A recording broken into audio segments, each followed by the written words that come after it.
On Christmas Eve, my parents gave all the gifts to my brother's son. They mocked. "You didn't deserve one," I said, 3 words that stunned them all. They claim you'll never forget the moment you learn your family considers you expendable. For me, that moment occurred on Christmas Eve, surrounded by dazzling lights, sugar cookies, and the type of happiness that generally hides the flaws in a family. My name is Ethan. I'm 42. And before that night, I believed I knew how far my folks would go to play favorites. I did not. I have 2 children, Lily, 10, and Max, 8. They're brilliant and kind, the sort of youngsters who send thank you letters and still believe in magic. I won't claim they're flawless, but they're good. My wife Sarah and I have done everything we can to provide children with a life full of stability, love, and the holiday traditions I did not grow up with. I believed I had left the toxicity behind and created out something healthy. It turns out that the past has a way of making its way back in. We reside roughly 3 hours from my folks. Every year, despite our damaged relationship, we would drive to the huge family Christmas Eve celebration. My mother would demand we all wear red. Dad would pour spiked eggnog like holy water, and the living room would fill up with my brothers, wives, and grandchildren. My oldest brother Ben would always arrive late, pompous, usually with his kid Jake in tow, and make some explanation about a last-minute business event that necessitated a new haircut and fashionable jacket. Ben has always been the golden child. He could forget birthdays and miss family functions and yet be treated like a military hero. Last summer, I helped my parents renovate their kitchen. When Ben was too busy, I took time off work to drive Mom to her operation. No one recalled it, but when Ben posted a photo of his latte art, his mother would say, "So proud of my kid. It used to sting. Now I just let things go." I discovered serenity by decreasing my expectations. This year, however, was different. We arrived a little early. Lily helped put the cookies on the platter, while Max attempted to steal one when no one was watching. Sarah poured chocolate for the kids and smiled through Mom's compliments on how well behaved they are right now. I should have realized something was wrong when I noticed the pile of gifts under the tree. They were heaped high. Shiny ribbons, glittering paper, large and little, handmade tags. But when I peered closer, I found something peculiar. None of them knew Lily or Max's names. I reasoned that they may be in another room. Maybe Mom was doing that thing where she hides the gifts to create anticipation. That's something she used to do, correct? Then Ben came late, as usual. Jake, now 13 and maturing into a smirky adolescent, swaggered behind him as if he owned the space. Ben welcomed the room like a politician, greeting Mom and fist-bumping Dad while ignoring me completely. I noticed Jake head directly to the tree and exclaim, "Woo, that's all for us? All for the grandkids who made us proud this year," Dad said with a wink. I froze. The grandkids who made us proud. My gut nodded, but I refrained from jumping to conclusions. Sarah clasped my hand. She'd heard it too. Mom ushered everyone into the living room, literally hopping with enthusiasm. We wanted to do something special this year to recognize the grandchildren who have excelled, top in their class, helpful around the house, and making us very proud. I looked down at Lily and Max. Lily's grin vanished. Max moved uneasily. Ben stood behind them like a proud stage parent, and Jake puffed out his chest. Mom delivered Jake his first present from grandmother and grandpa. Jake ripped it open. An iPad. I blinked. The following item was a pair of costly sneakers, then a gaming headset, then a drone. Every gift was for Jake. Different tags and packaging, all addressed to him. Max leaned toward me. "Are ours arriving later?" I couldn't respond. Then came the kicker. Jake held up the drone and laughed. He looked directly at Lily and Max and said, "I suppose you didn't deserve one." My jaw clenched. I glanced at Mom and Dad, expecting some type of correction or recognition. But Mom merely giggled and said, "Oh, he's just teasing." Lily appeared to be trying not to weep. Max gazed at the floor. Sarah's face was pallid. Her lips opened slightly as if she intended to say something, but she did not. And me? I did not cause a scene. I didn't shout or flip the table, despite my overwhelming want to do so. Instead, I took a long breath and gently rose up, saying, "Come on, folks. We're on our way home." Mom blinked. "Oh, don't be silly. Dinner's in an hour." "We're not hungry," I answered, my voice calm but frigid. "Come on, get your coats." Lily said nothing. Max followed softly, the drones still buzzing in the distance. As we departed, Ben murmured, "Drama queen." That was all. We drove home silently. Max fell asleep in the back seat. Lily sat alongside him, her head leaning against the window, tears running down her cheeks. Sarah glanced out the front window, her hands on her lap, the tension between us building. I did not speak. I was too preoccupied with repeating the scene, each time cutting deeper than the last. The presence, the chuckle, the way my parents smiled through it all, and my daughter's expression when she realized she didn't matter to them. That night, after putting the kids down and watching Lily hold the little teddy bear she used to sleep with years ago, I reached for my phone. I was staring at the message I was going to send. Nor theatrical, nor furious, simply final. Do not ever invite us again. We are not your punchline. I pushed submit, and the ramifications began the next morning. The text returned as read. No answer, no apologies, nothing. I watched the TV for a few minutes, hoping that my parents would realize what they had done and call. But the only notification I received that morning was from our local pharmacy, which reminded me to pick up Lily's allergy medication. Sarah entered the kitchen, holding 2 mugs of coffee. She handed me one without saying anything and sat across from me asking, "Are you okay?" I gently nodded, but I wasn't. Something inside me had sprung open. I wasn't just hurt anymore. I was angry, silently and sincerely, in a manner I hadn't felt in years. And underlying the wrath was humiliation. Not for what I accomplished, but for how long I endured it. See, Christmas was not the first time my parents made my children feel invisible. It wasn't the first time they disregarded Sarah or referred to Ben as the second coming of Steve Jobs. But it wasn't until I saw the expression on my daughter's face that I knew she understood, that she could feel the difference, and that she was beginning to believe it. Over the next several days, I attempted to focus on our personal vacation. We played board games, baked cookies, exchanged gifts, and lighted the fireplace. But something had changed in the atmosphere, like if a window had been broken open in a chamber that we believed was shut. We tried to go on, but the cold persisted. New Year's arrived and went peacefully. Then, a week into January, my phone broke. It was a group chat my mother had started years ago, simply named Family. It was fairly silent, with the exception of the occasional happy birthday or blurry snapshot of my father's grilling attempts. But this time, Mom. Hello everyone. I just wanted to start preparing Jake's big birthday weekend. He will be 14 this year. Can you believe it?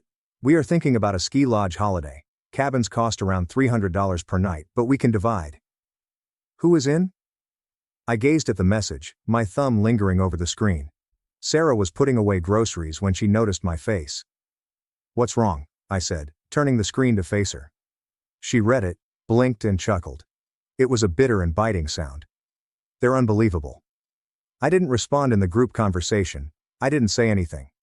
Ben did, however, answer a few minutes later. Ben sounds amazing. Mom, count me in. And Jake in. Ethan can probably cover our cabin too. He still owes me for the laptop I gave him in high school. That wasn't even the truth. He gave me an old broken Dell in senior year since he was buying a new MacBook. Even then, he had me borrow it, as if he were doing me a favor. However, no one corrected him. Not Mom, not Dad, nor my sister Olivia, who spoke out straight after. Olivia, haha, yes. Jake's birthday is basically a holiday. Let's make it big.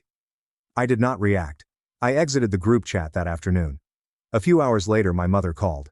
I let it go to voicemail. Then she wrote, Mom, I can't believe you left the family chat. That's immature, Ethan. I scribbled and erased at least 4 answers before deciding on one phrase. Me, was noticed. Her response was quick. Mom, what's your problem lately? This is about the Christmas thing, isn't it? You always overreact. I did not answer again. I was done explaining things to folks who wouldn't listen. But I didn't know how deep the partiality ran until a week later, when Lily returned home from school with a folder full of class assignments. She was thrilled and smiling, finally regaining her vitality. Guess what? She asked, holding up the folder. I got picked for the school STEM fair. I grinned. That's awesome, Elle. What are you going to build? I want to make a solar-powered oven, she explained. My teacher said it was a smart idea. Sarah and I talked her up all evening. We got some supplies online, printed out schematics, and even started designing presentation boards. That weekend I shared a snapshot of her doodling ideas at the dining table. Just a calm father moment, nothing flashy. The comment said, proud of my little engineer. A day later, my sister Olivia shared a photo of Jake clutching a basketball. Olivia's caption read, my nephew equals the next NBA MVP. Sorry, not sorry. Then Mom commented on her post. Genius boy, we're so proud of you, Jake. Silence. Sarah noticed first. They did not even enjoy the post. I shrugged. It's fine. But it wasn't, because 2 days later, Lily approached me, perplexed. Grandma posted a picture of Jake on Facebook and said he was the smartest grandkid. I froze. When did she post that? This morning, Lily said gently. He won something at school, a spelling thing. She wasn't sobbing, but her face had that vacant look I'd seen around Christmas.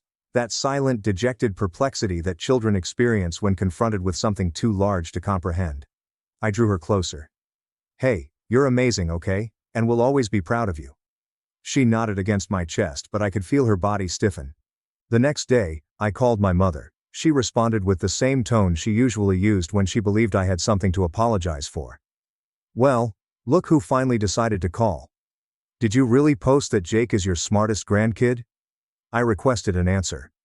My voice seemed calm, but I was not. Oh, come on, Ethan. It's just a figure of speech. You're really taking things too personally these days. You know Lily saw that, right? She's a child. She'll get over it. That was the moment something inside me changed. No, I said gently. She shouldn't have to get over it. There was a pause. Ethan, you're blowing this way out of proportion. You always have to be the victim. No, I've just stopped pretending it doesn't hurt. Another pause. Then she said something that would stick with me for the rest of the year. Well, maybe if you raised your kids to stand out more, they'd get the attention you want so badly. I did not shout. I did not argue. I simply hung up. Sarah was in the doorway. She'd heard the entire thing. She came over, sat next to me, and whispered, "We're done with them, right?" I nodded. But of course, it was not over. 2 weeks later, in February, I received a letter from my parents. Not a card, not an apology, but a letter. It was written in my father's handwriting. It was clean and cool. Ethan, we're disappointed in how you've handled things lately. Cutting ties over perceived slights is childish. We hope you'll reconsider your attitude and remember that family means putting pride aside. My mother had wrote at the bottom, "Tell Lily and Max we love them, even if they don't always earn it." I did not show the letter to the children. I didn't want them to see the poison in writing, so I showed Sarah. She read it once, then twice, then set it down and was silent for a long time. That night she asked, "You know what the worst part is?" "What?" "They think they're the victims." I laughed bitterly. "They always have. But even then, I thought we'd hit the bottom. I thought that letter was the worst it would get. I didn't realize what Ben had been doing behind the scenes. I didn't know what my folks had planned for Easter. I had no idea how far they were ready to go to pretend they had done nothing wrong, or how deep they'd dig before dragging me down into it. Because the treachery that ruined everything had not yet occurred. But it was imminent. And once it occurred, there would be no turning back. The aftermath of the letter hovered over our house like dense fog. For weeks, everything I did, every dish I washed, every meeting I attended at work, and every bedtime tale I read had a faint background noise of the sentence my mother had written at the bottom of the page. Even if they don't always earn it. Lily didn't see anything, but she could feel it. I could see it in the way she hesitated to show us her schoolwork now. Max peered at her before asking for help with homework, as if he was afraid his older sister would snap. She never did. However, the brightness in her stride had dimmed, as if someone had seized her pride and examined it with disfavor. I was drowning in guilt and frustration. Not because I thought I was wrong, but because I had allowed things go this far, by allowing my children to love people who could not love them back in the way they deserved.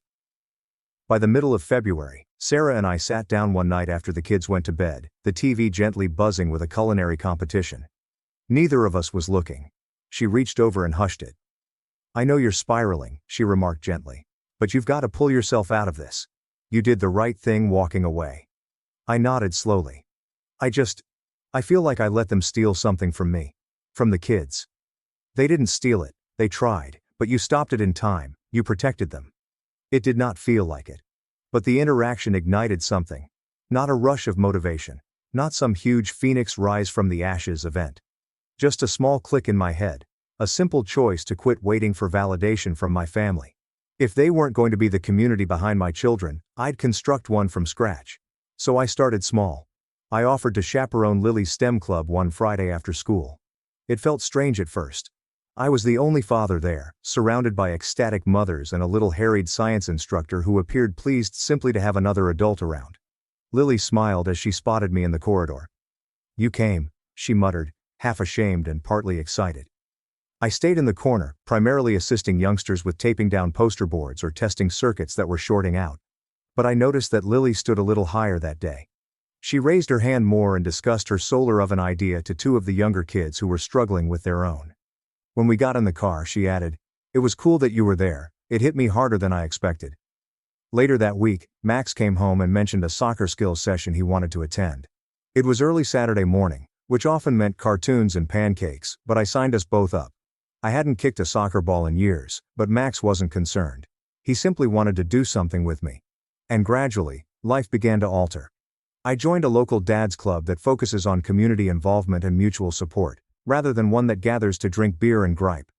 We made toy packages for children in hospitals, organized cleanup days at local parks, and even sponsored a Dad and Me event at the library, where I saw Max read the BFG aloud to 3 other kids like a miniature motivational speaker. Meanwhile, I became more focused on my work. I was a mid-level project manager for a logistics software company, and while I was always good at it, I never sought to improve. I'd spent too many years trying to keep my head down and seeking acceptance from the wrong people. With nothing to lose, I moved forward. I offered to head a difficult cross-departmental program that had been stuck for months. I remained late, understood the elements of the system that I'd always avoided, and accepted responsibility when things broke. My supervisor took note. At the following all-hands meeting, he addressed me by name. "Ethan's been quietly keeping this whole operation afloat," he told me. "If you've benefited from faster rollouts this quarter, thank him." The Slack messages began to arrive. Not just accolades, but possibilities. Someone in another department informed me about a product pilot. Another person offered to suggest me for a leadership fellowship. I wasn't used to it, but I didn't dismiss it. Sarah was doing well at home too. She'd taken on some freelance consulting work, leveraging her marketing skills to assist local firms with branding and outreach. She'd started conducting Zoom calls from the guest bedroom, her voice clear and confident. "You're different lately," she informed me one evening. "It's like you're finally letting go of the weight." And I was going slowly because here's something I didn't expect. Breaking off my parents and siblings. It stung. Of course it did. But it also created space to breathe, think, and develop. However, this does not imply that the past has been tranquil. My sister Olivia messaged me on Instagram in early March.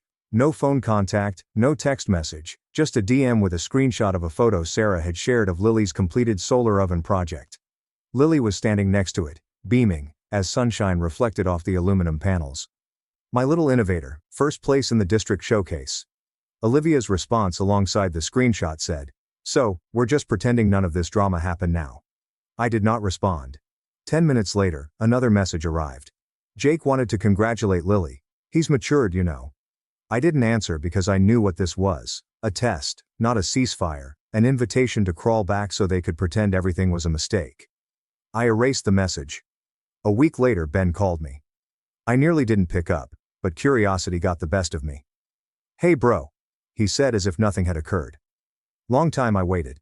"So, listen. Mom and Dad are planning a family Easter brunch." He stated they were wondering if you'd want to come by. "Clear the air, you know, start fresh." "Did they tell you to call me?" "No." He was lying. "I just thought it was time." "What exactly would I be clearing the air about?" He paused. "I mean, come on man, you got real sensitive over some gift mix-up. Jake's a kid, he jokes around. And Mom and Dad, look, they love your kids. You know that. They just show it different." I let the stillness continue. Afterwards I said, "Do you even remember what Mom wrote in that letter?" He laughed. "Letters? Who reads letters anymore?" I hung up, but the call bothered me. Because it wasn't only about me.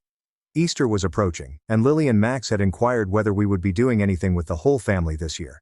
They didn't miss the drama, but they did miss the sense of belonging, and I wanted to give them that back, not via forced vacations or bogus apologies, but by establishing something better. That week Sarah and I decided to hold our own Easter brunch. We invited 3 of Lily's STEM buddies and their families. Max invited 2 soccer friends.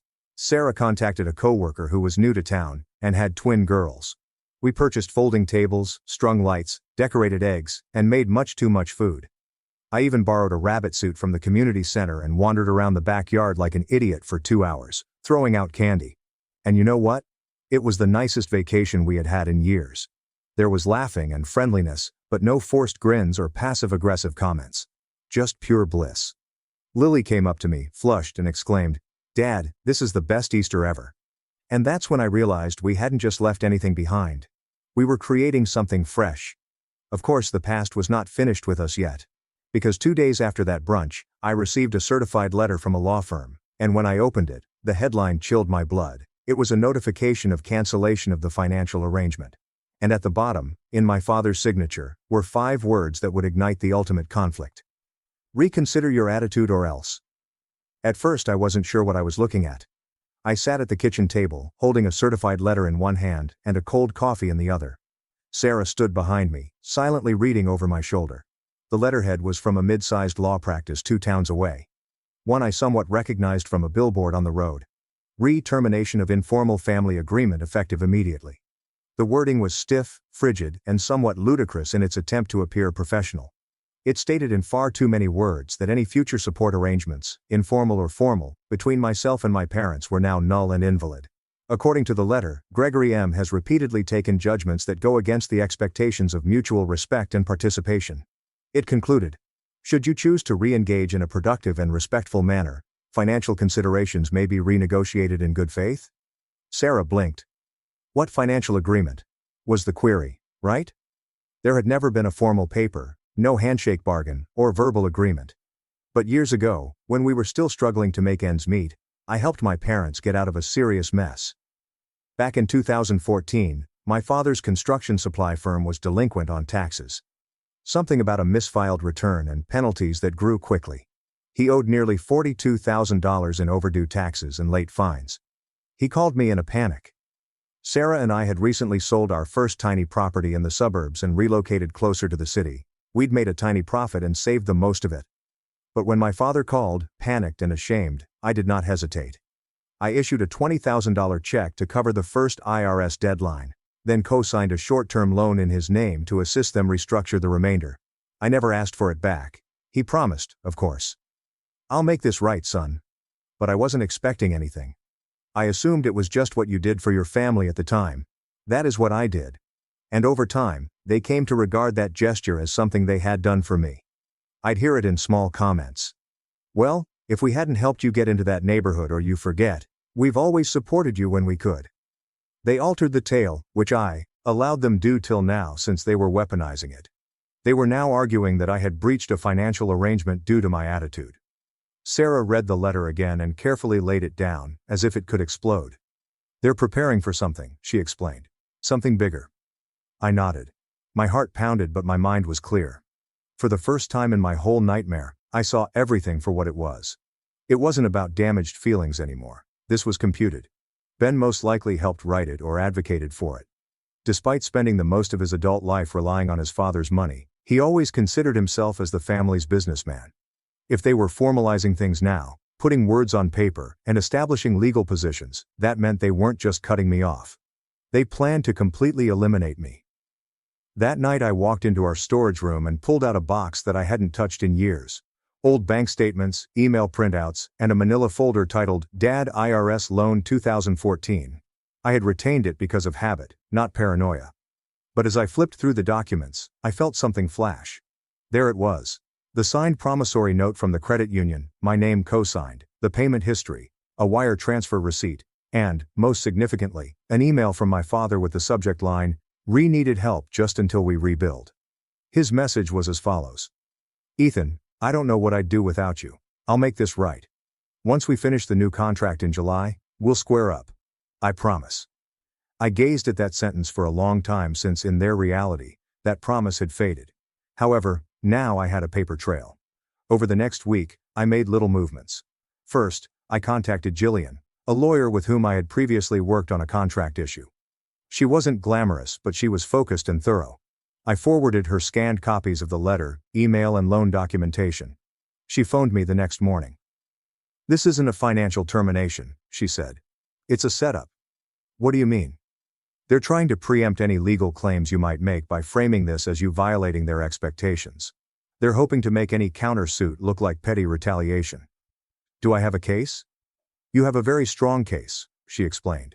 Especially if they ever took funds or services without documented repayment. And if this goes to court, that email alone could wreck them. I felt a sense of peace flow through me. No joy, no vengeance, just clarity. For years, I believed that family turmoil was limited to the home. Raise your voice or push back, and you become the problem. But now I see it for what it truly is. They'd treated guilt as cash, love as a loan with interest, and my silence as consent. And they were going to find out that I was no longer quiet. Sarah and I began plotting, not vengefully, but with purpose. We discussed ways to safeguard our children, possessions, and time. We transferred some money to a new account and the house deed into both of our names equally. Previously, it had only been mine for lending reasons. We also sat down with Lily and Max. We didn't tell them everything, just the facts in a way they could grasp. Grandma and Grandpa are upset with Dad, I told them, and they've decided not to talk to us right now. Lily frowned. Because we didn't come to Easter? No, sweetie, Sarah said. Because we stopped letting them treat us unfairly. Max said. Are we still allowed to miss them? That one touched home. I nodded. Of course. But just because someone's family doesn't mean they're always safe to be around. And it's okay to feel sad about that. The kids handled it better than we expected. Honestly, better than I had when I was their age. And part of me felt proud that we were interrupting the pattern now, before it solidified into something they would carry into their own families later. Meanwhile, I started capturing everything. I copied previous messages, screenshotted Facebook comments, saved voicemails from my father, and made casual comments like, "Glad you're the reliable son," or, "I knew I could count on you to clean up Ben's mess." I dug up correspondence from 2019, when I helped them restructure their automobile loan, another financial courtesy they'd conveniently forgotten. Jillian assisted me in drafting a stop and desist notice to the legal firm. Nothing confrontational, simply a formal record stating that I questioned their assertions and intended any future correspondence to be handled through legal procedures. The letter was sent by courier, and 2 days later, Sarah's sister Janine contacted her unexpectedly. My parents had apparently been chatting softly behind the scenes to extended relatives, neighbors, and acquaintances. And they weren't simply altering history, they painted me as unstable. He's unraveling, Mom explained. Apparently, since we quit enabling him, he's started acting out. She always coddled him, Dad explained on another conversation. Now he acts as if we owe him the world. Sarah received texts from 2 common acquaintances, who we used to see at church, wondering whether we were all right. They're starting the smear campaign, she told me. But what they didn't comprehend was that they weren't dealing with the same son they had previously guilted into silence. They were dealing with a parent, a spouse, a man who had finally figured out the game and had the receipts to show it. And then the opportunity arrived, not from them, but from Ben. Because hubris has a strange habit of opening doors when you least expect it. It was April. I spotted it while reading through LinkedIn during a work break. Ben had tagged himself in a post from a mid-sized investment organization. Proud to announce our latest partner collaboration with McTavish Build Group. Excited to spearhead the expansion into the residential solar market. McTavish Builders Group. That name stopped me in my tracks since McTavish was the corporation my father had long desired a deal with back in 2014. He had bid on one of their projects and lost. He said it nearly ruined his financial flow for the year. And now Ben was establishing a partnership under his name for solar projects. Lily's scientific project came into my mind. I clicked through. The alliance was fresh new. The ink hadn't yet dried. Then I saw it. One of McTavish's promotional illustrations is a representation of a smart solar cabin concept, with the pitch influenced by real-world STEM inventors. At the bottom is a schematic that is virtually identical to Lily's solar oven idea. Not hers, clearly, modified, polished, and professionally drawn, but the mechanism, angle of the reflectors, and heat absorption material all matched her notes. Exactly. I sat in startled silence. Then I began connecting the dots. Sarah had made Lily's project images public many weeks ago. We hadn't given it any attention, but someone had noticed and utilized it. Ben had stolen my daughter's work, claimed it as his own, attached it to a commercial agreement, and was now ready to profit from it. That was the moment when the strategy came together. Not just to fight back, not just to defend, but to reclaim everything and ensure no one saw it coming. My heart was no longer beating when I contacted Jillian again. It was not wrath. It wasn't a panic. It was about focus. I sat across from her in her clean, quiet office, with the sun streaming in through half-closed blinds, and laid out the McTavish partnership post, the solar oven diagram, screenshots of Lily's original sketches, photos, and Sarah's social media timeline. Jillian did not even blink. "This is theft," she stated frankly. "And if it's used in a business context, it's corporate theft. IP infringement, possibly fraud. I nodded. I don't want to sue them for millions. I just want it public. I want it undeniable. She leaned back. Then we'll start with a cease and desist to McTavish. Get them on record as distributing stolen content. If they're smart, they'll panic and pull out. And Ben? She smiled thinly and sharply. Oh, he's going to learn what it feels like to be publicly embarrassed thoroughly. Over the next 2 weeks, everything progressed quickly. Jillian wrote a brilliantly harsh letter detailing the original creation date of Lily's project, the time-stamped postings, the competition victory, and the virtually identical rendering utilized in the McTavish promotional presentation. We did not send it by email, we sent it as a legitimate legal package courier directly to McTavish's legal department and CEO. Within 4 days, I received a call from Stephen Day, the director of operations at McTavish. Mr. M, I'm calling to apologize, he continued, his voice tense with anxiety. We were unaware the design came from a minor school project. Had we known? You didn't ask where the design came from? We trusted our partner's submission. Mr. Ben M represented it as his own prototype. My throat clenched. He claimed to have invented it. Yes, sir. I'd like to assure you that as of this morning, we've frozen all rollout plans tied to that partnership, and we are internally reviewing all content and contracts connected to it. Good, I responded. Because if this goes to court, I'm bringing Lily with me. I'll let the press photograph her standing next to the model she built on our kitchen table with tin foil and a shoebox. He breathed forcefully. There's no need for that. Please, Mr. M. Let us fix this. They didn't just end the alliance, they issued a formal apology. The next day, it went live on their website and social media outlets. We deeply regret the use of intellectual material that was not properly sourced. We have since discovered that a design submitted by a recent collaborator was in fact created by a young innovator, MIM, as part of a school STEM fair. We commend her brilliance and have made a charitable donation to support her school's science program in her honor. They gave $27,000 to Lily's school that morning. I showed her the post. She read it 3 times and muttered, "They said my name." Max cried, "You're famous now," from the corridor. Sarah wept. I did not. I was too concentrated on what was still to come. McTavish did the right thing, but Ben doubled down. He sent a passive-aggressive tweet. Jealousy is a disease. Real creators rise above the noise. Then he began spreading his version across the family, claiming that we had twisted a child's school project to ruin his career, that we were spiteful, and that we were using the children as pawns. But Ben didn't comprehend that McTavish's internal probe was more than just public relations. It was also legal. 2 weeks later he received a formal letter from their attorneys requesting complete disclosure of all previously submitted material, certification of originality, and the immediate termination of the cooperation. His name was removed off their website. The LinkedIn post has vanished. I learned via a common contact, one of Ben's old college classmates, that 3 additional firms quietly ceased business with him after hearing what transpired. No one wants to be associated with a person who stole from a 12-year-old and was caught by a publicly traded partner. But the retribution did not end there. Sarah had a wonderful idea. She approached Lily's school administrator and offered a tale. A local girl's scientific project is stolen. A business partner profits from it, and the firm contributes money to set things right. The principal went wide-eyed. Would you be open to a media piece? Sarah grinned. We'd be thrilled. The next week, a local news station captured Lily in her classroom, standing next to her solar oven. She spoke softly but clearly, telling how she came up with the concept, how she tested it in her garden, and how it felt strange at first when someone else sought to claim it. The anchor concluded the piece by reminding us that often the best brains in invention aren't in boardrooms, but in our own classrooms. The video got viral in our community.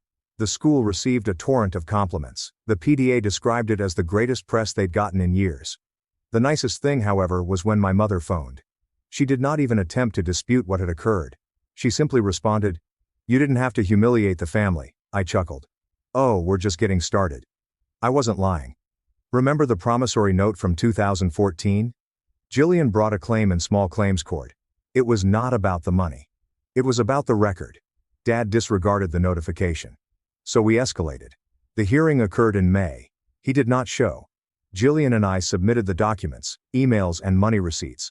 It was calm, methodical, monotonous, and unwavering. We won. Judgment was entered. $20,742.31 plus court costs and interest. I sent a copy to my parents along with a message. Since financial agreements are so important to you, It came the day after. Ben's story was featured in a national STEM education roundup. One phrase is half buried in red. The corporation ended its collaboration after discovering that the submitted prototype had been created by a local middle school student in a recorded competition. Ben did not show up for Memorial Day weekend at Olivia's. Neither did our parents. We didn't care since we were no longer just surviving. We were prospering. Lily received a STEM scholarship to attend a summer program at her local university. Max created a goaltender for his crash league. Sarah's consultancy employment skyrocketed. 3 local business owners saw the news article and contacted out. And I was promoted. My firm offered me a leadership role at a new satellite office. Greater salary, greater control, and most importantly, the ability to mold the culture. At the first all-hands meeting, I concluded the presentation with a slide that stated, "Give credit always, even when no one's watching." People applauded. Some didn't get it. But I did. Sarah did as well. And so did Lily, who watched from the back of the room, smiling quietly. We never communicated with my folks again. Not after the court decision, and not after the school gift. Not after the news story ran around dinner hour, leaving them scurrying to manage the narrative in a town that had already decided. Because in the end, they were not simply cut off. They were forgotten. That more than anything else was what they couldn't bear. It was not the letter. It was not the lawsuit. It wasn't the contributions, headlines or the verdict. It was the quiet, how we stopped protecting ourselves. We stopped turning up to absorb the harm. The way we simply went on without them. And as for Ben, I believe he was taking time off to rebrand. But Lily is creating a solar-powered compost bin for the school garden, and this time, she's working with my lawyer to file for a patent because certain names cannot be erased, some sparks cannot be stolen, and some families do not break. Instead, they rebuild. Stronger, louder, and brighter, without those who always sought to dull the light. My parents made me pay rent while funding my siblings' futures. Then I used their own lease against them to stop the exploitation. I turned 18, and my parents immediately began charging me $750 per month to live at home. They said it was to teach me responsibility and prepare me for the real world. I was still in high school, working part-time at a grocery store for the minimum wage, but they insisted. They wanted their money every month, on the first of the month. I barely had anything left after paying them, but I assumed this was how things worked as an adult. I paid every month for the rest of senior year. Then I noticed something strange. My brother, Ethan, turned 18 6 months after me. No rent. My parents explained that he was focused on his music and didn't need the stress. He sat in his room all day, playing video games and occasionally jamming on his guitar for 20 minutes. They bought him a new amplifier for his birthday that cost $1,800. My sister Sophia turned 18 a year later. She does not have to pay rent either. She was apparently preoccupied with her influencer career. She had 350 TikTok followers and only posted about once a week. My parents bought her a ring light and a new phone to help her create content. Meanwhile, after graduating, I was working full-time, attending community college at night, and still paying $750 per month. When I asked why only I paid rent, my mother explained that I was the responsible one who could handle it. My siblings needed more encouragement to pursue their goals. I kept paying while Ethan's musical career consisted of one open mic night where he forgot the lyrics. Sophia's influencer career peaked at 500 followers, despite my parents' payment for professional photos. My parents then raised my rent to $950, citing rising costs and the fact that I now worked full-time so I could afford it. At the age of 20, Ethan had never worked in his life. Sophia worked one shift per week at a boutique for the employee discount, but I paid more. The real kicker came when I overheard my parents discussing their finances. They were depositing my rent money directly into savings accounts for Ethan and Sophia. My rent was literally funding my siblings' futures, and I couldn't save a dime. They referred to it as their education funds, despite the fact that neither sibling attended school. Ethan dropped out of community college after one semester, and Sophia never applied. I attended night classes and paid my own tuition. When I confronted them, they claimed Ethan and Sophia were not as capable as me. They needed the financial cushion more. I was smart enough to do it on my own. That's when I discovered my parents had been telling everyone I was living at home rent-free and mooching off of them. They made themselves look like saints by supporting their adult child while I paid them $950 per month. My extended family thought I was a loser who took advantage of my parents. At family dinners, my aunt would make comments about how I needed to mature and support myself. My parents never corrected her, so I agreed to play their game. I went to them and told them they were correct. I needed more responsibilities. I asked them to draft a formal lease agreement, so that I could establish rental history for my credit. They thought this was excellent adulting and drafted an official-looking lease with terms and conditions. They were so proud of teaching me about contracts that they even took a photo of me signing it to show off their responsible parenting. This is what they didn't realize. In our state, once you sign a lease, you have tenant rights. And they just broke about 15 of them. No proper notice of rent increases, no payment receipt system, no maintenance agreements, and no security deposit documentation. They had been entering my room without my knowledge, using my bathroom while theirs was occupied, and taking food I purchased without permission are all violations. I began documenting everything. Every time my mother entered my room, she borrowed something without asking. Every time my father used my laptop without permission. Every time they gave Ethan or Sophia money, they instructed me to pay more. They wrote the lease to allow for quiet enjoyment of the premises. It was difficult to enjoy when Ethan practiced his guitar badly at midnight, directly above my room. The lease specified access to common areas. Sophia's photography equipment is always spread across the living room, making it difficult to access. I sent them formal written complaints for each violation. They laughed at first, thinking I was overdramatic. Then I stopped paying the rent. I told them I was withholding it because of unresolved lease violations, as was my legal right as a tenant. They lost their minds and demanded the cash. I offered to pay if they resolved the violations. They claimed they did not have to fix anything in their own home. Cool. Then I did not have to pay. They tried to kick me out, but I showed them the lease they had written. They'd have to formally evict me, which could take months. They'd have to go to court and explain why they were evicting one child while the other two remained free. They would have to inform a judge about the savings accounts funded by my rent. They'd have to admit they were lying to everyone about me being free. The court records would be made public. Everyone would know. My mother panicked and offered to reduce my rent back to $750. I countered with zero, as did my siblings. My father's face turned bright red, and he began yelling that I was being disrespectful and ungrateful for everything they had done for me. His voice became louder with each word. My mother jumped in right away, saying, "They gave me a roof over my head. And this is how I repaid them. By threatening legal action like a stranger." She placed her hand on her chest as if I had physically hurt her. My heart was pounding, but I remained calm. I explained that I was not threatening anything and was simply asking for the same treatment that Ethan and Sophia received. $0 per month. My dad's face turned even redder, and he stormed out of the room. My mother looked at me for a second, as if she wanted to say something else, before following him out. I stood alone in the kitchen, holding my printed documentation of every lease violation. The papers felt heavy in my hands. I could hear the bedroom door slam upstairs. That night I lay in bed trying to concentrate on my homework, but I could hear my parents arguing loudly in their bedroom. The walls in this house were thin enough that I could understand most of what they were saying. My mother's voice came through first, saying they should simply let me stay rent-free to avoid problems. My father's voice rose again, insisting that this would be a reward for my bad behavior. He told me that I needed to learn respect. My mother said something quieter that I couldn't hear. Then my father mentioned something about not being manipulated by their own daughter. The argument went on for more than an hour. I gave up on my homework and lay there listening. Their voices gradually became quieter, and I heard their television turn on. The next morning, I came downstairs for breakfast and the kitchen was tense.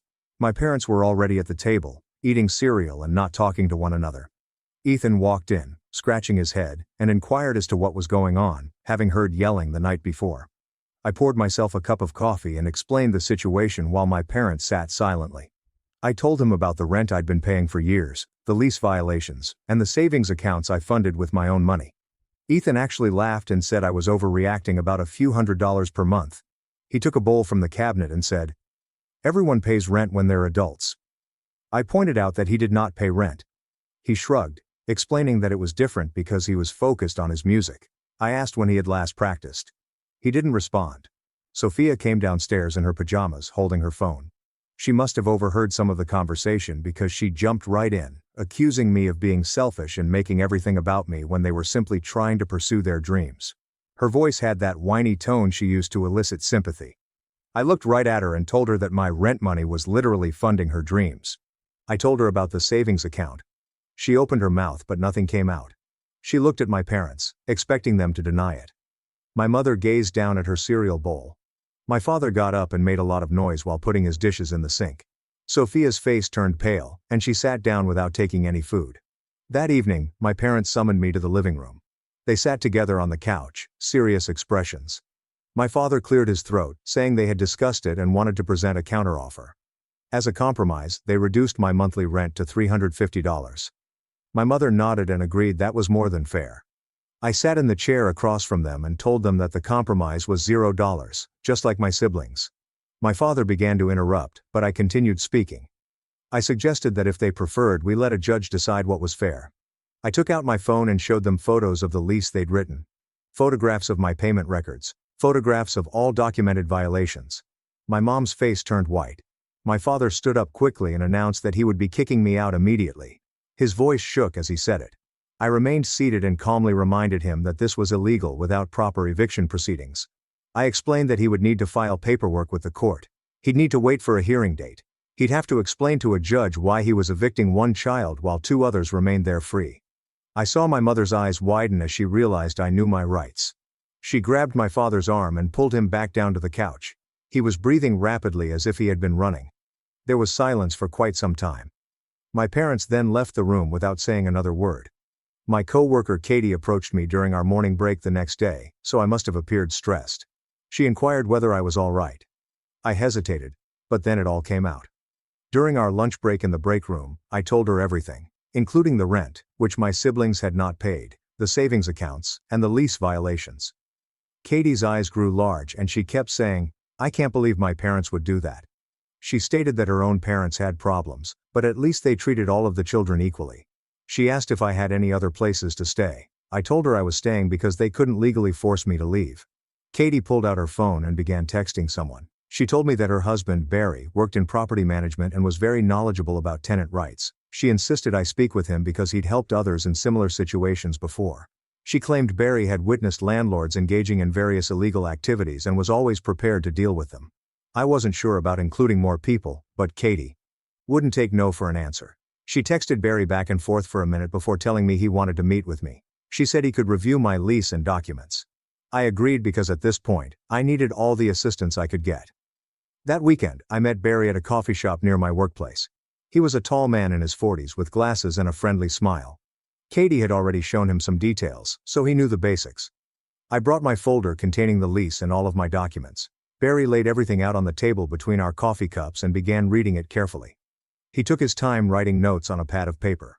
After about 20 minutes, he looked up and said, "My parents violated multiple tenant rights." He pointed to specific sections of the lease that they had written and explained each violation. There was no proper notice for the rent increase from $750 to $950. There is no receipt system for my payments.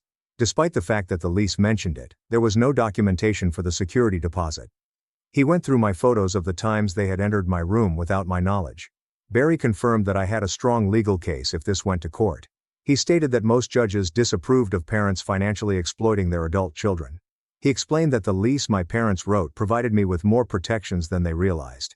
He claimed I was doing the right thing by documenting everything and standing firm. He wrote down the name of a tenant rights attorney he knew who occasionally offered free consultations. He advised me to contact this attorney if my parents persisted in their demands. I felt relieved to have someone confirm that I wasn't crazy for fighting this. Barry stated that he would be willing to testify as an expert witness if the situation required it. He advised me to continue documenting everything and not let my parents pressure me into paying or leaving. We spent another hour discussing my options, and he answered all of my questions. I left the coffee shop feeling more confident than I had in days. Barry jotted down the attorney's name and phone number on a napkin. Crystal Winters. He claimed she worked with young people dealing with family landlord issues and occasionally took cases for free when she believed someone was being taken advantage of. I thanked him and placed the napkin in my wallet. When I arrived home that night, I went straight to my room and took out the napkin. I stared at the phone number for a while before calling. A receptionist responded, and I explained my situation as briefly as I could. She put me on hold for a couple of minutes. When she returned, she mentioned that Crystal had an opening for Thursday afternoon if I could make it. I agreed right away, despite the fact that it meant leaving work early. The following few days passed slowly. I carried my documentation folder in my backpack wherever I went. My parents tried to talk to me several times, but I kept the conversations short. My mom asked if we could sit down and talk like adults. I told her we could discuss it after I spoke with my lawyer. Her face turned pale when I said that word. On Tuesday night, I was in my room studying when I heard a knock. Before I could respond, my mother opened the door. She had tears running down her cheeks. She sat on the edge of my bed without asking, and began crying more. She claimed I was tearing the family apart over money. She asked why I couldn't simply be the responsible one, as I had always been. She claimed Ethan and Sophia looked up to me, and now I was setting a bad example by involving lawyers. I shut my textbook and looked at her. I asked her directly why being responsible required me to be treated worse than my siblings. She wiped her eyes and stated that it was not her intention to treat me worse. She said Ethan and Sophia simply needed more assistance than I did. I asked her why they needed additional assistance. She couldn't give me an honest answer. She just kept saying that they needed help to find their way. I pointed out that I too was discovering my path, but I had to pay for it myself and give them money every month. She stood up and claimed I was being difficult on purpose. She left my room, and I could hear her crying in the hallway. On Thursday, I left work at 2 p.m. to make my 3 o'clock appointment. Crystal's office was located in a small building downtown. The waiting room had mismatched chairs and magazines from last year. The receptionist smiled and told me Crystal would be ready in a few minutes. I sat down with my folder in my lap. A woman walked out of the back office. She was probably in her 40s, with dark hair pulled back and glasses. She walked right over to me and extended her hand. Crystal Winters. She offered a firm handshake and made direct eye contact. She led me back to her office, which featured a large desk covered in files and papers. She cleared a space and told me to sit down. I opened the folder and began explaining everything. She listened without interrupting. She jotted notes on a yellow pad. After I finished, she leaned back in her chair. She said she had seen cases like mine before. She claimed that parents financially exploited their adult children on a regular basis, convincing themselves that it was for the kids' benefit. She claimed that the lease my parents wrote provided me with strong legal protection. She asked if she could keep my documentation and make copies. I said yes. Crystal called in her paralegal. Luke entered carrying a camera. He was younger than Crystal, probably in his late 20s. He began photographing every page in my folder, including the lease, my payment records, and the written complaints I had sent my parents regarding lease violations. He worked methodically and did not overlook anything. Crystal explained that everything needed to be properly documented in case it went to court. She stated that judges took these cases seriously when they discovered clear evidence of exploitation. Luke finished taking photos and returned the originals to me. Crystal stated that she would write a letter to my parents explaining their violations and my rights. The letter stated that I would resume paying rent once all violations were resolved and I was given the same terms as my siblings, $0 per month. I felt relief wash over me. Having a professional on my side made everything feel more genuine and less dramatic. Crystal said she'd have the letter ready by Monday and would mail it certified, requiring my parents to sign for it. She advised not to be surprised if they reacted negatively. She advised me to document any threats or harassment. I thanked her, and she told me not to worry about the payment right now. She'd figure something out because she despised seeing parents take advantage of their children. I left her office feeling stronger than I had been in months. The letter arrived at my parents' home on Wednesday. I was at work when my phone rang. My father, I let it go to voicemail. He called 3 additional times. Then my mother called. I didn't respond. During my lunch break I checked the voicemails. My father was furious about how I got lawyers involved in family business. He claimed I was destroying our relationship for a few $100s. My mother sent me a message in which she cried and said I was ruining everything. When I arrived home that evening, my father was waiting in the living room. He began yelling the moment I walked in. How dare I involve lawyers in this? How dare I threaten them in their own home? My mom was crying on the couch. I remained calm and stated that I was not threatening anyone. I was just asking for the same treatment that Ethan and Sophia received. My father's face turned red. He said, "If I want to play legal games, maybe Ethan and Sophia should start paying rent as well." He yelled for them to come downstairs. Ethan came down first, looking perplexed. Sophia followed a minute later. My father informed them that starting next month, they would both be paying $350 in rent.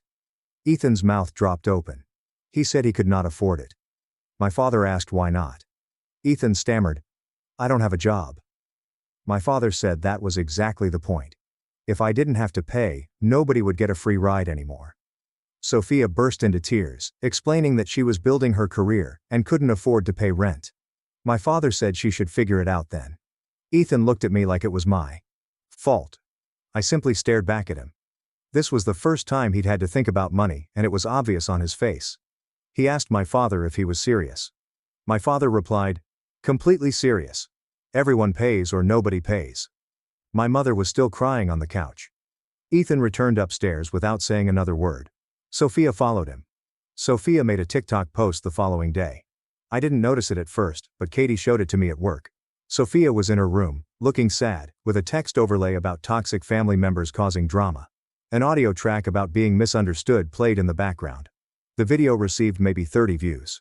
Katie rolled her eyes and said, "My sister was ridiculous." That evening, my mother posted the video to Facebook with a lengthy caption about how difficult it is when your children turn against you. She didn't go into detail, only mentioning family struggles and staying strong. I read the comments. My aunt wrote that some children did not appreciate their parents' sacrifices. Other relatives agreed. Nobody knew what was happening. They all assumed I was the problem based on my parents' lies. On Saturday morning, my aunt called me directly. I almost didn't respond, but decided I was done hiding. She immediately started talking about how I was being selfish and tearing the family apart. I interrupted her. I asked if she knew I was paying $950 per month in rent. She became quiet. I told her the entire story. How I had paid since I was 18. How Ethan and Sophia refused to pay anything. My parents put my rent money into savings accounts for my siblings. How they informed everyone that I lived freely. My aunt didn't say anything for a while. Then she said, "I have no idea." She claimed my parents always made it appear as if I was the one taking advantage. She apologized for judging me without knowing the truth. She admitted that the favoritism was wrong and apologized for the comments she had made at family dinners. I thanked her for listening. She said she'd call my parents and get their perspective, but she believed me. After we hung up, I felt as if someone in my family had finally understood what I was going through. Within an hour, my phone began to light up with texts from relatives I had barely spoken to. My uncle wanted to know if I had been paying rent. My cousin questioned why my parents never mentioned it. Even my grandmother called to see what was going on with the family. I responded to each one with the same basic information. $950 per month since I turned 18. Ethan and Sophia didn't pay anything. My rent went into their savings accounts. My parents told everyone I lived freely. The responses came in fast. My uncle said that wasn't correct. My cousin said she'd always wondered why my parents treated me like I was lazy when I worked full-time. My grandmother said she needed to talk to my mother about this. By dinner time, my phone was constantly buzzing. My parents' phones must have been worse because I could hear my mother on the phone in the kitchen, becoming louder with each call. She kept saying it was a private family business that people should stay out of. At one point, my father grabbed the phone from her and told whoever was calling that I was intentionally making them look bad. I stayed in my room, locked the door, and let them deal with the mess they'd made by lying to everyone. My mother knocked on my door the next morning. She appeared tired, and her eyes were red. She explained that my father wanted to make me an offer to settle everything. I followed her downstairs where my father sat at the kitchen table, holding a calculator and some papers. He stated that they would refund 6 months' rent to demonstrate good faith. That cost $5,200. In exchange, I agreed to stop discussing family finances with relatives. I took a photo of the papers with my phone and told them I'd think about it. I then texted the photo to Crystal. She called back within 20 minutes. Her voice was sharp as she warned me not to accept anything without proper legal documentation. She said the offer was an attempt to control the narrative and silence me. She inquired whether there were any conditions attached. I read her the papers, and she made a disgusted sound. She claimed they were trying to buy my silence while admitting no wrongdoing. She instructed me to reject it and let her handle the negotiations. 2 days later, my father sent me an email with an attached document. I opened it and began reading. They'd refund the $5,200, but I'd have to agree to pay $350 per month from now on. I also had to sign a document stating that I would not discuss family finances with anyone other than my immediate family. There was an entire paragraph about protecting family privacy and setting respectful boundaries. I sent it to Crystal without responding to my parents. She called me that evening, sounding annoyed.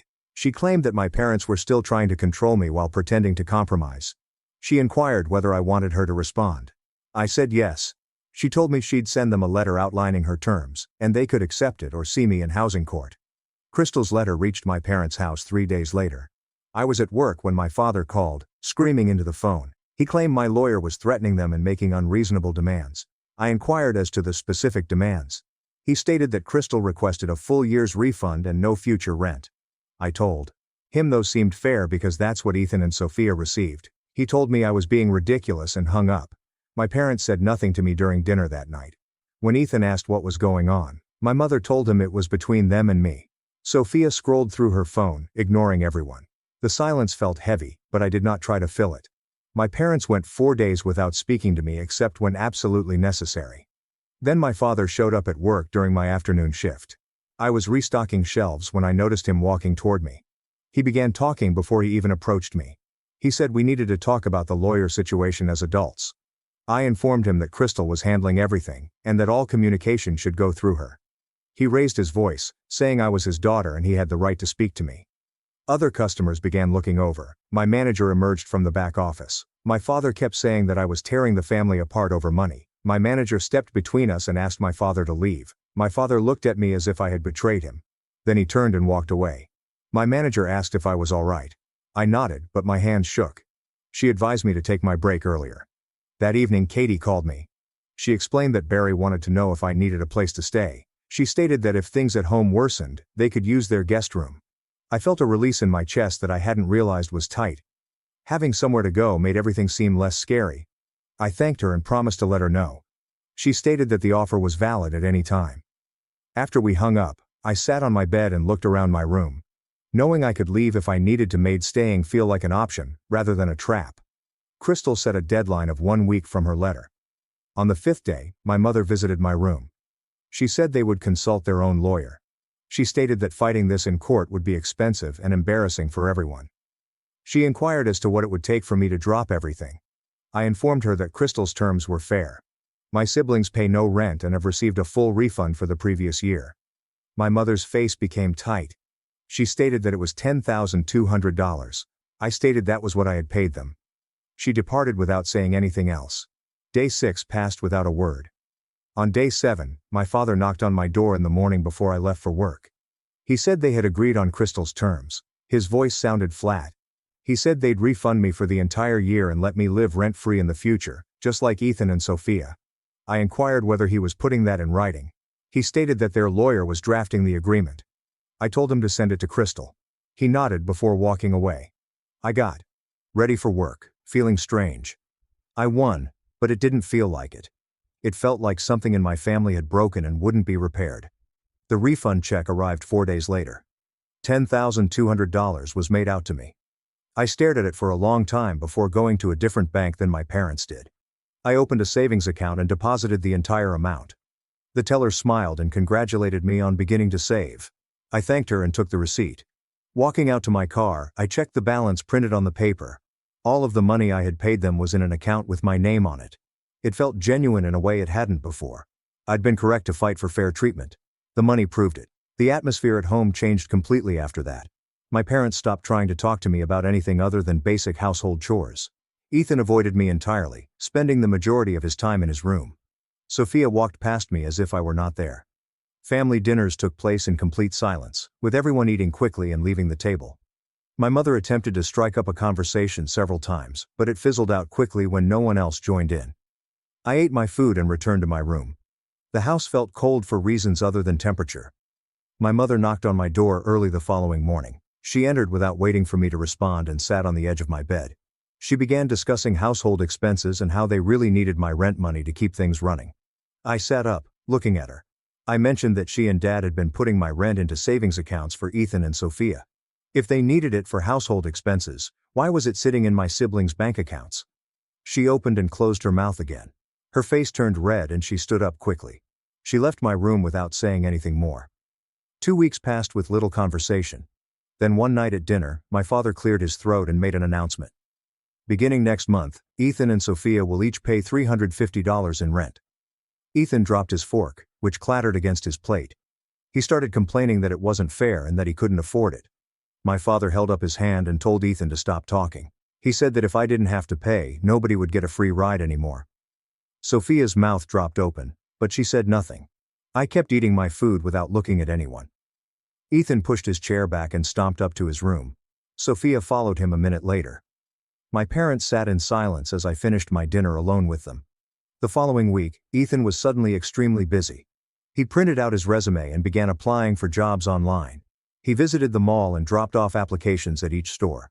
Within 5 days, he had an interview at a downtown music store. He returned home 2 days later and informed everyone that he had gotten the job. He'd be working 4 days a week to assist customers and organize inventory. My father nodded and said, "That's good." Ethan looked at me across the table, but I just ate my meal. It was funny how quickly he could find work when he needed it. He'd been saying for 2 years that no one was hiring and that he should focus on his music instead. It turned out that jobs were available the entire time. Sophia took a different approach. She stopped going to her boutique job and told my parents she couldn't afford rent while pursuing her influencer career. She needed to devote all of her time to content creation if she wanted to increase her following. My mother looked at my father, and he shook his head. He told Sophia she had two options: pay $350 per month or find another place to live. Sophia's eyes widened and she began crying. She claimed they were ruining her dreams and being unfair. My father did not change his expression. He told her she had until the end of the week to decide. Sophia ran upstairs and I heard her door slam. The next day she was on her laptop applying for jobs. She was hired at a coffee shop near the mall within 5 days. Living at home felt wrong, even though I wasn't paying rent. The air was heavy and nobody looked at each other during meals. I started considering getting my own place. I texted Barry and asked if he could help me figure out what I could afford and what I should look for in a lease. He texted back right away, inviting me to come by his office that weekend. Saturday morning I drove to his workplace, a property management company. He had a large desk filled with folders and a computer with 2 monitors. He pulled up a chair for me and we talked about my finances for about an hour. He showed me how to figure out what percentage of my income should go toward rent. He discussed security deposits and utility costs. He looked up apartment listings in my area and explained what I should look for in lease terms. By the end, I had a list of 5 places to look into and felt like I knew what I was doing. Annie approached me after my community college class that week. She taught my business fundamentals course and was always friendly to me. She mentioned that my assignments were improving and that I appeared to be more focused in class. She inquired if everything was fine. I told her about the housing situation with my parents and how resolving it had given me mental space. She nodded and explained that stress affects everything, including schoolwork. She told me she was proud of how I handled the situation and that I was doing well in her class. It was nice to have someone notice the positive changes. I thanked her and went to my next class, feeling better than I had in weeks. I spent the next 2 weeks looking for apartments. The majority of them were either too expensive or in bad neighborhoods. Then I discovered a small studio apartment on the 3rd floor of an old building. It had a small kitchen and bathroom, but the main room was quite spacious. The landlord showed me around and explained that the rent was $900 per month, which included all utilities. I did the math in my head. This was less than the $950 my parents had charged me. I'd pay less to live on my own than I did in their house. The irony was not lost on me. I filled out the application that day and was approved 5 days later. My mom's face changed when I told her I was moving out. She expressed genuine sadness and asked if we could mend our relationship. I told her honestly that I needed time to decide whether I wanted them in my life after how they had treated me. She began crying, and my father wrapped his arm around her. He said nothing, but his jaw was clenched. I went upstairs and started packing my belongings. I had a month until my lease started, but I wanted to be prepared. The week before I moved, Ethan knocked on my door. He asked if he could help me move my belongings to the new apartment. I was surprised, but agreed. On moving day, Ethan arrived with his car. We loaded boxes and furniture, making 3 trips back and forth. On the last trip, he told me that he had no idea how unfair things had been until he had to get a job himself. He apologized for laughing at me when I first brought up the rent situation. He admitted to living in a bubble, and our parents had allowed him to stay there. I told him I appreciated his apology. We carried the last box up to my apartment, and he assisted me in arranging the furniture. Before leaving, he hugged me and expressed his desire for us to remain close. Sophia did not apologize, but she did stop making vague complaints about me on social media. Katie showed me that Sophia had deleted all of her posts about family drama and toxic siblings. Sophia received her first real paycheck from the coffee shop 1 week after I moved out. She posted a picture of it with the caption, "Honest work and earning your own way." She was now working 4 days a week and appeared to be less concerned with becoming famous on the internet. Sophia had begun discussing the possibility of attending community college next semester, according to my mother. Reality had struck both of my siblings, and they were handling it differently, but they were dealing with it. Moving into my studio felt different from the beginning. I chose a small second-hand couch and dark blue fabric and positioned it against the wall near the window. The kitchen had just enough space for a small table and 2 chairs, and I bought real dishes instead of paper plates, as I had done at my parents' house, to avoid arguments over who would wash them. I hung up some posters I'd had rolled up in my closet for years because Sophia always said they were ugly, and my mother would take them down. They were now on my walls, and nobody could say anything. I cooked actual meals for myself and ate them whenever I wanted, without Ethan showing up to steal half of my food or my father helping himself to the leftovers I had been saving. My belongings remained exactly where I put them. My shampoo remained in my shower. My snacks remained in my cabinet. Nobody borrowed my laptop, towel, or phone charger. The level of freedom exceeded my expectations. A week after I moved in, Crystal called to inform me that she was closing my case file. She stated that she never charged me for any of her work because parents who exploit their children financially made her very angry, and she was happy to assist me in standing up for myself.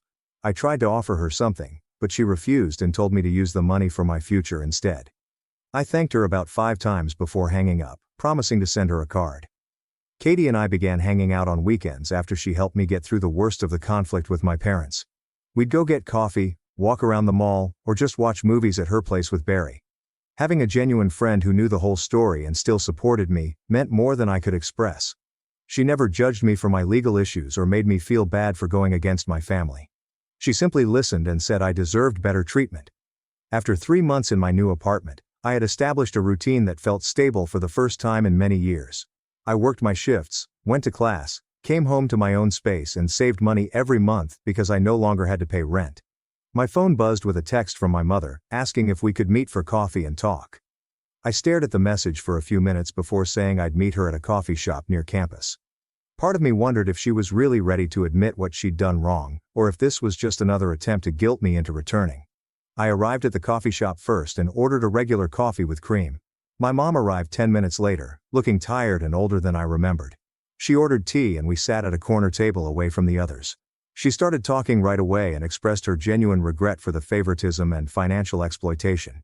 She explained that she had convinced herself that I was stronger and more capable than Ethan and Sophia, so it was acceptable to treat me differently and expect more of me. But now she realized how wrong that was, and how much damage it had caused.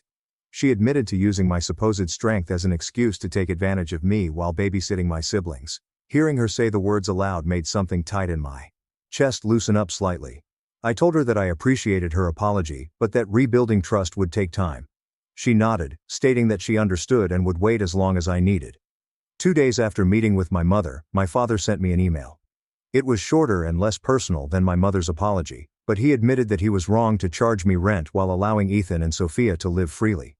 He apologized for not treating me fairly, and expressed hope that we could improve our relationship moving forward. The email felt stiff and awkward, as if he had struggled with every word. But I appreciated that he had at least attempted to admit his mistake. I responded briefly, thanking him for his apology. Over the next few months I began meeting my parents for dinner at restaurants every couple of weeks. We kept things neutral and talked about everyday topics like work, school, and the weather. They were learning to treat me as an independent adult, rather than a source of income or a problem to be solved. My mother stopped trying to give me advice on every decision I made, and my father stopped acting as if I owed him anything for raising me. The dynamic had changed, and it felt more balanced.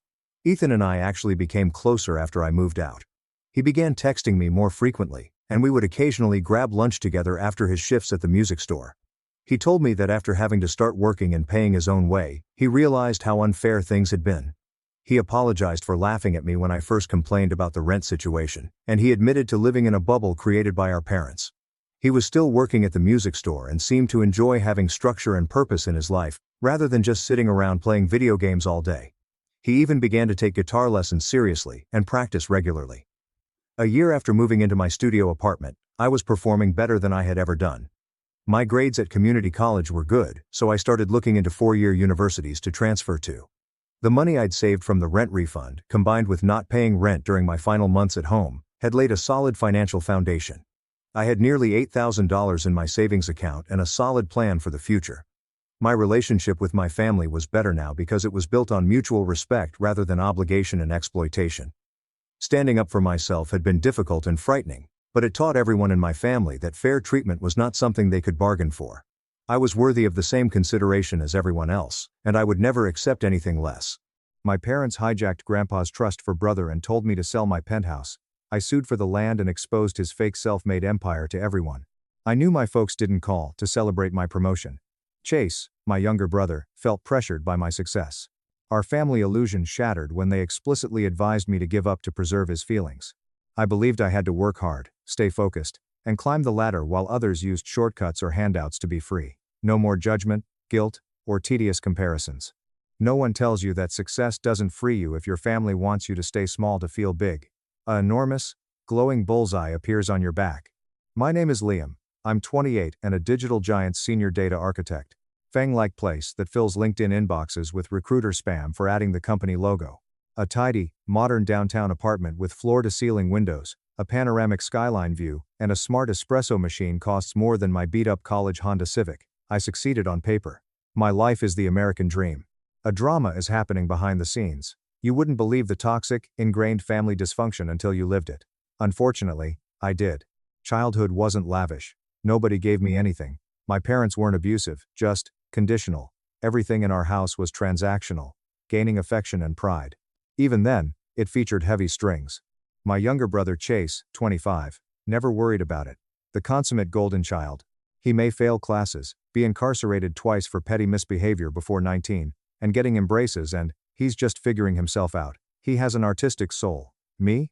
A week of stillness followed an 8th grade homework error. When I told my parents I wanted to attend a top engineering school out of state, they laughed.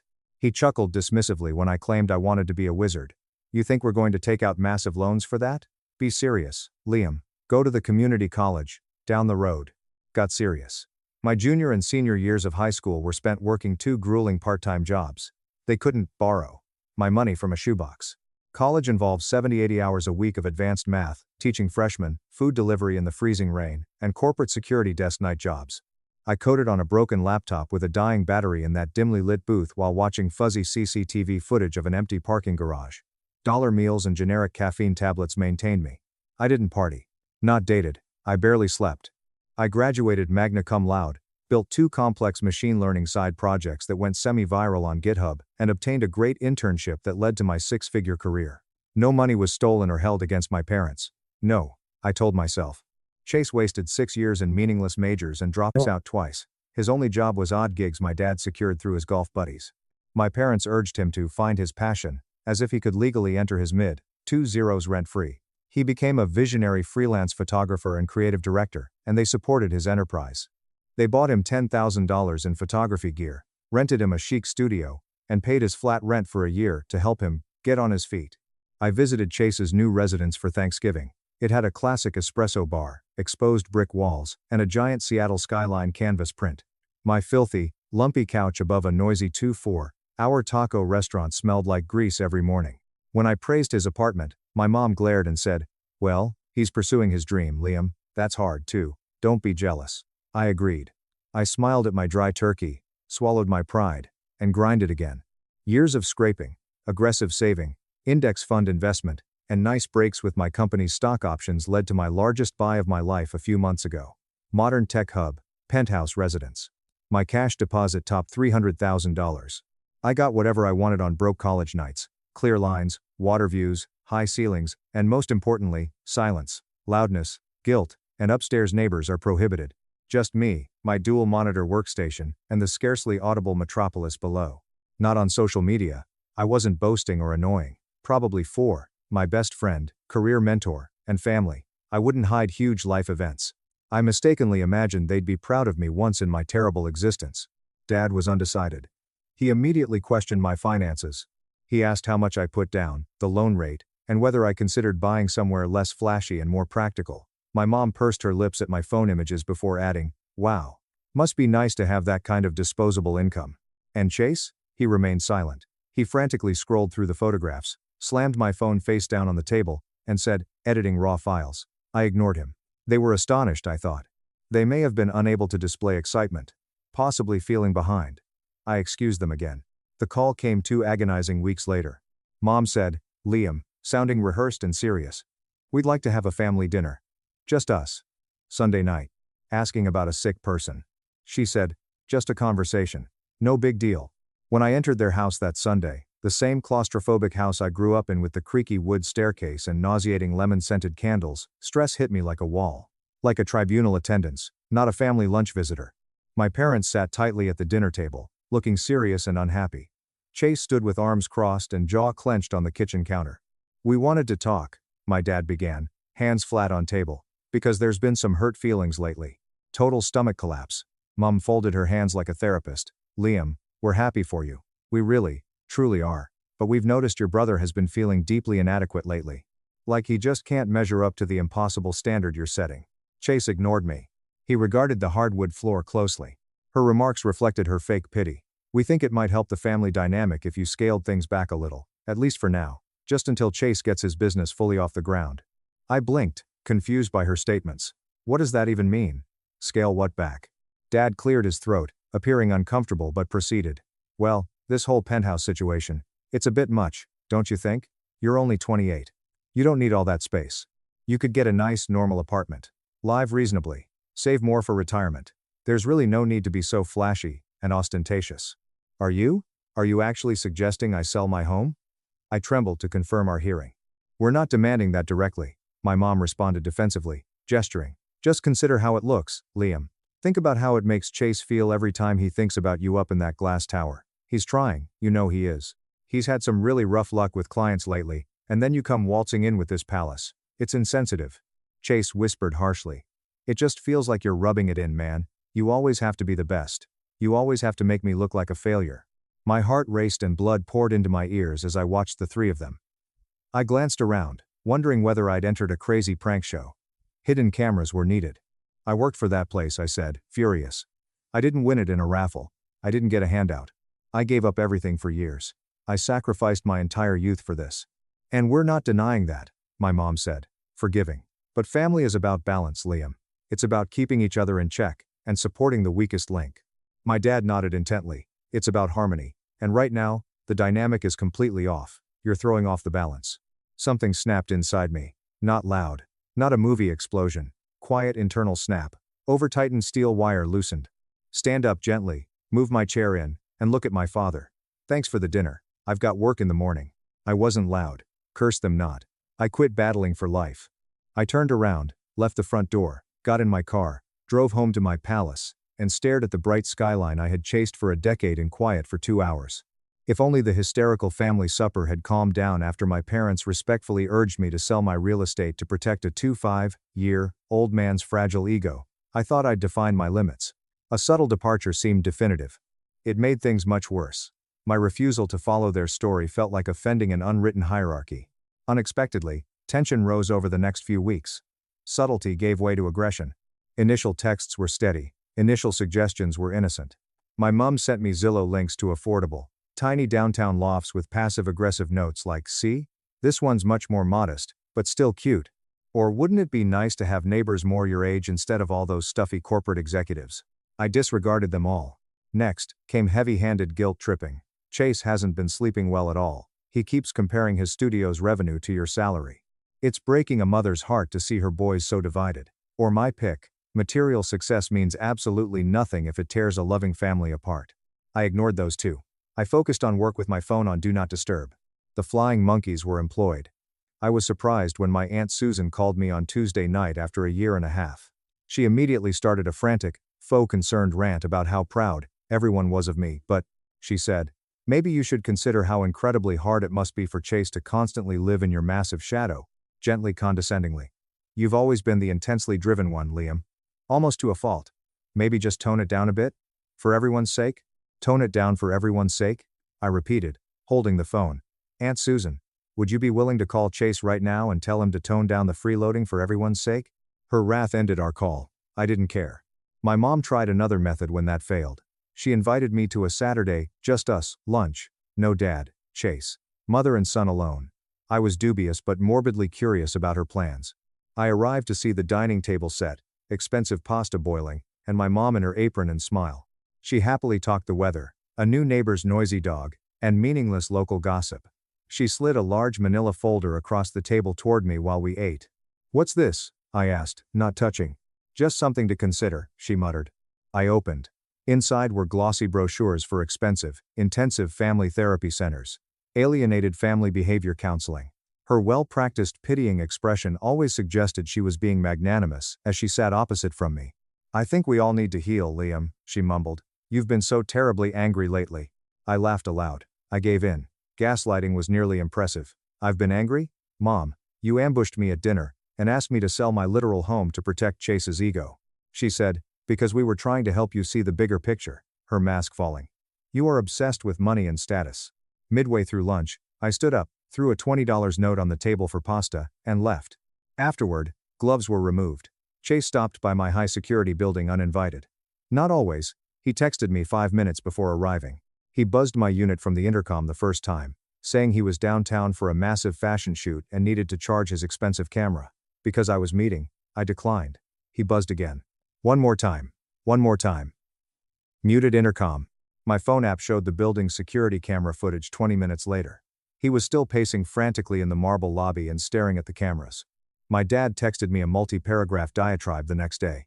"Family means being there for each other in emergencies, not slamming luxury doors in people's faces. You've become cold and arrogant." I responded, "Family also means respecting basic boundaries." Silence. Chase returned a week later. His expensive pastries and coffee were disguised as a brotherly visit this time. After seeing him on tape, I stopped him. I encountered the concierge in the foyer after using the elevator, before he could call my room. He said, "Thought I'd bring breakfast," pointing to the expensive bakery bag with a smirk. "I'm working, Chase," I said, not taking the bag. "You're always working," he sneered, breaking the friendship. Glaring, "Yes, because that's how I got here." He looked at me, fury painted on his face. He violently dropped the bag of donuts on the concierge's mahogany front desk, spun around, and ran out through the rotating glass doors. He stopped talking. "Refused donuts." I trashed them in the lobby. Answering took a while. The family is radio silence. Should I lie and say it didn't influence my head? I worked long hours, improved archaic code bases, and supervised engineering teams, but my apartment's silence was occasionally too loud. My mind said, "Maybe you really are the problem, Liam. Maybe you could have handled it differently. Maybe you are arrogant." Ultimate betrayal followed. A peaceful Saturday morning. The property manager of my building pinged me when I was in bed checking work emails. "Hi Liam, just a quick note. Your brother dropped off the photography prints for the lobby exhibit. We'll be installing them on the display walls later this afternoon. Thanks for coordinating." Looking at the message, I was confused. My luxury building lobby had local photos, modern sculptures, and abstract paintings. I also nominated failing college art school friends to the board. Recently, I hadn't submitted anyone's name or signed Chase for a showcase. I said, "Sorry, what prints? I didn't authorize anything." The manager reacted quickly. "Chase said you cleared it with the board. He said you wanted to support his new studio launch and thought the lobby would be perfect exposure. He had access to the freight elevator already. It seemed totally legit." It was a cold adrenaline surge. I got up, put on sweatpants, and rushed barefoot to the elevators. My heart beat against my ribs as I descended. They existed. Maintenance may hang 4 6-foot canvas paintings on the clean lobby wall, styled high-contrast black and white portraits. Chase's pretensions, moody and dramatic. However, the gigantic posters with bold, elegant type under each image shocked and chilled me. Not all succeed. Privilege camouflaged. Some climb broken backs. Not all penthouses are homes. I froze. My hands shook. Several wealthy people were drinking coffee, viewing the prints, and whispering in the foyer. An older, 14th-level aristocrat smiled at me as she passed. "These are incredibly powerful, Liam," she whispered. Very raw and provocative. "Who is the artist?" I ignored her. I couldn't breathe. I passed her into the property manager's glass office, and commanded their removal and destruction in a voice I barely knew. The manager was confused and apologized, then called maintenance to throw them in the back alley trash. Chase ignored my desperate calls. Neither today nor tomorrow. I drove to my parents' suburban home, furious. By banging the wood against the wall with my old key, I opened the front door without knocking. My mom wrung her hands in the foyer like she'd waited all morning. "Liam, please, we didn't mean to upset you," she shook. I hissed, "You knew," approaching her. She didn't reply. She looked down. I violently entered the living room past her. Chase browsed his iPhone on the comfy sofa with his feet on the coffee table. "You forged my name," I whispered, panicked. "You accessed my private building under false pretenses and tried to publicly slander me in my own home." He said, "It was just art, bro," staring at his screen. "Art is supposed to make you uncomfortable." "No," I said, towering above him. "It was a pathetic, cowardly hit job because you are a monumental failure and you know it." Finally, he looked up. His venomous eyes and icy face shone. You've made it perfectly clear you don't care about this family. You think you're a god up in that tower. I was just returning the favor and showing people who you really are. Unable to speak, because of his nasty statements and unsettling ease in saying them. After humiliating me, he felt more alive than ever. He had harbored this toxic hate for decades. You could have just asked for my help, Chase, I muttered, rage gone, lonesome exhaustion. If your business is failing, you could have just asked. Standing before me, he scoffed fiercely. You don't offer help, Liam. You flaunt what you have. You think just because you suffered and ate garbage in college, it gives you the divine right to look down on everyone else. You're a narcissist. I muttered. I don't look down on you, looking him in the eye. I didn't. But God help me, maybe I should have. My last message to him. Turning, I left the house. No door slammed. I wasn't loud. I stayed in the driveway. Driving back to the city, my chest changed. Permanent, unchangeable. My anger subsided. I wasn't sad. Was just done. Cut cord. At least I thought. My mail contained an official letter 2 days later. Dad's solid cardstock handwritten letter. The envelope made the fake art exhibit look like a kid's warm-up. Butter knife in hand, I opened the cream-colored envelope on my kitchen island. Same steady, architectural penmanship. Statements were like surgical stomach punches. No rage. Almost wished. A deliberate, cold, legal threat. He indicated empathy. Liam, I've always admired your intense discipline. Your ability to shut out distractions and aggressively chase your financial goals is remarkable. That's not easy, and I'm proud of you. We both are. But there is something vastly more important than corporate achievement and material wealth. Balance, loyalty, family. The horrible pivot then. I've been speaking extensively with your brother. He is going through an incredibly hard time financially. Your recent choices and your refusal to compromise have made things significantly worse for him mentally. Whether intentional or not, you've created a massive gulf between yourself and this family. Your tone, your arrogant attitude, your flashy lifestyle. They send a clear message. A message that says, I am better than you. That message has hurt your brother deeply, and it's forced your mother and me to radically reevaluate how we move forward to protect our flock. He then dropped the absolute nuclear bomb. As of this week, after consulting with counsel, we have decided to temporarily restructure the Carter Family Trust. We have named Chase as the sole, primary beneficiary for the next 5 years. Trust. Dropped letter on granite counter. My family trust details were unknown. My parents were middle class. But I knew my paternal grandfather left a vast upstate property a decade ago. About 100 acres of beautiful woodland and lakeshore were undeveloped. The luxury cabin boom made it worth much more than most people believed. I believed they were saving for retirement, or a catastrophic family calamity. My dad never explained. The "we'll talk about the estate someday" theme always got lost in small talk and holiday chaos. It appeared someday had come, without me. I grabbed the mail, shivering. It's not about favoritism, Liam. It's about equity and need. We hope you are mature enough to understand that this isn't a punishment. It's a protective measure for the family's future. If you are willing to humble yourself, apologize to your brother, and meet us halfway, this restructuring can be reversed. But if you continue down your current selfish path, you will force our hand permanently. The door is always open, but so is the window of opportunity. 2 times I read the letter. 3rd time. Each time, it made less sense and hurt more. Money was an issue. Self-made cash. Nobody required my grandfather's estate money. It was symbolic. As punishment for accomplishment, my bloodline was wiped off. In my life, I tried to follow their weird rules. Work, be humble, responsible, and never ask for aid. I requested nothing, not once. Now, I wasn't overlooked when something valuable was available. They intentionally extorted me. I spiraled for 3 weeks, not dramatically like movie rock bottom. I didn't drink or shatter mirrors, I just faded. I got up, used my work VPN, answered crucial emails, and attended Zoom sessions. I was inspected thoroughly. I lost focus. I missed 2 huge project deadlines that came early. Abandoned exercise. I stopped cooking and ordered greasy takeout every night. Left sinkfuls of dishes to decay. I missed my best friend's birthday dinner, and didn't call my mentor, who left a worrisome voicemail saying I sounded dead inside. Once my director of engineering took me into a private virtual breakout room, I realized how far I'd gone. Liam, she whispered, frowning. Your code commits are down 60%. You missed the Q3 integration deadline. This isn't like you at all. What is going on? My want to lie was great. Just fighting a bad illness or a mild flu. I looked at my camera and said, I know, I'm sorry. She refrained. She gave me a paid week off. Take a week. Disconnect completely. No questions asked. Just fix whatever is broken. I pondered vacationing, escape and recharge in Japan. I was too tired and mentally weak to pack. My peaceful, beautiful penthouse was my retreat. Sleeping until noon, binge-watching obscure 90s sci-fi, and staring at the ceiling for hours. I mindlessly browsed an old phone photo album at 3 a.m. Photos from my rough college years. Grainy photographs of my first roach-infested flat, sloppy Python scripts, and selfies with exhausted classmates I rarely spoke to. I saw a video I didn't remember making. I clicked play.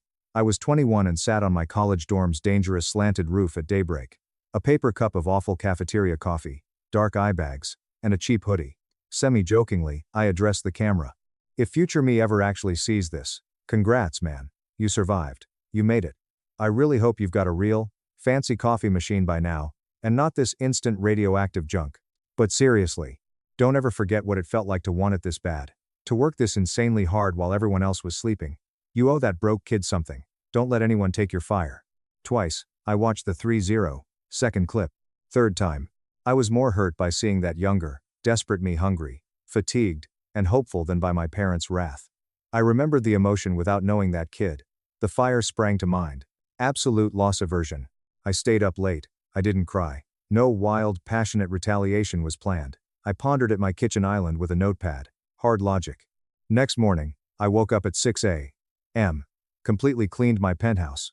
4 enormous garbage bags of takeout boxes were thrown out, every dish washed, 3 loads of laundry were done, and my bed was made military style. I opened a blank IDE on my high-end PC, and wrote for the first time in years, a passion project. Not for my corporate bosses or cash. Mine alone. A difficult software project I neglected for years.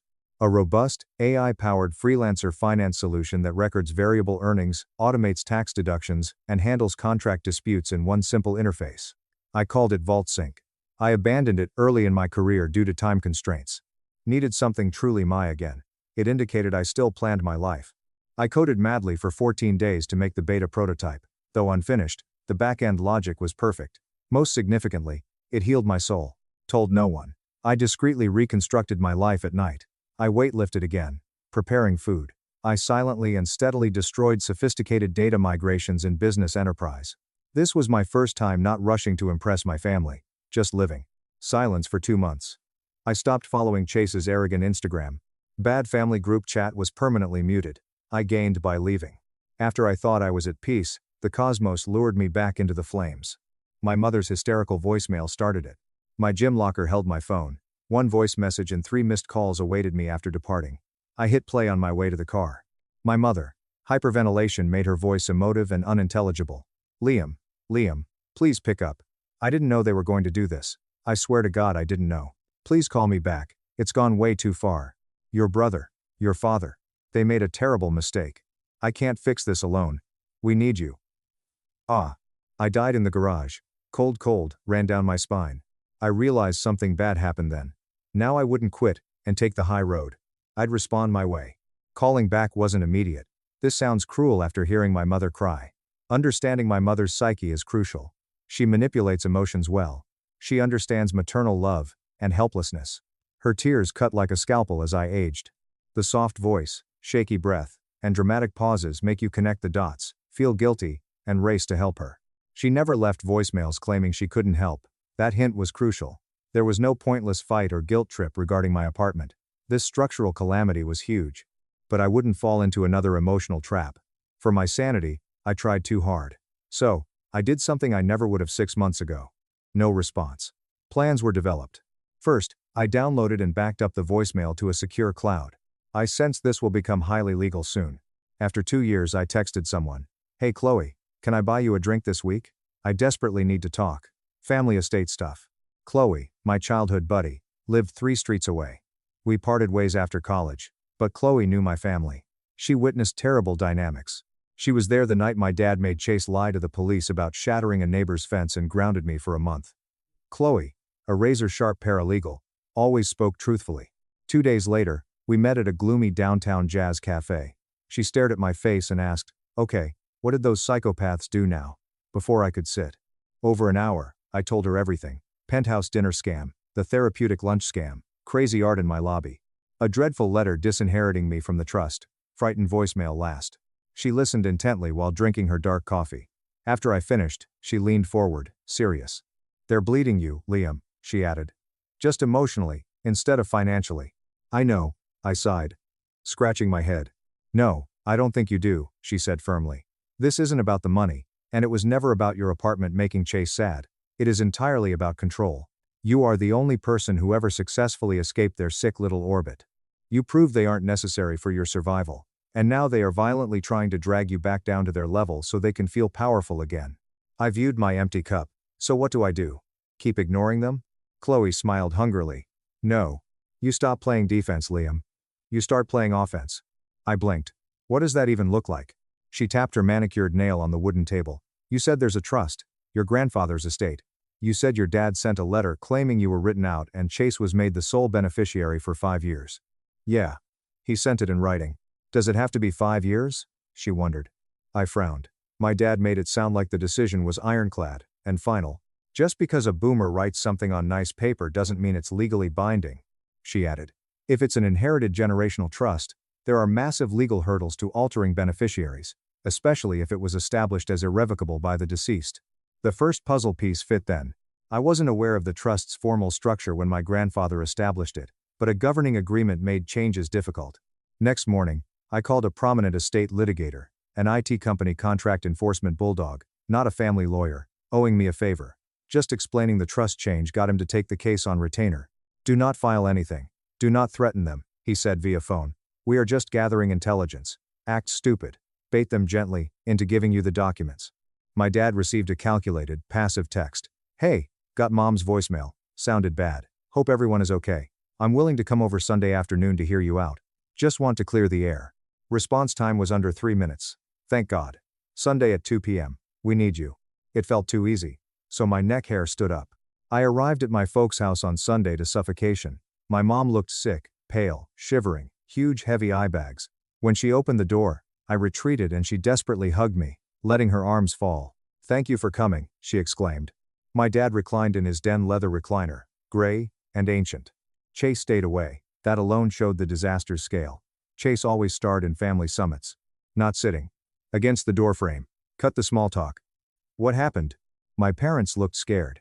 My dad shook his hands and coughed. Your brother, he's going through a massive crisis. His photography business. It didn't scale the way he projected. I assumed as much, I said coldly. Get to the point. He took out a massive commercial business loan last year, my dad continued, staring at the floor. He tried to rapidly expand the studio. Bought $50,000 in new cinema equipment, leased a second, massive warehouse location downtown. That was new to me. He fell behind on the massive monthly payments. He missed 3 deadlines. The commercial lender is playing hardball. They are initiating asset seizure. Two all. Crossed arms. Okay, sucks for him. But why is mom leaving me voicemails sobbing? How does this affect me? Scarier looks. Silence extended until the room was oxygen deprived. The words were forced by dad. He used the family trust as collateral for the loan. The room swirled. I blinked to avoid stroke. He did what? My mother cried. It wasn't the whole property. And ran. It was just a sliver. A few dozen acres. He swore he could flip the studio profit quickly and pay it off before anyone noticed. I softly said, which part of the land? My dad whispered, the East Ridge, face and hands. The East Ridge. The estate had solely that development potential. Direct highway access, lakefront view, grandfather's multi-million-dollar crown treasure. I said, I didn't even know he had the legal authority to do that, my mind racing. Mom, he shouldn't have, cried. But your father. We signed some papers to help him get approved. We thought it would finally make him stable. Let me guess, I said, going into the dark. The bank's lawyers started digging when he defaulted. The paperwork wasn't clean. And now the entire trust is frozen and under legal review for fraud. They remained mute. Complete confession was silence. Staring at my parents, I stood there. I wasn't called because they loved me. No one approached me because they realized they were wrong to disinherit me. I was called because the golden child committed a crime so serious they couldn't overlook it and needed the scapegoat's tech salary money to beat foreclosure. I inhaled, losing childhood. I want the documents, I demanded, all of them. The original trust, the addendums, the loan transfers, now. My dad tightened, regaining confidence. That is a private legal matter, Liam. We just need a short-term loan from you, to satisfy the bank. When I said, not if it affects my legal inheritance, the walls rang. Not if your golden boy's felony fraud is jeopardizing my grandfather's estate. You have exactly two choices right now. You either hand me the entire folder so my lawyer can review it, or I have him file a subpoena tomorrow morning and drag all three of you into open court for breach of fiduciary duty. I had never seen my father so scared in 28 years, not mad, terrified. He knew he had no power over me then. He mumbled, "You've changed," gazing at me like a monster. "No," I answered calmly. "I just stopped apologizing for existing." I left the house 20 minutes later with a massive legal file stack. No goodbyes or hugs. My litigator called me 3 days later. He examined all trust pages and adjustments. As Chloe suspected, a muddy amendment papers obscured my name, making it unreadable to a judge. "The original trust was set up by your grandfather with an ironclad clause," my lawyer said. "No alterations to beneficiaries can be made unless all named parties agree in writing and get it notarized. Your signature is nowhere to be found on this restructure. Which means the 5-year transfer to Chase is entirely illegitimate. Furthermore, using an illegally modified trust as collateral for a commercial loan borders on bank fraud." Smiled predatorily, he reclined on his leather chair. "We have them dead to rights, Liam. We can force a full reversal. We can probably get Chase indicted, if we really want to push it. Withdrawing seemed like a decade. Do it. Force the reversal." My lawyer sent my parents and Chase's commercial lender a terrifyingly polite, legally damaging cease and desist letter. It criticized the updated trust's legal faults, referenced the original portion, highlighted my signature fraud, and closed with an ultimatum. "We demand the immediate, legally binding reversal of all unauthorized modifications, and the full reinstatement of Liam Carter as an equal beneficiary. If this is not executed within 14 days, we will immediately file suit for estate fraud and breach of fiduciary duty." I heard nothing for 13 days.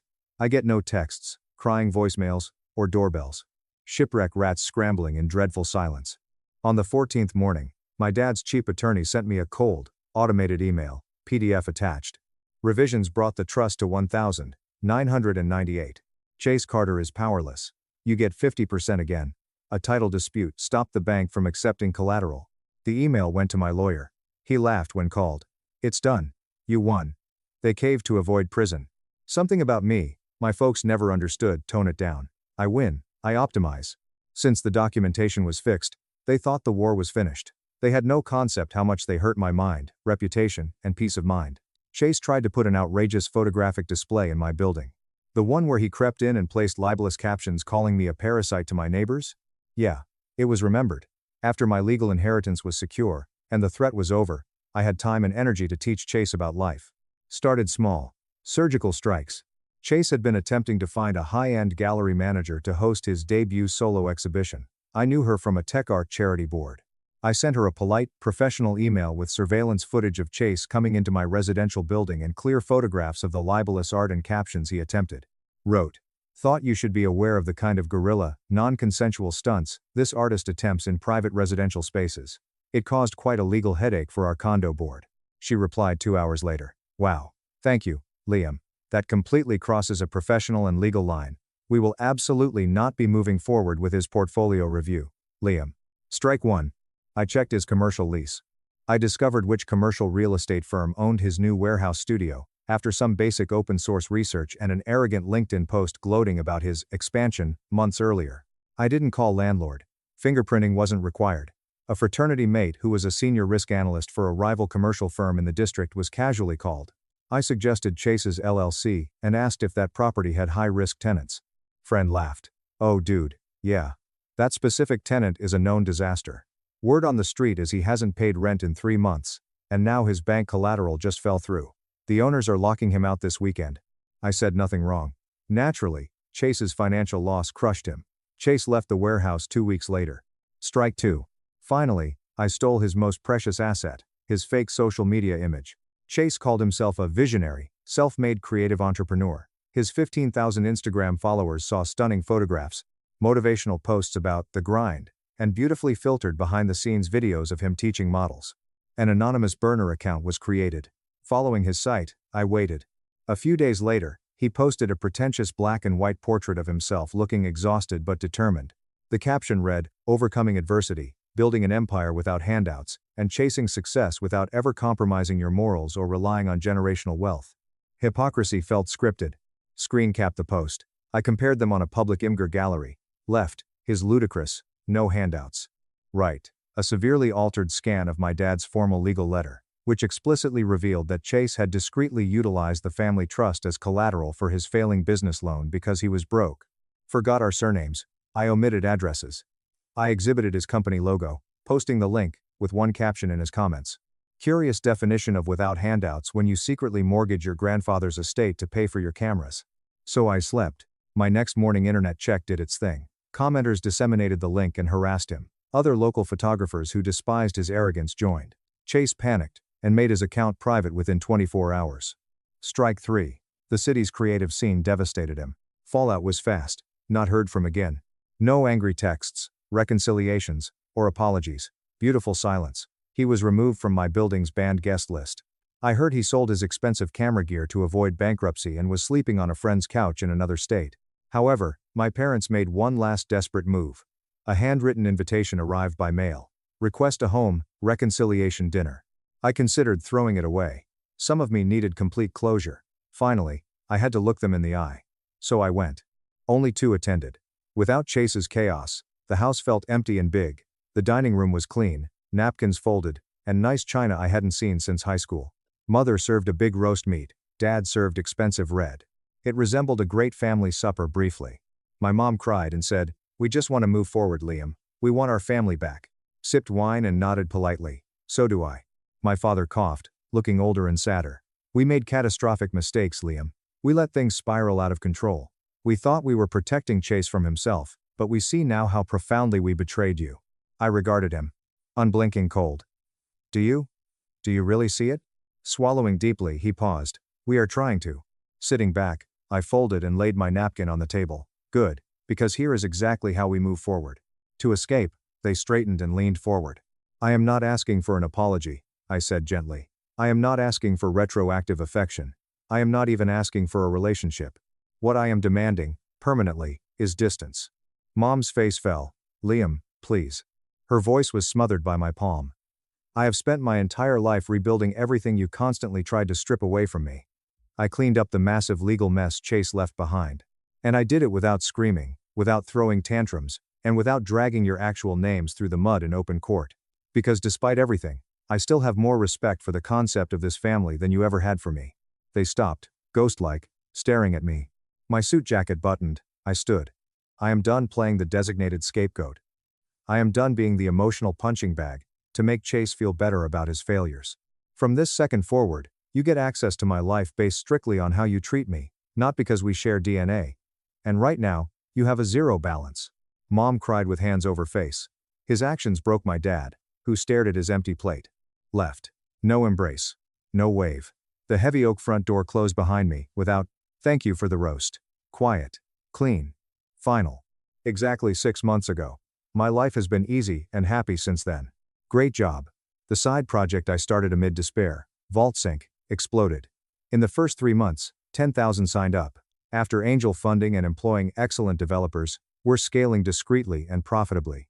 No Instagram brags, results only. Still own penthouse. I upgraded the espresso machine to commercial, because I could. My family hasn't phoned. They now know the bridge collapsed and ashes spread. Chase's social media is offline indefinitely. His Ohio smartphone repair kiosk work was reported by Chloe. I occasionally wonder if I regret anything while watching the city skyline at night. Maybe I was too harsh.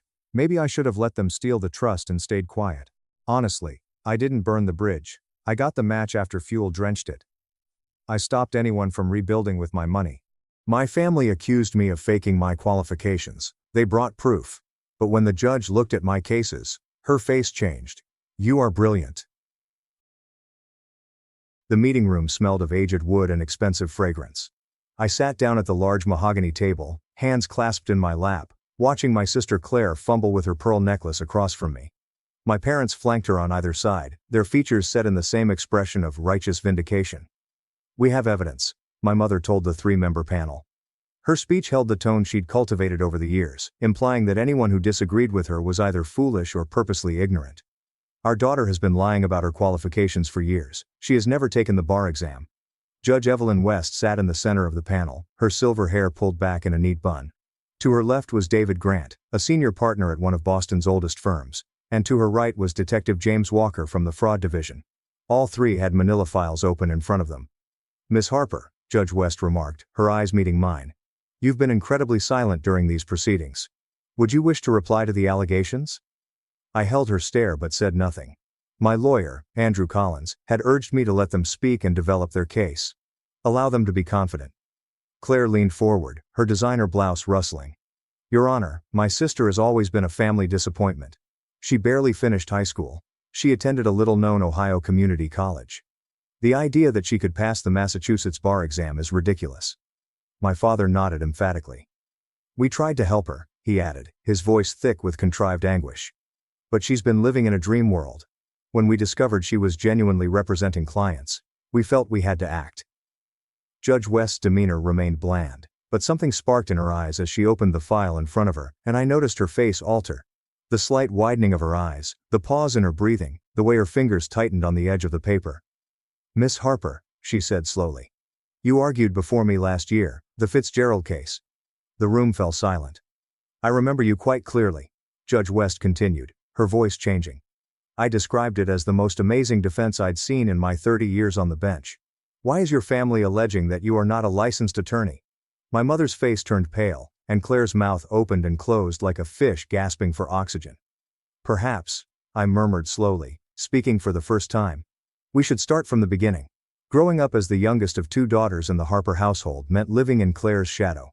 My sister was everything my parents desired. Beautiful, charming, and effortlessly popular. She got straight A's without studying, dated the football team captain, and was accepted to Yale before her senior year of high school even ended. My parents made it clear which daughter was the prize and which was the consolation. Claire was blonde and willowy, while I was dark-haired and solid, and where she excelled naturally, I struggled and fought for every B-. At dinner parties, my mother would occasionally mention the oops baby after her 3rd glass of wine. Why aren't you more like your sister, became my mother's favorite refrain, delivered with increasing frustration as I moved through my teenage years. The comparison crystallized during the summer after my sophomore year of high school, when Claire had just finished her first year at Yale Law School, and my parents hosted a celebration dinner at our house in suburban Connecticut. I served appetizers in a black dress my mother had bought especially for the occasion, playing the role of helpful younger sister while Claire held court about constitutional law in her summer internship at a prestigious New York firm. And what about you? Mrs. Jackson from next door spoke, her voice tripping with polite disinterest. What are your intentions for college? Before I could respond, my mother interjected, Oh, she'll probably go to the community college downtown. Claire chuckled as the dismissive tone in her voice wounded more than the words themselves. That tinkling sound everyone found so delightful. Not everyone is cut out for higher education, she said, patting my shoulder. There's no shame in knowing your limitations. Something hardened in me that night.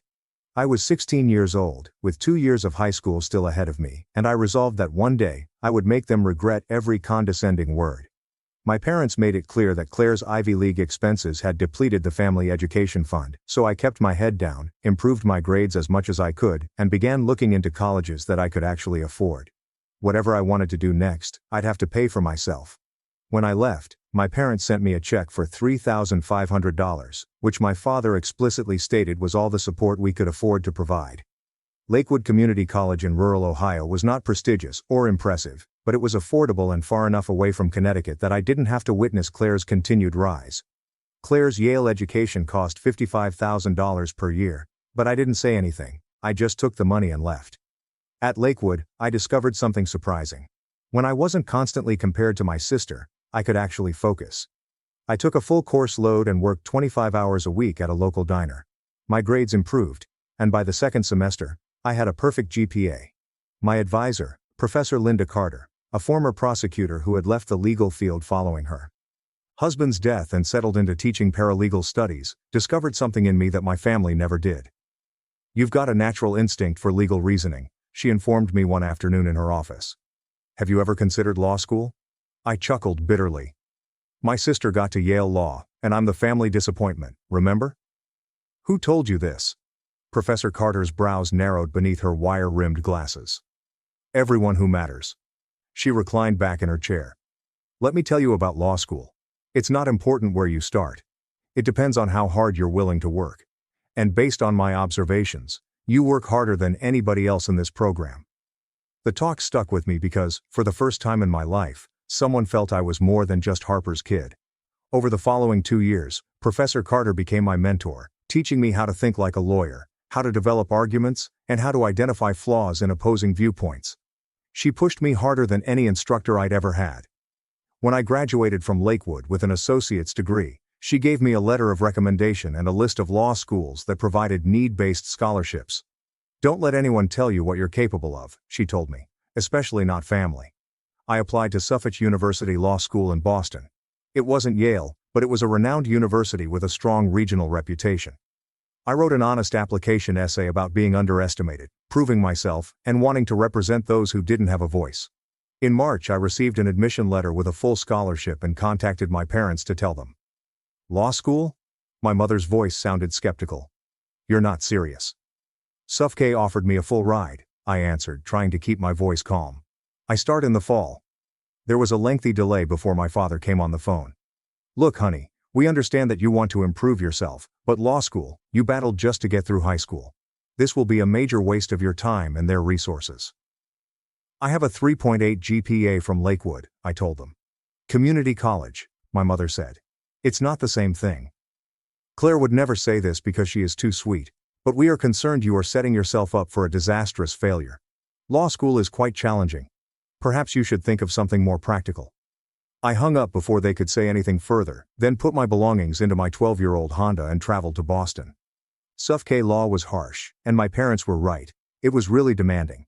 I studied 70 hours a week, lived on ramen and peanut butter, and slept very little. The other students came from better schools and backgrounds. They had family connections and work chances set up before the first semester finished, but I had only Professor Carter's words in my brain, and a strong desire to prove everyone wrong. In my first year, instead of traveling home for Thanksgiving, I worked as a hostess at a downtown restaurant. My family did not pay me a visit, nor did they make a phone call. My parents sent a card containing a $70 bill and a letter that said, "Thinking of you during this difficult time." Claire, meantime, had been promoted to junior partner at her New York business. My mother's Facebook page was filled with photographs of Claire at charity galas, winning awards, and being interviewed for legal journals. The golden kid continued to shine, and I studied harder. By the second year, something changed. The law began to make sense in a way it hadn't before. I could see the patterns, arguments, and methods. My contracts professor, a severe woman called Dr. Helen Vasquez, approached me after class one day and remarked, "You have exceptional analytical skills. Have you considered applying for law review?" I hadn't. Legal review was for top students, those bound for Supreme Court clerkships and large legal firms, not community college transfers working 3 part-time jobs. "You should apply," Dr. Vasquez said. "I'll write you a recommendation." I completed a law review. I also earned the Academic Excellence Award for second-year students and got a summer internship at a small criminal defense company. When I called to tell my parents, my mother responded, "That's great, honey. Claire recently got engaged. He's a Harvard MBA and they're planning a spring wedding." Of course they were. I graduated in my third year, summa cum laude. I ranked third in my class, had 2 job offers from reputable Boston businesses, and the bar test was slated for July. I prepared like my life depended on it, and in many respects it did.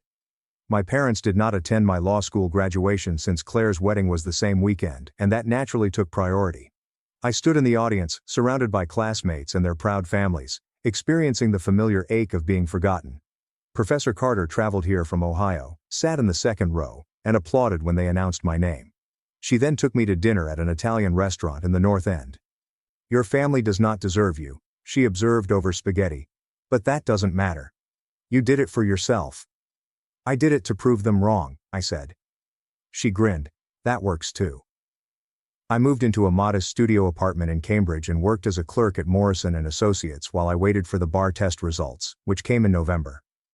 At 6:47 a.m., I received an email informing me that I had not only passed but also scored in the top 5%. I grieved on my flat floor before calling my parents. "That's excellent, honey," my mother responded, her voice preoccupied. "Your father and I are on our way to Claire's house. She is pregnant. We'll help with the nursery."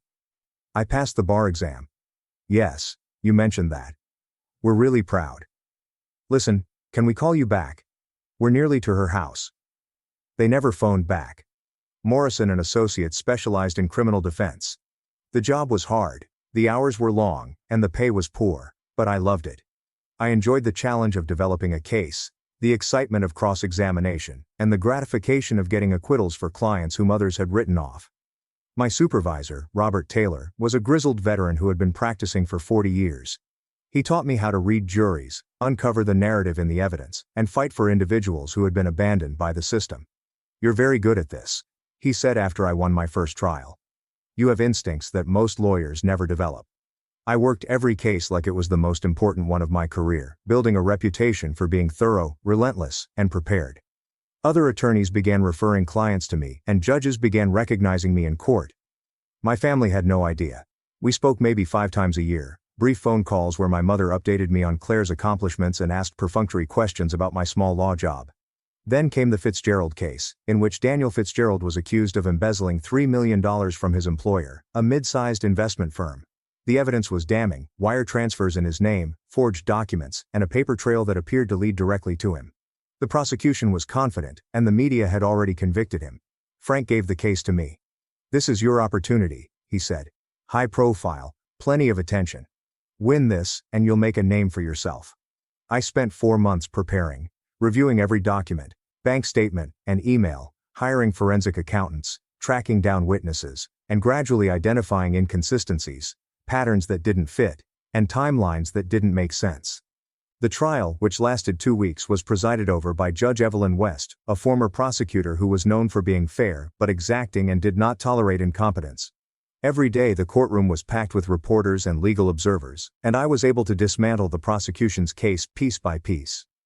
After a 6-hour jury deliberation, Judge West summoned me to the bench. I demonstrated how the wire transfers had been manipulated, the documents had been backdated, and the true embezzler was Daniel's supervisor, who had fled to the Cayman Islands 3 days prior to the start of the investigation. "Miss Harper," she remarked, "that was the best defense I've seen in my 30 years on this bench. You have an outstanding future ahead of you." The legal world noticed, and I began to receive calls from larger firms, offers of partnership, and invitations to speak at conferences. As my business increased, I moved to a better apartment.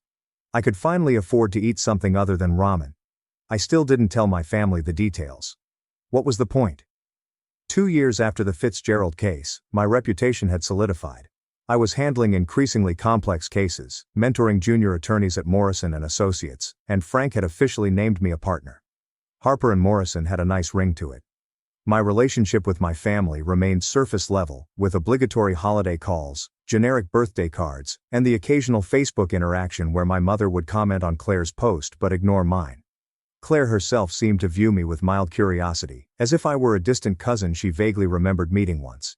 In March, I received a wedding invitation on heavy cardstock with gold embossing. Her husband Ethan came from old money, and they had 2 children, a brownstone in the village and a summer house in the Hamptons. My cousin Sophie was getting married in Connecticut, and the entire extended family would be there. I hadn't seen most of them in over a decade, but something compelled me to RSVP.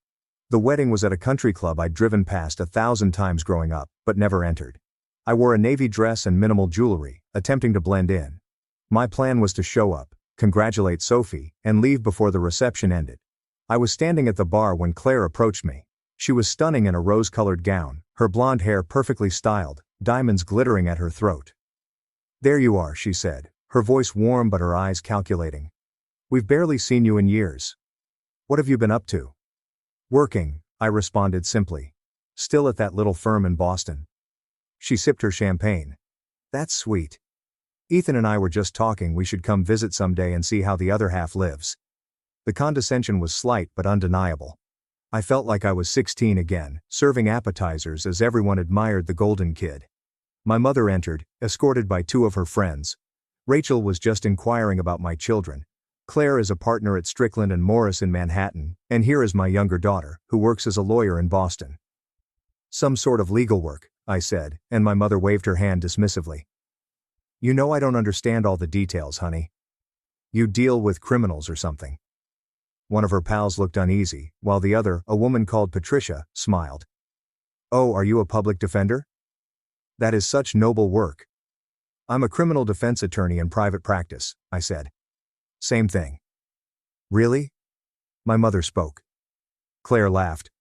"Come on, Mom. There's a significant distinction between public defenders and real criminal lawyers. No offense," she continued, glancing at me. "I'm sure you're doing fine." Something inside me snapped. I'd been broken before and put myself back together, but this was different. This was the last straw after years of being ridiculed, ignored, and undervalued. Actually, I responded, my voice calm. I just won the Morey case last month. The newspapers described it as the biggest white-collar victory in Massachusetts this year. Claire's face did not change. That is nice. My mother touched my arm. I am sure that felt like a huge deal. We're proud of your efforts here. Now let us go locate your father. He wants photos of both of his girls. They went away, leaving me at the bar with Patricia, who offered me a sympathetic grin. For what it's worth, she murmured gently. I think it's amazing. Criminal law is quite complicated. I thanked her and requested another drink.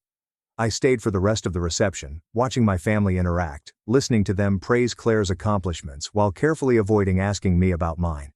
When I got home that night, I sat in my living room and made a decision. I was done trying to earn their respect. I was done waiting for them to see me, and I was not going to let them diminish me any longer. 4 months after the wedding, I received a call from Andrew Collins, an attorney I'd previously worked with on a few cases. He seemed concerned. Are you sitting down? What's wrong? He inquired. Someone filed a complaint with the State Bar Association against you. My blood ran cold. They say you fabricated your qualifications, that you never truly passed the bar test. You've been practicing law illegally for years. That's insane. Who is in your family? Andrew said.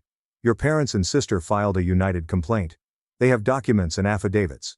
They claim you lied about graduating from law school and forged your bar passage certificate. I couldn't breathe. What did they do? There will be a hearing. The disciplinary committee wishes to investigate. This is serious. If they believe the charges, you may lose your license. You could face criminal charges. I sat down hard on my couch. My family had truly done this. They sought to destroy my career because I had finally accomplished something they could not ignore. I need you to represent me, I explained. Already working on it, Andrew said. However, this is awful. Even false charges might harm your reputation. We need to figure out why they are doing this. I understood why. I'd stopped being invisible. I'd succeeded in a way they couldn't ignore, and my daughter's disappointment had become uncontrollable. The documentation my family provided was extensive. They'd gathered old high school report cards with my mediocre grades, found people willing to sign affidavits claiming I'd always struggled academically, and even obtained records from Lakewood Community College, though they conveniently left out the part about my perfect GPA. Claire's statement was quite thorough. She said I had been envious of her success for years and had begun imitating a lawyer to compete with her. She stated, I became delusional, creating a fantasy life where I was a successful attorney instead of accepting my limitations. My parents described me as confused, unpredictable, and someone who had always struggled to discern between fact and fantasy. They were concerned about any clients I could be fooling and wanted the committee to do a thorough investigation. It was character assassination disguised as civic duty. Andrew examined everything with increasing incredulity. This is vindictive, he stated. They're trying to ruin you. Can they? No, he said firmly. Because everything they're claiming is false. You graduated from SUFFK. You passed the bar. You're a licensed attorney in good standing. This is harassment. Then why have a hearing at all? Because the Bar Association has to investigate all complaints. It's procedure. But once they see the evidence, your actual transcripts, your bar exam results, your court records, this will be dismissed immediately. I nodded, but horror gripped my gut. My family had gone to burned earth. If the hearing went public, the allegations alone may harm my image. Clients can lose faith. Judges may see me differently. Everything I created may shatter because my family couldn't bear watching me prosper. The hearing was planned for Tuesday morning in October. My stomach churned as I arrived at the State Bar Association headquarters with Andrew. We planned attentively. Every document was categorized and every truth confirmed. My family was already present. My parents sat together, nicely clothed, with somber attitudes. Claire sat alongside them in a charcoal suit, looking every bit the accomplished lawyer. They had brought their own lawyer, a man from Connecticut who specialized in professional misconduct cases. They were truly dedicated to harming me. The three-person panel entered. Judge West, David Grant, and Detective James Walker. I felt a slight thrill of relief when I saw Judge West. She recognized me. She'd seen my work, but I knew she'd have to remain unbiased. The hearing started. My parents' attorney presented their argument with amazing theatricality. He constructed an image of a distraught young woman who had invented her entire career. He labeled me desperate, crazy, and dangerous. Claire testified.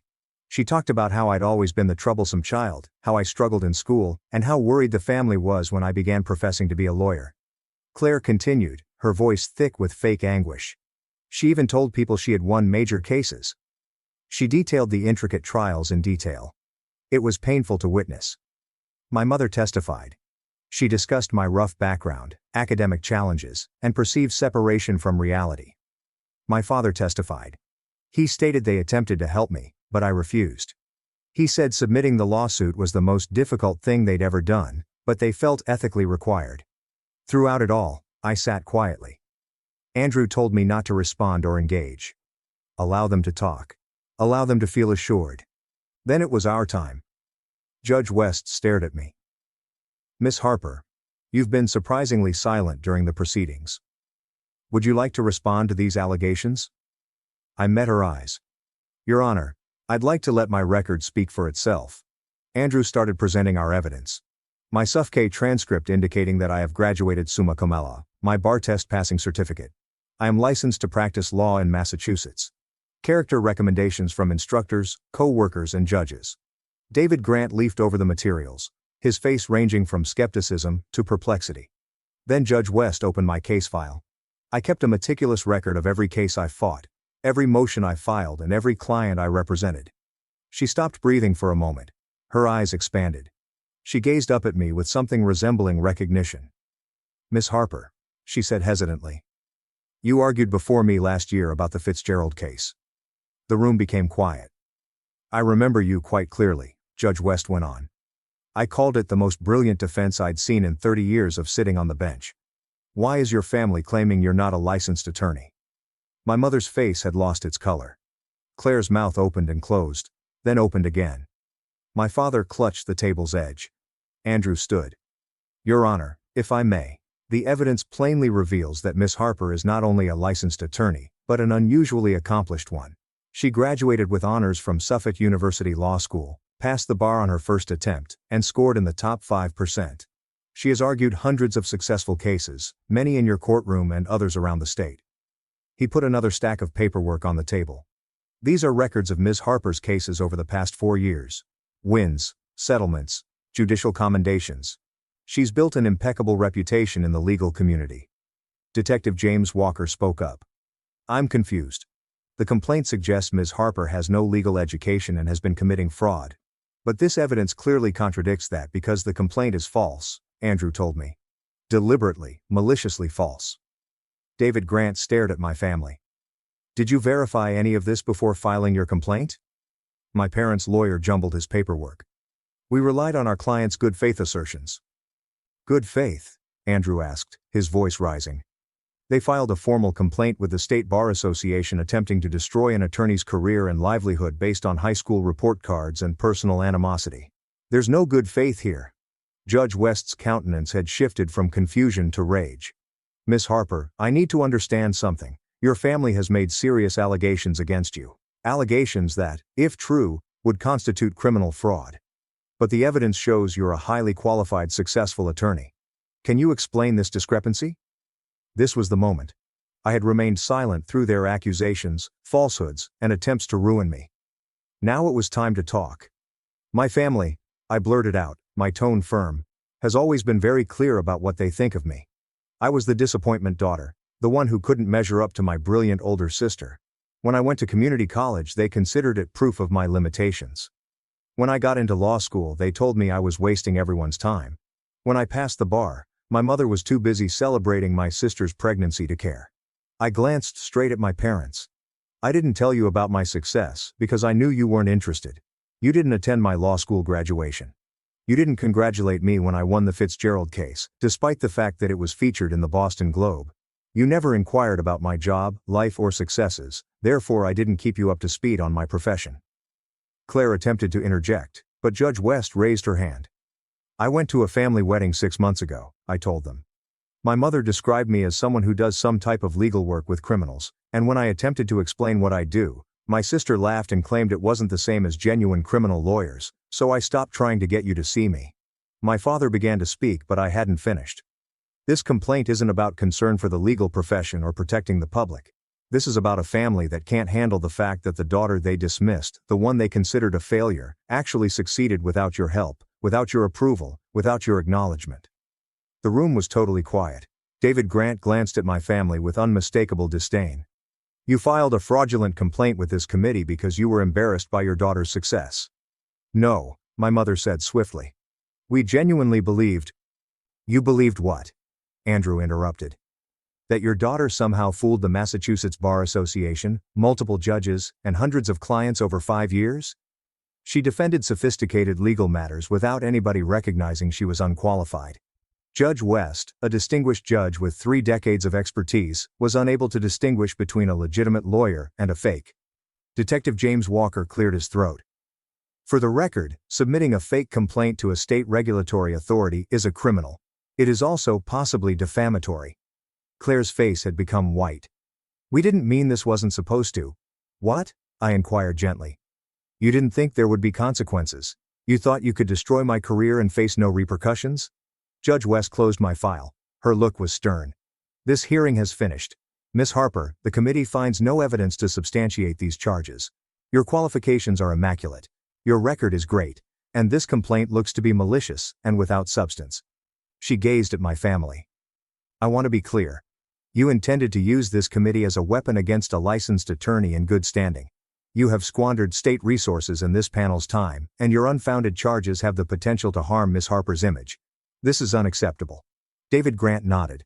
I practice in New York as well as Massachusetts. Miss Harper, he added, turning to Claire. I'll report this event to the New York Bar Association. They take professional behavior extremely seriously. Claire's eyes widened. You can't. I didn't do anything wrong. I just believed what my parents. She was saying. You're an attorney, David Grant said coldly. You should have known better than to sign an affidavit making serious allegations without verifying the facts. That's basic legal ethics. Detective James Walker stood. Mr. and Mrs. Harper, I'm going to need you to come with me. Filing a false report is a criminal matter. My mother gave a gasp. My father attempted to argue. Their lawyer sought to interfere, but Detective Walker remained unmoved. Judge West addressed me personally. Miss Harper, on behalf of the committee, I apologize for the hardship you've gone through. Throughout this process, you have maintained a high level of professionalism, and your reputation in the legal world has not been harmed. Thank you, Your Honor. As the panel stood to go, Judge West halted. One more thing. I'm proposing you for the Massachusetts Bar Association's Professional Excellence Award. The nomination has been languishing for several months, and after reading your documentation today, I am confident you deserve it. I felt tears approaching, but I kept them back. I would not weep in front of my family. Not now. The fallout was quick and harsh. Detective Walker did bring my folks in for questioning. While they were not eventually prosecuted, the inquiry was extensive and humiliating. The local Connecticut newspaper published an article on the fake complaint. My mother's acquaintance has ceased phoning. Claire received disciplinary action from the New York Bar Association for signing a false affidavit. She received a formal reprimand and was required to complete additional ethics training. More damaging was the blow to her reputation. Her actions became widely known in legal circles. Clients began asking uncomfortable questions. Her company recommended she take a leave of absence. My parents' lawyer issued a letter seeking to clarify that everything had been a misunderstanding. Andrew reacted with a letter stating our plan to bring a defamation complaint unless they publicly apologized and fully retracted all charges. They cooperated within a week. The public apology was brief and clearly unpleasant for them to make. It appeared in the Boston Globe and numerous legal periodicals, stating that their complaint was unjustified and that I was a licensed and experienced attorney. It was insufficient to heal the harm to our connection. However, our relationship had been broken for quite some time. 3 months later, I was presented with the Massachusetts Bar Association's Professional Excellence Award in a ceremony attended by over 300 attorneys, judges, and legal professionals. Judge West delivered it personally, speaking about my devotion, competence, and honesty. My family wasn't there. I didn't invite them. Professor Carter flew in from Ohio. She sat in the front row and cheered when they announced my name. Afterward, we had supper at the same Italian restaurant in the North End where we'd celebrated my law school graduation. I told you, she continued, raising her glass. Don't let anyone tell you what you're capable of, especially not family. You were right, I said. I usually am. She grinned. So, what's next? Big firm offer? Political career? I shake my head. I'm staying where I am. Morrison and Associates is where I belong. Small firm. Big impact. Frank's talking about making me a named partner. Harper and Morrison. Professor Carter mused. It did. A year has passed. My practice grew. I won more cases, took on more challenging clients, and coached young attorneys in the same manner that Professor Carter and Frank had mentored me. My parents called once 6 months after the hearing. My mother's voice sounded stiff and professional. We wanted to check in, she told us. See how you're doing. I'm fine, I said. That is good. Your father and I have been thinking about what occurred. We may have overreacted. May I have overreacted? Not that we were incorrect or are sorry. I may have overreacted, as if they were unhappy about something insignificant rather than attempting to damage my career. Is there anything else? I asked. A prolonged pause. Claire is suffering. The censure had a negative impact on her professional standing. She may have to leave her firm. Oh, there it was. They weren't phoning to apologize. They were calling because the golden kid had been tarnished and someone needed to be blamed. I'm sorry to hear that, I said, meaning it. I didn't feel guilty. I felt sad for Claire. She'd been trained to believe she was superior to everyone else, and now she was seeing that her actions had repercussions. We were hoping you would talk to some individuals, my mother said. Use your contacts, help her locate a new job. The audacity was amazing. No, I answered simply. But she's your sister, my mother said. Family helps family. Family, I said slowly, does not file fake accusations to damage each other's professions. The family does not sign papers saying that their daughter is insane. Family does not spend years making someone feel worthless just to beg for favors when it is convenient. My father got on the phone. You are being petty. We committed a mistake, but keeping grudges is unproductive. Claire needs assistance. Claire is an adult lady and a licensed attorney. She made choices. She signed court paperwork containing fraudulent claims. These decisions have repercussions. That is not my problem to repair. After everything we did for you, my mother continued, her voice rising with familiar outrage. We raised you. We backed you. You gave me $3,500 for college, I told you.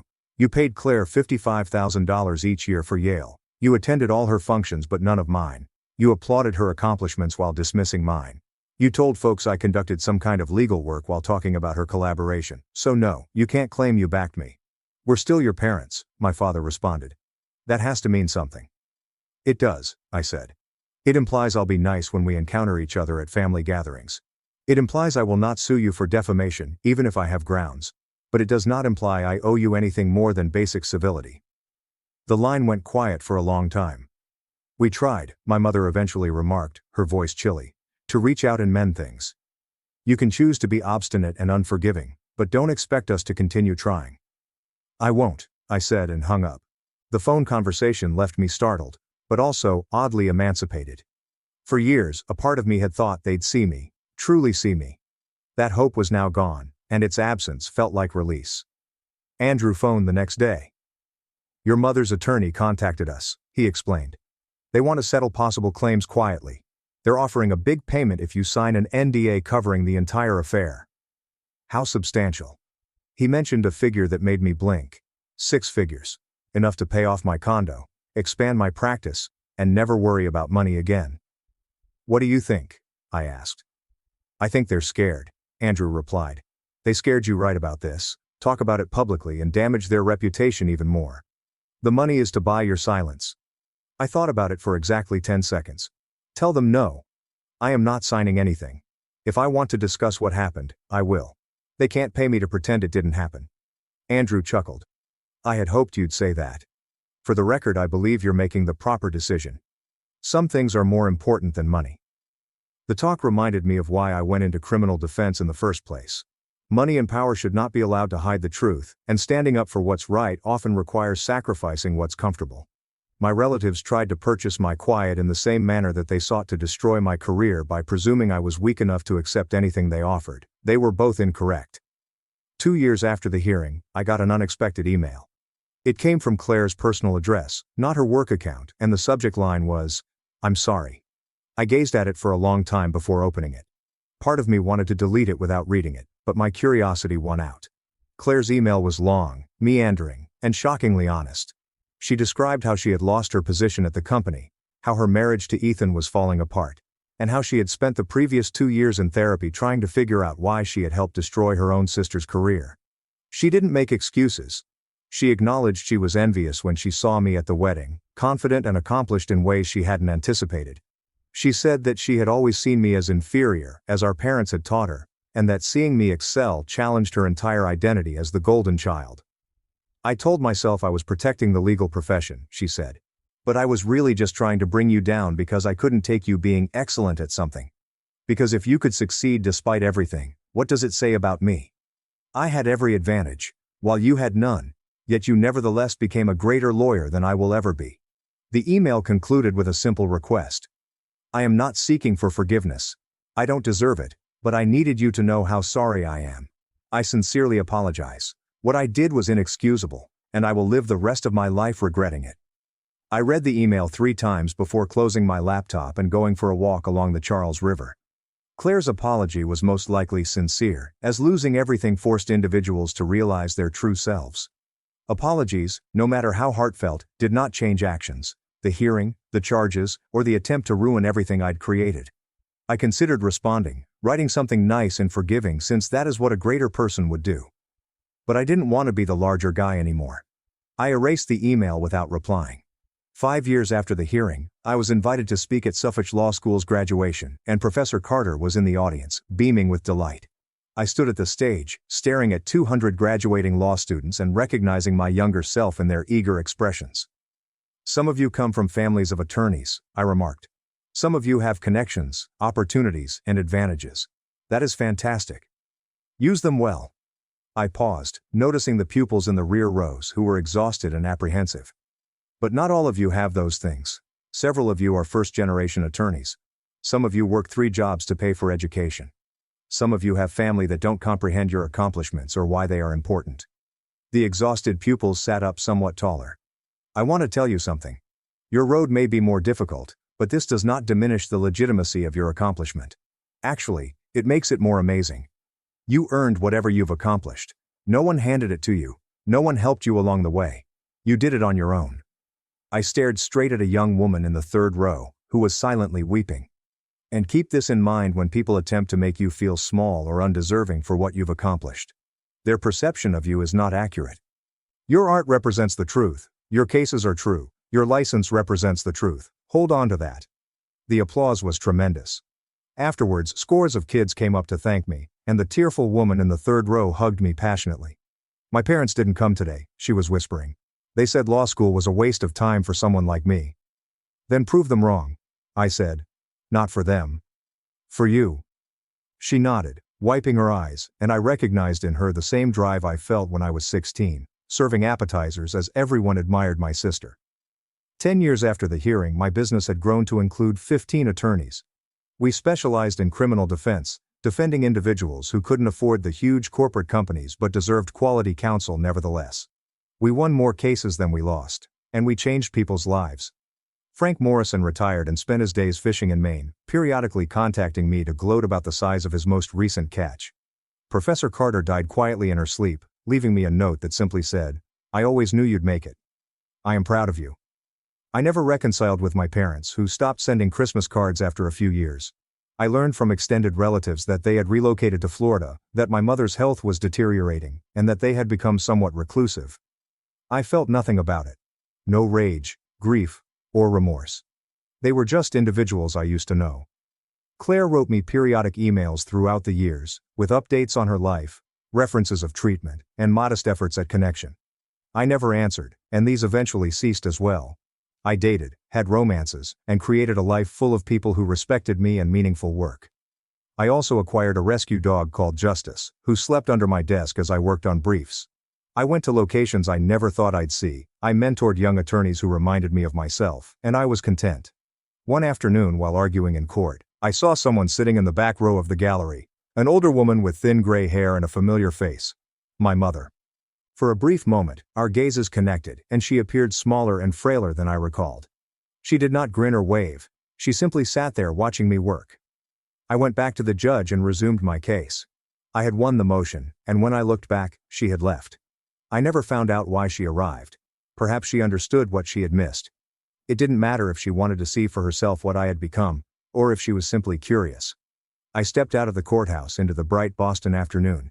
Justice waiting in the car, a celebratory meal with my colleagues arranged for that evening, and a dozen cases on my desk that required my attention. I had made a life worth living. I had proven everyone wrong who had ever questioned me. I had succeeded not because of my family, but in spite of them, and that was the finest payback of all. They sought to ruin me, erase everything I'd done, and reduce me back to the disappointed daughter who was aware of her limits. They failed. I was Attorney Harper, now a partner, award winner, mentor and advocate. I was the woman who would fight the Fitzgerald case. I was the lawyer who Judge West described as brilliant.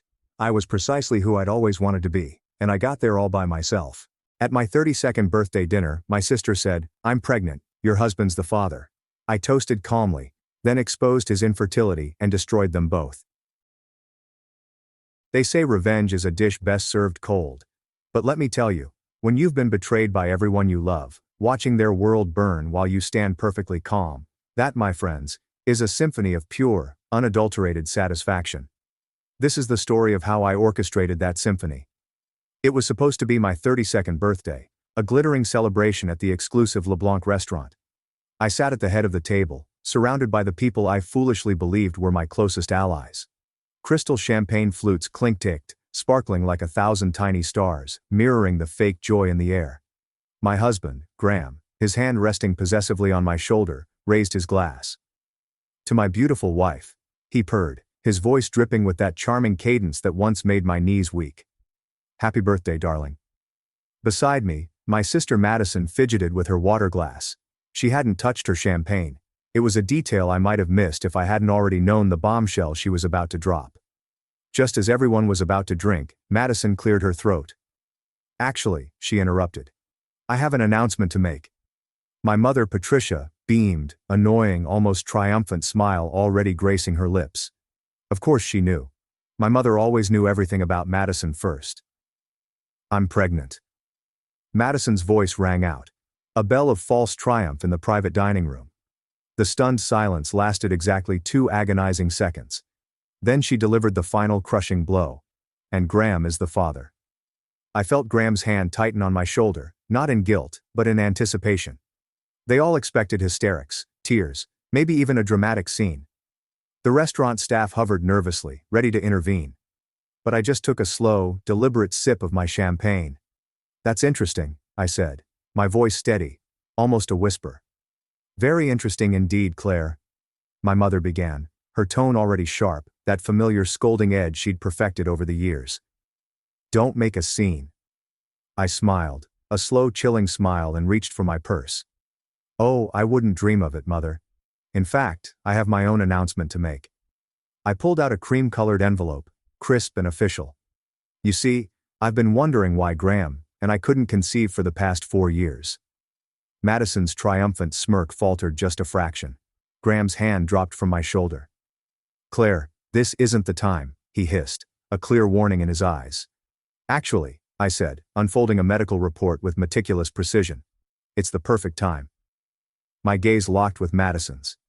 "Because according to Dr. Caroline Hayes at the fertility clinic, my dear husband has what they call aospermia, 0 sperm count." I leaned in, my voice dropping. "In layman's terms, he's completely infertile." The sound of Evelyn's fork clattering against her plate echoed through the suddenly silent room. Madison's face drained of color so fast I thought she might actually faint. That's impossible," she stammered, her voice thin. "The test must be wrong." "That's what I thought too," I said, pulling out a second envelope. So, I had him tested again. Different clinic, different doctor, same result. I smiled sweetly at Graham, who was now utterly motionless beside me, a statue of shock. "Would you like to see the dates, darling?" "Both tests were from 6 weeks earlier. You had me tested without my knowledge." Graham's voice shook, not with fear, but with pure incandescent rage.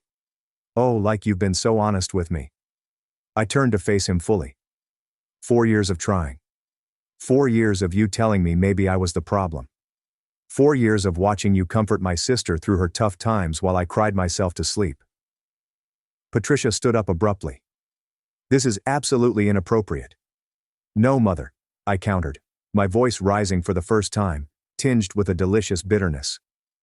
What's inappropriate is your precious Madison sleeping with my husband, and then trying to pass off someone else's baby as his.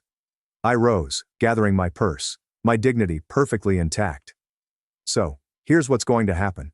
I'm going to walk out of here with my head held high. And you too. I looked between Madison and Graham, their faces a mask of horror.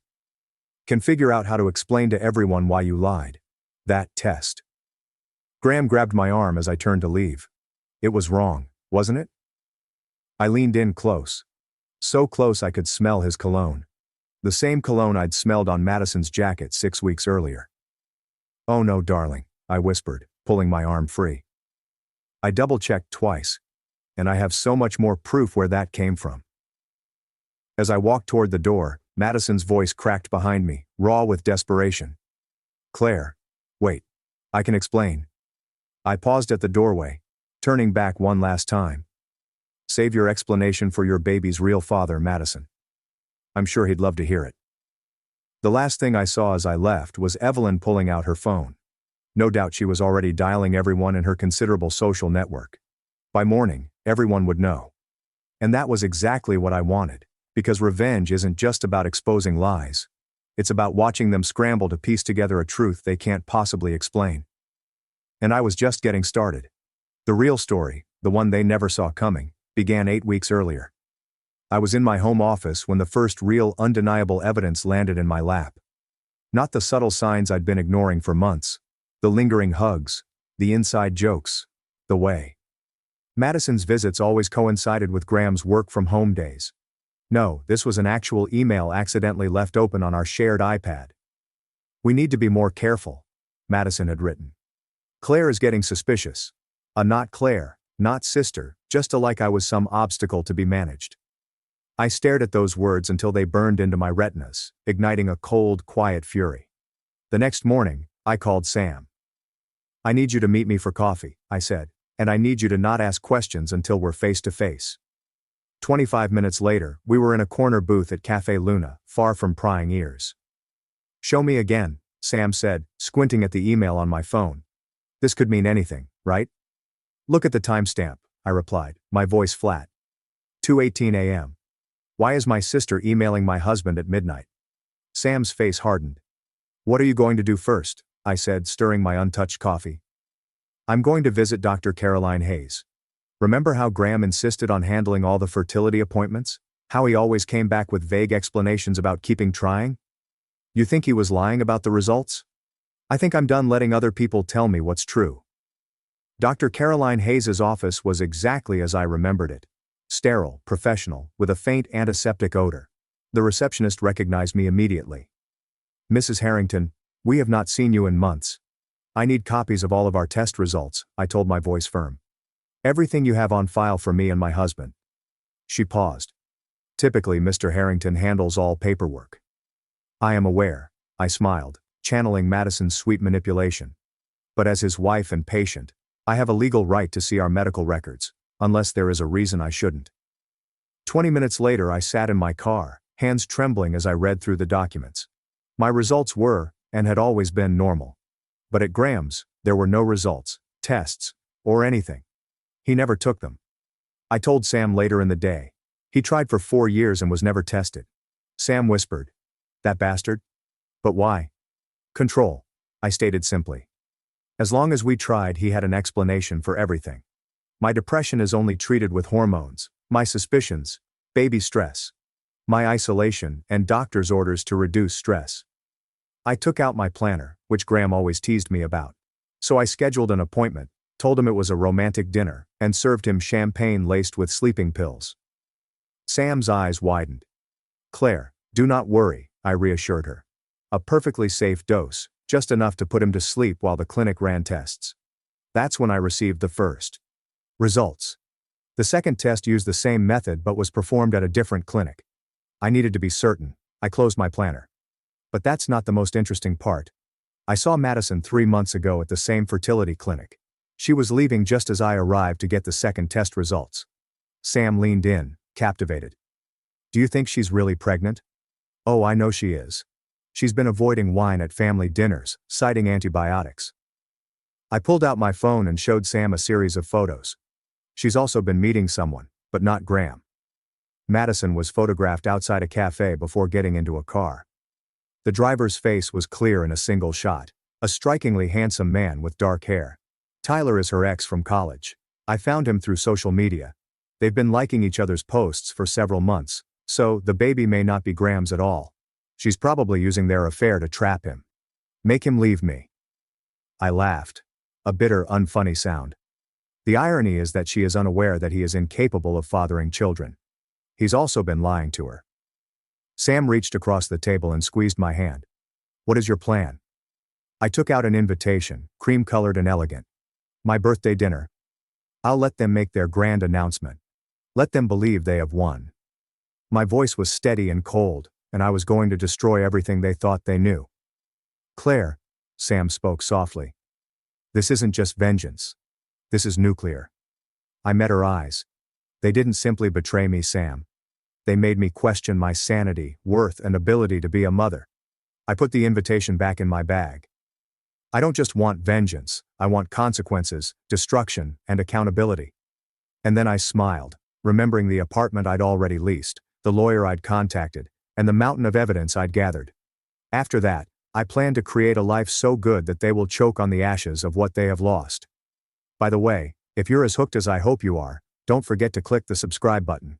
You won't want to miss the other crazy, unbelievable stories I have in store. The restaurant descended into chaos after I left. I could hear Madison's shrill voice through the glass doors. She is lying. She must be lying.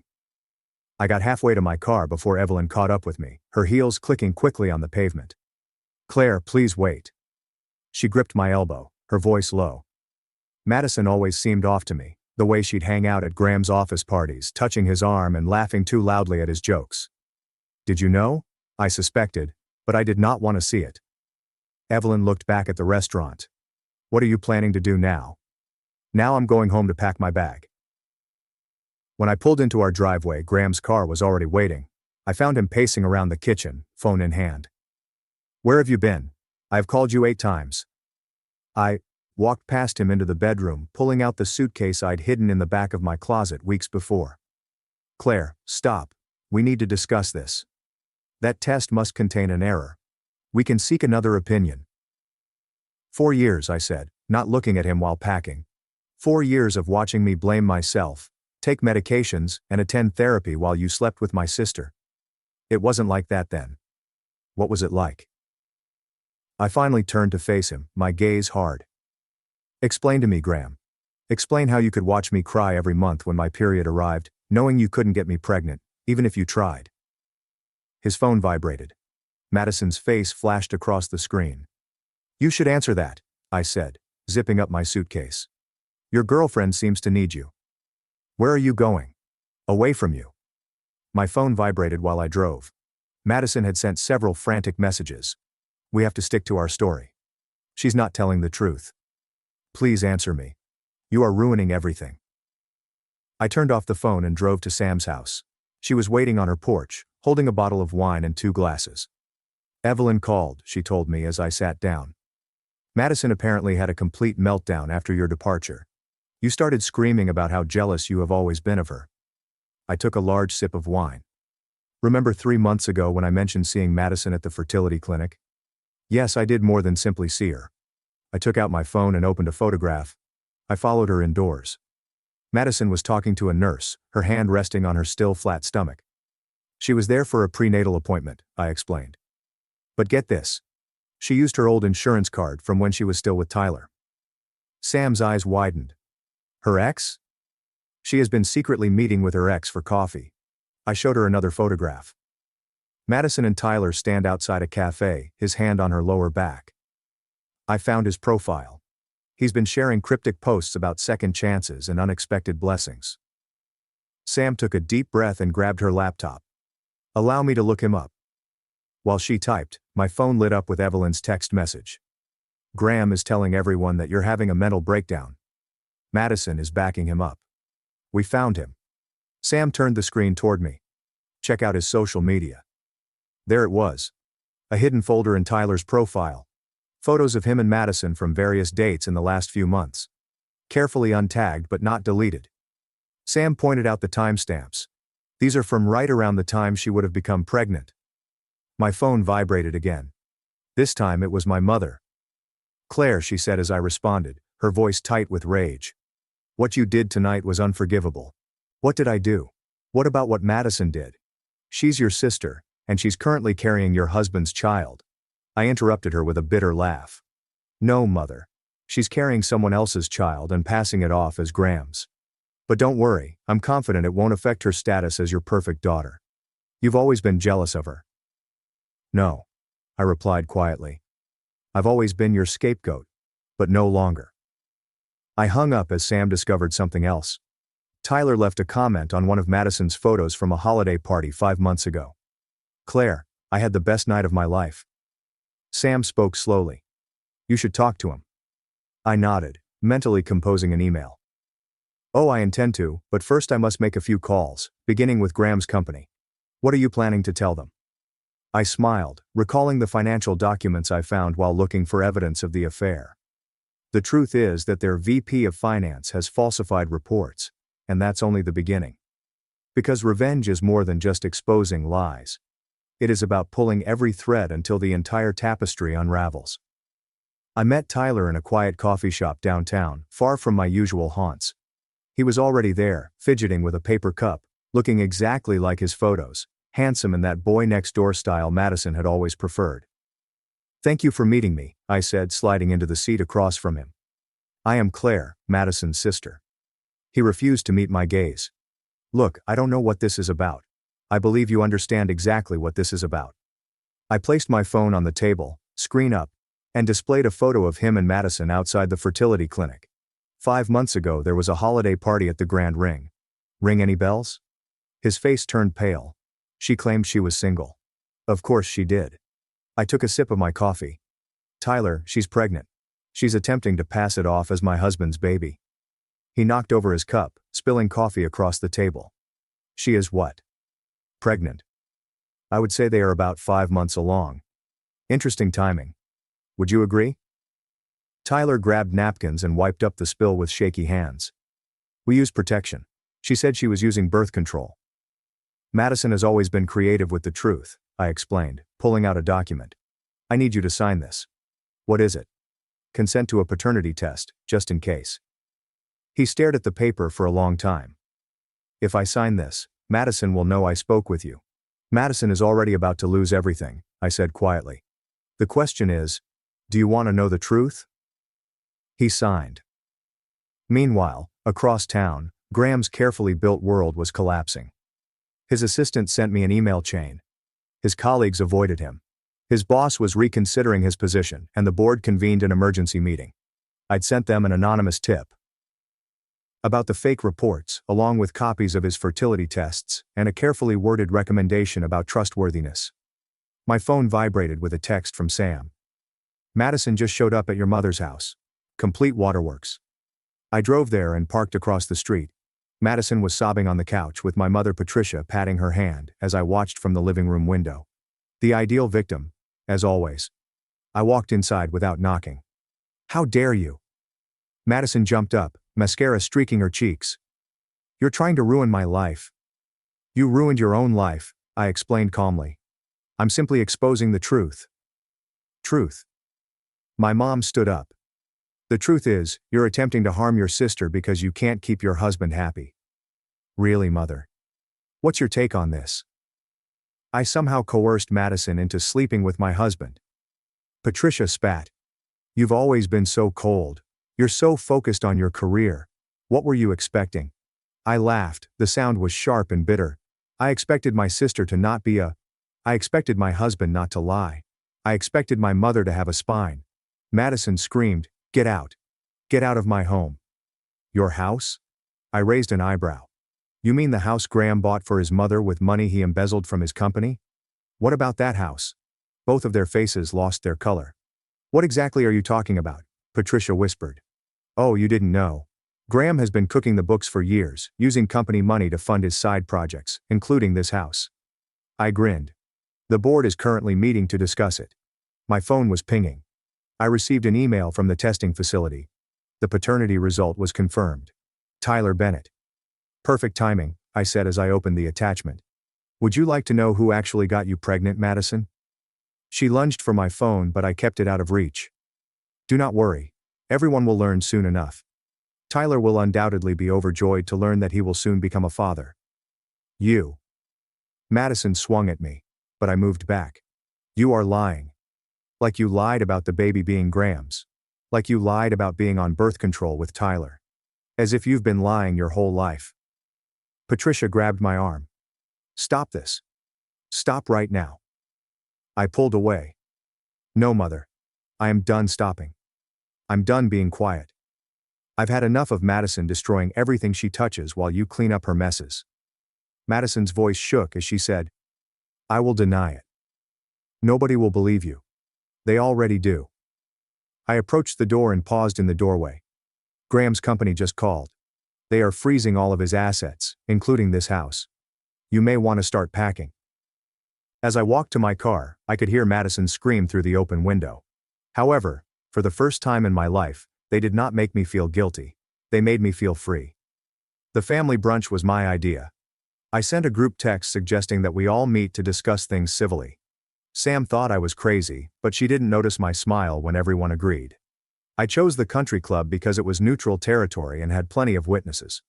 More, it featured an excellent audio-visual system for presentations. Madison arrived first, dressed in a flowing dress that highlighted her small baby bump. She had clearly been crying, but her chin was up in defiance. I'm only here because Mom insisted, she explained, sliding into her seat. Of course you are. I smiled as I watched the others enter. My mother Patricia, Evelyn, Graham, and a few extended family members had heard about the drama.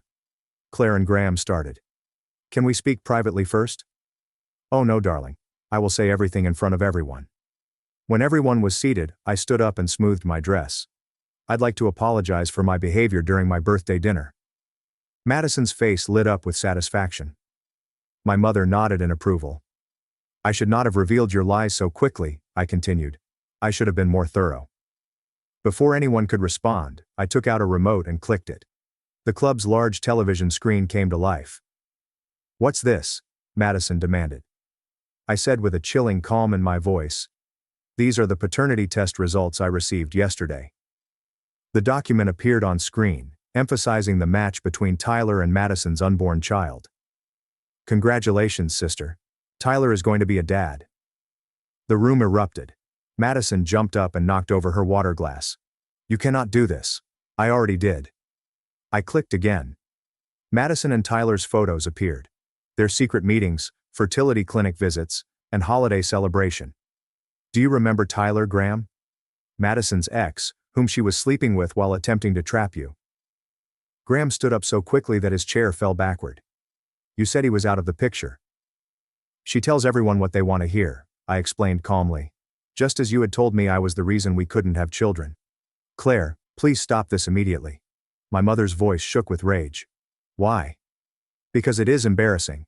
Because it shatters your idealized image of your perfect daughter. I clicked again.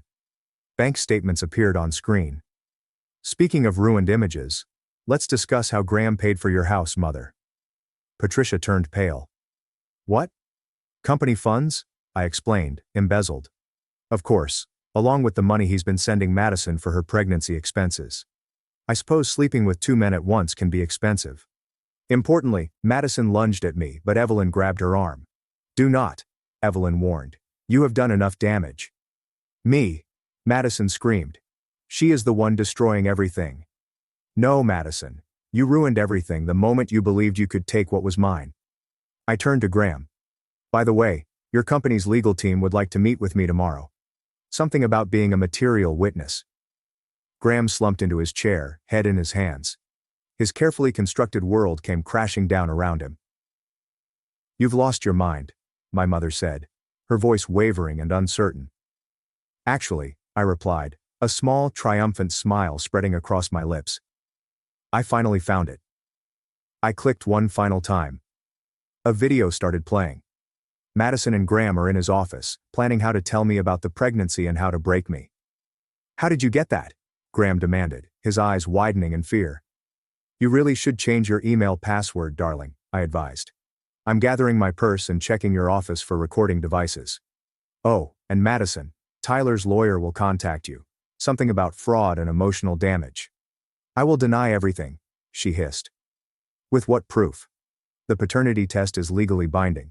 The financial records are clear. This video speaks for itself. I shrugged, but please try to deny this. I'm sure the media would like to hear your perspective. What about the media? Madison's voice cracked, filled with dawning horror. Did I forget to mention that Evelyn has been live streaming the entire conversation on social media? I motioned to Evelyn, who held up her phone, still recording. Say hello to your followers, Madison. Madison's face crumpled as she watched the comments pour in. You thought you enjoyed being center stage? I spoke softly. How does the spotlight feel right now? My phone vibrated. Graham's company called again. I responded on speaker. Hello, Mrs. Harrington. This is Michael Carter from Legal. We need to talk about some irregularities in your husband's financial documents. Of course, I said, watching Graham's face lose color. I will bring everything I have to our meeting tomorrow. I hung up and faced my shattered family for the last time. I would love to stay and talk, but I have a meeting with my lawyer. Divorce papers do not file themselves. As I walked out, I could hear Madison's raw sobs, my mother's desperate attempts to console her, and Evelyn's quiet voice still narrating to her followers. But I did not look back. I did not need to. The truth finally came out, and it was more devastating than any lie they could have told. My mother arrived at my temporary apartment the next day, uninvited and unannounced. She appeared older than I'd ever seen her, as if the weight of scandal had accelerated her age. We need to talk about what you've done, she insisted, pushing past me into the living room. What have I done? I quietly closed the door. Not what Madison did. Not what Graham did. I always feared you'd inherit your father's coldness. She sat down, smoothing her skirt with trembling fingers. This calculated revenge is exactly what he would have done. Don't compare me to him. I remained standing. He abandoned us. I am protecting myself by destroying your sister's life and your husband's career. They destroyed themselves. I just exposed the truth. My phone buzzed, Sam texting that she'd found something else. Before I could read it, my mother spoke again. Madison is devastated. She can barely eat, barely sleep. Like I did for 4 years. I cut her off while she was sleeping with my husband, while you were helping her hide it. Patricia's face went white. I never saw it. Evelyn told me everything. The girls' lunches, where you helped Madison plan how to tell me, the money you helped her hide. I pulled out my phone, showing her the transfer records. Did you think I wouldn't find out? I was trying to protect the family. No, you were protecting Madison, like always. I sat across from her. Tell me something, Mother. When did you stop loving me? Don't be dramatic. Was it when Dad left? When I refused to play the perfect daughter role? Or was it when I started succeeding without your help? The silence stretched between us until Sam burst through the door, waving papers. Claire, you need to see this. Oh. She stopped short at the sight of my mother. Sorry, I didn't know. It's fine, I said. What did you find? Sam glanced at Patricia before continuing. Graham took out a loan in your name. $65,000 transferred to Madison's account 4 months ago. My mother's sharp intake of breath confirmed what I'd suspected. You knew about this too, didn't you? Madison needed help, Patricia whispered. The fertility treatments, the prenatal care. The fertility treatments she didn't need because she was already pregnant by someone else. I laughed bitterly. Or the prenatal care she charged to Tyler's insurance. Sam handed me the loan documents. There's more. The bank is investigating fraud. They froze all joint accounts. Good. I turned to my mother. You should probably warn Madison. Her credit cards might stop working soon. Patricia stood up, swaying slightly. You're going to regret this vindictiveness. No, Mother. I regret the years I spent trying to please you. I regret believing Madison could change. I regret trusting Graham. I opened the door, a cold finality in my voice. But this I'll never regret. After she left, Sam poured us both a glass of wine. You okay? I stared at the loan documents, feeling the weight of years of deception. No, but I will be. My phone rang.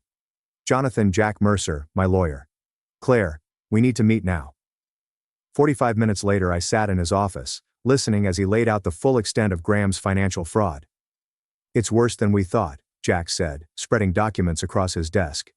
He's been embezzling for years, using company funds for personal expenses, falsifying reports, and the loan he took out in your name. We can prove fraud.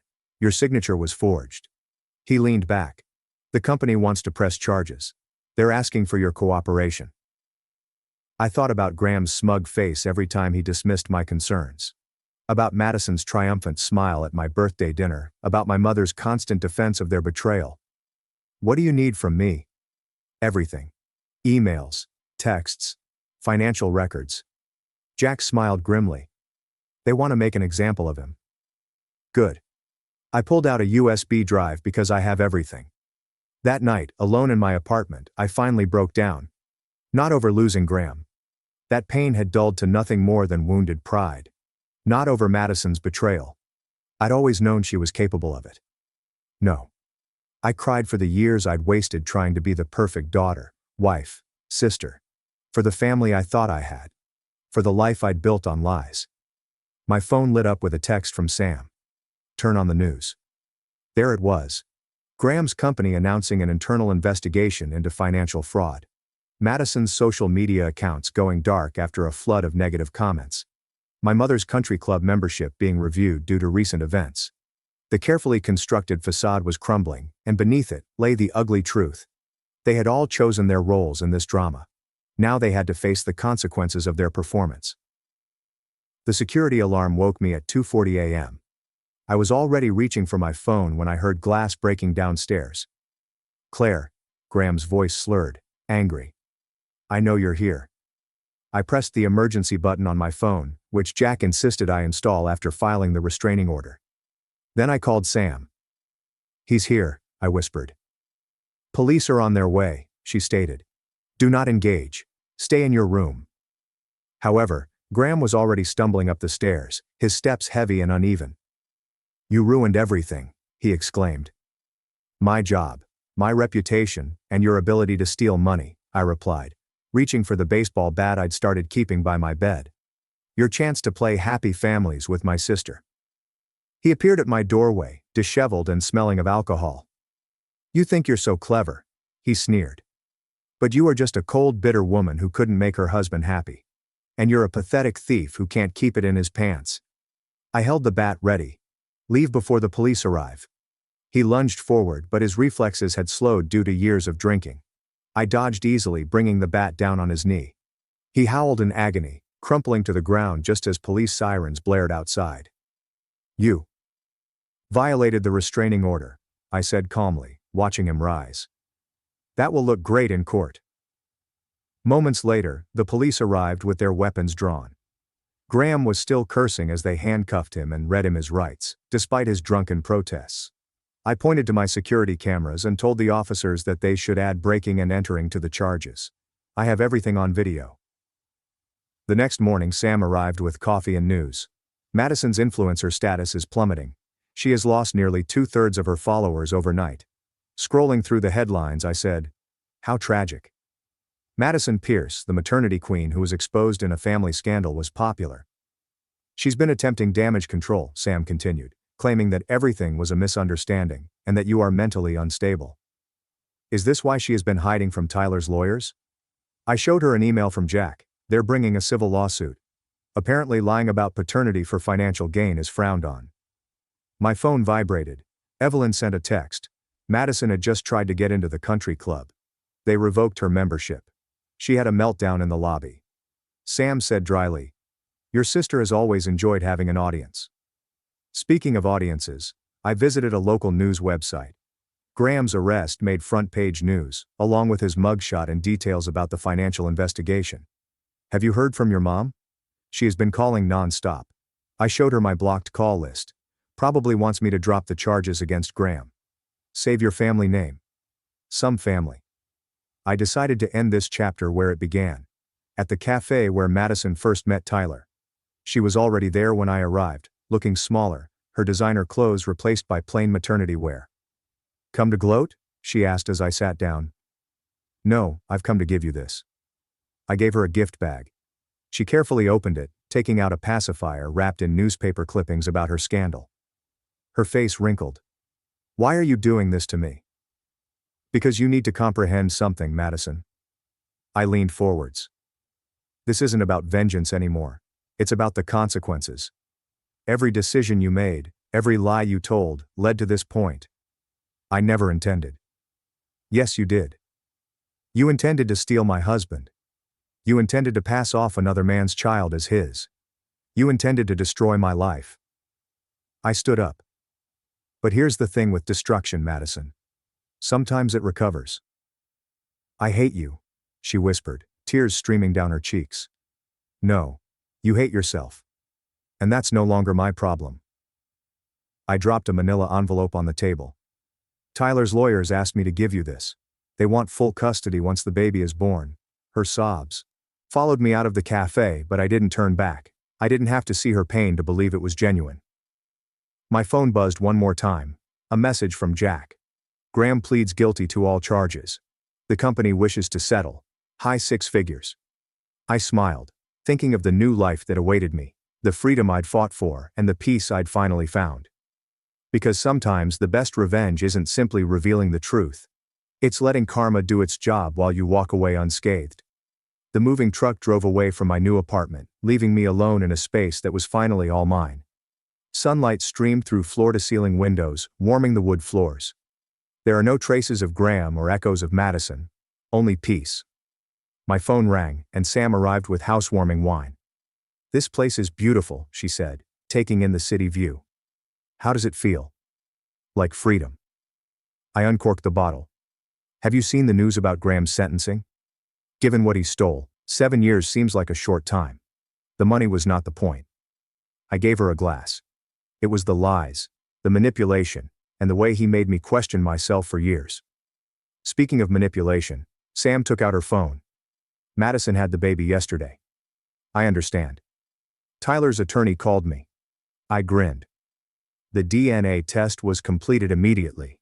He is requesting full custody due to her unstable behavior and history of fraud. Your mother must be thrilled. I wouldn't know. I haven't spoken to her since she attempted to bribe me to drop the charges against Graham. I sat on my new couch and ran my hand over the soft fabric. She chose her side. She can now live with it. The doorbell rang. Evelyn arrived with a plant and a thick envelope. She handed me the envelope saying, I thought you might be interested in seeing this. Graham's sister mailed it. She found them while cleaning out his office. Inside, there were photos of me and Graham from happier times, family gatherings and holidays. At the bottom was a letter from Madison to Graham, dated 4 years before. She's overly focused on her career. Too cold. You deserve better. We deserved better. They'd been planning this for years, I said quietly, the realization sinking deep into my chest. And now they have nothing, Evelyn replied. Graham is in prison. Madison lost her baby to Tyler. Your mother's home is being seized as part of the settlement. Sam was amused by Karma's skill as an architect. My phone lit up with a text from Jack. The settlement check has cleared. You are officially a very wealthy woman. What are you going to do with it? Evelyn asked. Already finished. I showed them my laptop screen and a confirmation email for a significant donation to a fertility support organization. They assist women who have been manipulated or abused during fertility treatments. Sam spoke softly, transforming something ugly into something beautiful. That's the thing about vengeance, I explained. It is not about destroying others. It is about rebuilding yourself. The doorbell rang again. This time it was a delivery, a large package from the fertility clinic where I first learned about Graham's lies. There was a letter inside. Dear Miss Harrington, we were moved by your story and donation. We would like to offer you our services for free whenever you are ready to start your own family on your own terms. Are you going to? Sam asked. Maybe, I said as I walked to the windows and watched the sunset paint the city gold. But not because I need a baby to be whole. Not because people expect it. Only if and when I decide. Behind me, Sam and Evelyn discussed dinner plans, their voices warm and genuine. Genuine friendship, not the phony support my family had provided. My phone buzzed one more time. Madison called from an unknown number. I declined and blocked the call. Do you know what I learned from all this? I turned back to face my friends. They expected me to collapse, break down, and crave their version of love so much that I would forgive anything. But you didn't, Sam explained. No. Instead, I built a balcony to watch them fall. I raised the glass. To karma. They echoed karma. Later that night, alone in my new home, I discovered one final photograph at the bottom of the envelope. As a child, I smiled fearlessly at the camera. Before Madison's manipulation, Graham's lies, and my mother's conditional love. I pinned it to my mirror as a reminder of what I had found, rather than what I had lost. My strength, worth, and voice. Because watching your enemies fall isn't always the best way to exact revenge. It has risen so far above them that they are now only a cautionary tale in your success story. I took one last look at the city lights before closing the curtains. Tomorrow would present new challenges, opportunities, and chapters. But tonight, in this space I'd created out of their devastation, I felt completely at peace. My dad called me a mistake, threw me against a fridge, and disowned me on my 19th birthday. I left that night with nothing but $200 and a plan for revenge. I'd been eagerly down to my 19th birthday for 4 years, which happened on a Saturday in late September. Not because I wanted to vote or purchase scratch-offs, which are things that typical kids look forward to. I was counting since that was my expiry date under their supervision. The day they couldn't legally force me to return home if I chose to flee. I, a 23-year-old boy, grew up in one of those residences that photographs brilliantly. 2-story craftsman with white trim and shrubs that my father obsesses over every weekend. From the curb, we appeared to have everything together. Inside, however, it seemed as if I were the only thing they wanted to hide. My brother Jake is 3 years younger, and he's been my favorite since the moment he breathed his first breath. Not exaggerating. The youngster could destroy the garage, and they'd inquire whether he needed treatment. He also got a new Xbox to help him cope with his emotions. Meanwhile, I left a wet towel on the bathroom floor once and had a 50-minute lecture about respect and responsibility, which finished with my father asking if I had been reared by wolves. Growing up, I learned to exist silently, with light footsteps, no complaints, and always one step ahead of what they need so they didn't have to ask. My father would give me this look as if I angered him simply by being present. My mom was even worse because she'd smile while saying things like, "Jake's just naturally talented, sweetie. You have to work twice as hard to keep up. Jake got the genetics, the personality, the breaks." After my mom lost 3 pregnancies before him, he became their miracle baby, their second chance, and I was just the kid they had before they figured out what they really wanted. I tried, nevertheless. I received good grades and worked part-time at a local hardware shop, loading bags of mulch and concrete mix after school. Never caused any difficulties. I saved every penny since I knew they wouldn't be able to afford education. When my father spoke about my future, he would grumble something like, "You'll figure it out." Jake was 16 years old when he received a brand new gaming laptop for school. He primarily used it to watch videos and play games till 3 a.m., when I wanted to borrow it for college study. My mother told me to ask Jake first. He instructed me to obtain my own. This concludes the conversation. So when my 19th birthday arrived, I didn't have high expectations. Perhaps a card with $20 inside. Maybe a sheet cake from the supermarket. Something that recognized my existence. I awoke about 10:30 a.m. and rushed downstairs to see my father wrapping a silver ribbon around this sleek black box on the kitchen counter. Jake bounced around as if it was Christmas morning. My mother had a false camera-ready smile pasted across her face. No one glanced at me once. My mother eventually spotted me standing there and said, "Oh, perfect timing, honey. Jake, go ahead." I simply stood there, perplexed and transfixed. Jake ripped up the package and took out an exquisite stainless steel watch with a leather strap. The type that consumes more than 3 months of my hardware shop earnings. The kind that appears in magazine advertisements for perfumes and luxury vehicles. "Hey, this is sick." Jake grinned as he slipped it onto his wrist and turned it to catch the light. "Now I won't have to keep stealing yours, Dad." My father chuckled and ruffled his hair. "You've earned it, champion. We are proud of you. We earned it." The kid's proudest achievement that month was making JV basketball and avoiding suspension for vaping in the locker room. I waited there expecting for someone to remember, to look at me, to speak the 2 words that were most important today. My mother noticed something in my expression and said, "Don't look so bitter, Ethan. Life isn't about material things. When you're older, you'll understand that character matters more than gifts." I felt as if I had been punched. She spoke in that silky, condescending tone she employs when she wants to appear intelligent. As if I were a spoilt brat throwing a fit over a toy. "Thought we were having cake," I remarked gently. "Oh, we had some earlier," Jake answered nonchalantly, without glancing up from his new wristwatch. "While you were sleeping in?" I blinked. "You had cake without me." "It was just a small thing," my mother answered hurriedly. Jake grinned. "Nothing big. Don't make a scene." My name was on it. "You missed it, bro. I mean, it was sort of a joint celebration, but it's not your birthday. Get over it." My father was furious. "It's just a cake, Ethan. Stop being dramatic." Something in my mind snapped like a wire. I stared at Jake, truly looked at him, standing there with his $175 watch and wearing the sweatshirt I'd bought with my own money, which he'd taken 4 months earlier and never returned. "You know what?" I said, speaking louder than intended. "This is pathetic and you are pathetic. You've never earned anything in your life. You simply coast while they give you everything and pretend you're exceptional." Jake's cheeks flushed scarlet. "What's your problem, man?" "My problem?" I joked, and it came out incorrectly. "My problem is I'm standing here on my birthday watching you get a watch for existing while they can't even remember what day it is." "Ethan," my mother cautioned. "That's enough." "No, it's not enough. It's never been enough. You treat me like I'm some stray dog you're stuck feeding while you throw parties for the golden boy who's failed every class except gym." That was the moment my father reacted quickly. He grabbed my shirt and threw me hard against the refrigerator. My head crashed into the stainless steel. Everything became white for a split second. "You're done," he stated quietly and coldly. "You hear me? Done."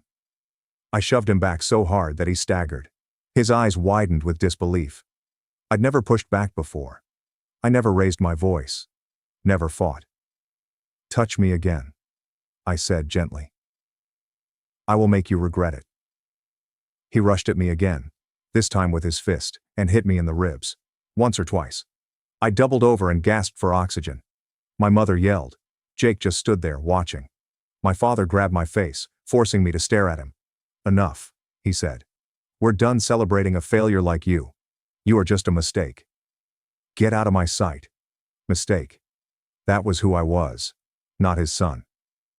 I stood up, ribs screaming, felt blood in my mouth and stared at all three of them, my mother sobbing phony tears. Jake is still holding his watch. My father was breathing heavily, his hands clenched. And then I realized something. They were not going to adore me. No matter what I did, how hard I tried, or how little I made myself, I'd never be Jake. So I made a choice. I headed upstairs, got my backpack, which included a hoodie, some socks, granola bars, my phone charger, and the $200 I had been saving in an envelope taped beneath my desk drawer. I had my ID, debit card, and a Greyhound bus schedule that I had downloaded on my phone 4 weeks earlier, just in case. At 2:30 a.m., while everyone was sleeping, I sneaked out the back door. I did not have a plan. I knew I'd rather sleep on the street than stay another night in that place. The first 4 nights were awful. I'm not going to sugarcoat this.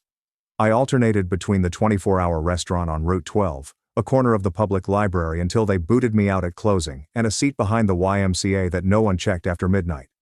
I discovered which vending machines were most likely to double drop if you hit them correctly, which gas station restrooms had the greatest soap for cleaning up, and which bus lines ran all night so I could sleep without being hassled by police. On the 4th day, I was almost spotted. I was strolling past the strip mall to charge my phone at the library when I noticed my father's vehicle pulling into the parking lot as if it owned the area. The bumper has the same dings as the vanity plate frame. My thinking became ice cold. I hid behind a vending machine near the laundry door and stood there, pretending to scroll. Like I belonged. I saw him get out, glance around, and then walk into the grocery shop like he was on a mission. He did not see me. But I learned something right there. Disappearing does not mean just departing.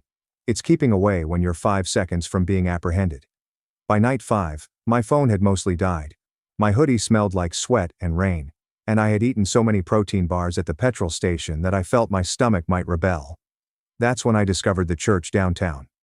They conducted a shelter program from the basement. Nothing spectacular, just CS and 3 hot meals every week. The person at intake was an older man with gray hair and kind eyes that you don't see very frequently. He didn't ask any questions when I arrived with my backpack and a damaged lip, just nodded and sent me to an empty cot toward the rear. I remained there for 11 days. I met some folks. I learned how to stretch $3 into 2 dinners. How to recognize trouble before it finds you. How to sleep light so nobody steals your belongings. During the day, I would stroll to the library and use the public computers to fill out job applications. I applied everywhere: restaurants, retail businesses, warehouses, delivery services, anything that would hire someone with a high school certificate and a pulse. After about a week and a half, my phone began to buzz with callbacks. That's also when my father started phoning. The first message was angry and menacing, followed by confusion and desperation. By the 4th voicemail, he was in tears. "Your room's still here, Ethan. Please just come home. We can talk about this." I hadn't returned the call. What was I expected to say? That I'd rather sleep on a cot in a church basement than live in a home where I was mistaken. I ultimately got a job at a medical supplies distribution facility. This enormous hub along Highway 47 sent hospital equipment and pharmaceutical supplies to clinics in 3 states. The compensation was minimum wage plus occasional overtime, but they hired me on the spot when I arrived for the interview dressed in a borrowed button-down. The operations manager, a guy with forearms like steel cables, looked at me and said, "You show up on time. You work hard. You don't steal. We're good." That's the whole deal. I arrived early every day. After 2 weeks of sleeping at the shelter, I encountered the older guy from intake outdoors after one of the food services. He was delivering donated blankets and bottled soup. A former electrician retired early when his wife died. He stated that he had a converted shed outside his house that he had been using for storage, but he was thinking of renting it out cheaply to someone who needed a break. I inquired as to how inexpensive. He said $130 per week, including utilities. I moved in the next morning. It was not much. A twin mattress on a metal frame, a space heater that only worked when you breathed correctly, a microwave, and a hot plate. It smelled like engine oil and old newspapers. But it was cozy, private, and mine. The landlord largely ignored me. Just knocked once a week for rent and occasionally left a bag of goods on the doorstep without saying anything. I worked over 50 hours in the hub, occasionally picking up Saturday shifts when they needed bodies for critical shipments. I kept my head down, completed the task, and did not complain. After about 7 weeks, the management started assigning me to the inventory control station, which required less heavy lifting. He never articulated why. He simply did it. At night, I'd stroll to the library to work on community college applications. I'd missed certain deadlines, but spring enrollment remained available. I composed articles on my phone, stored them to a free cloud account, and had them printed at the library for 15 cents per page. Every application fee stung. $50 here, $60 there. But I did pay them. I didn't tell my parents, or anyone. By early December, I had established a rhythm at the hub. Started recognizing faces and learning names. It seemed odd, as if I were truly creating something genuine. My phone still rang sometimes with unknown numbers, primarily voicemails that I discarded without listening to. I assumed they had moved on by now. I converted my room into a home gym, office, or storage closet. Then one day in early December, I received an email from my high school counselor. "Ethan, I hope this finds you safe. I wanted to let you know that your transcript request has been canceled. Your parents informed the school administration that you would not be pursuing higher education." I read it 5 times. "They requested that we cease all correspondence regarding college applications, and I wanted to make sure you were aware. Please contact me if you require assistance." Then I phoned her back. She verified everything. My parents contacted the school 4 weeks ago, claiming I had decided against attending college and requesting that my records be designated inactive. Several deadlines had already gone. A state award that I had applied for was no longer available. I spent the next 4 days repairing it, phoning the school to explain the problem, and reactivating my records. The counselor assisted where she could, writing letters and making phone calls, but some possibilities had already passed. That night I sat in the shed, gazing at the wall, and I realized it. They weren't quite finished with me. They were aggressively attempting to sabotage my future before I could prove them incorrect. That was when I stopped feeling sad and began preparing. Winter struck heavily. The shed had minimal insulation, and the space heater only worked if it was exactly positioned. Most nights, I wore 3 layers to bed, piled up my socks, and snuggled up tightly. Work increased throughout the holidays. Most weeks I'd do doubles with my back screaming and my hands ripped up. However, each extra shift cost an additional $80 in tuition. The manager began rotating me into logistics coordinating. Less lifting means more problem solving. It turned out I was good at it. One night, the inventory system failed just before a key deadline. The whole team panicked. When I observed the problem message, the manager was on the phone and ranting at headquarters. In between job applications, I was training myself Excel and basic database skills at the library. This mistake was straightforward. A corrupted data table. I walked over. Try reloading yesterday's backup. Current database is corrupted. The manager looked at me. You know how to do that? I shrugged. I can try.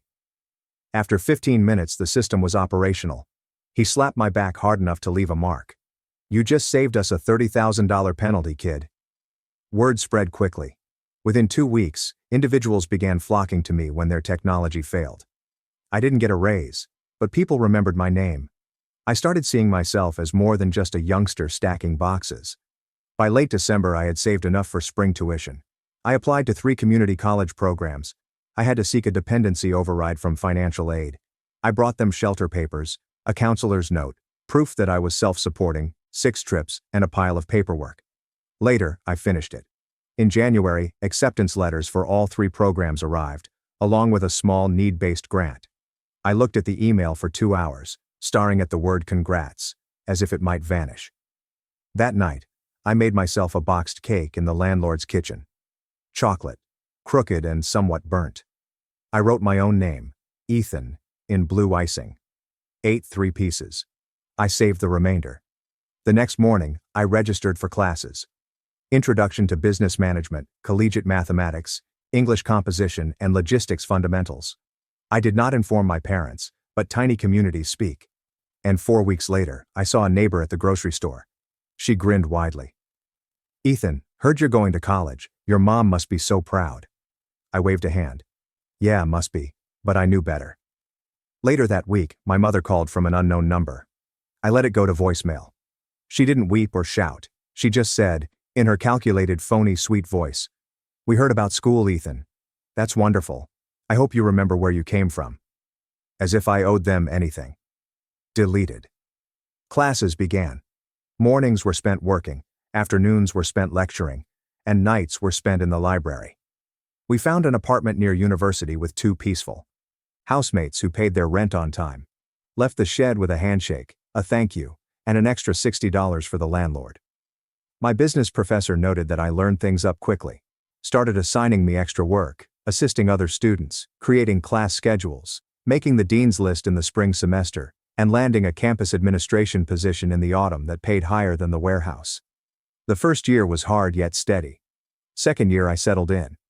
Better apartment, better routine, and higher grades. I completed my 2-year associate degree and then proceeded to the state institution to pursue my bachelor's degree. By the time I was in my 3rd year of college, working on my bachelor's degree, I had been away from home for about 3 years. It felt like a lifetime. Then, one night in mid-September, a LinkedIn message arrived from a former neighbor. Hey Ethan, wasn't sure if I should mention this, but thought you had a right to know. Your parents just listed the house for sale. Sign went up yesterday. Hope you're doing well. I glanced at the note. The home was for sale. At first nothing. It's just blank. Then something different. Something chilly and concentrated. I opened Zillow. The listing was easily found. Professional photographs, arranged furnishings, and generic descriptions. A charming family house with character. 3 bedrooms plus an extra room. Hardwood flooring. Quiet neighborhood. It has been lovingly maintained for over 20 years. I browsed through the pictures.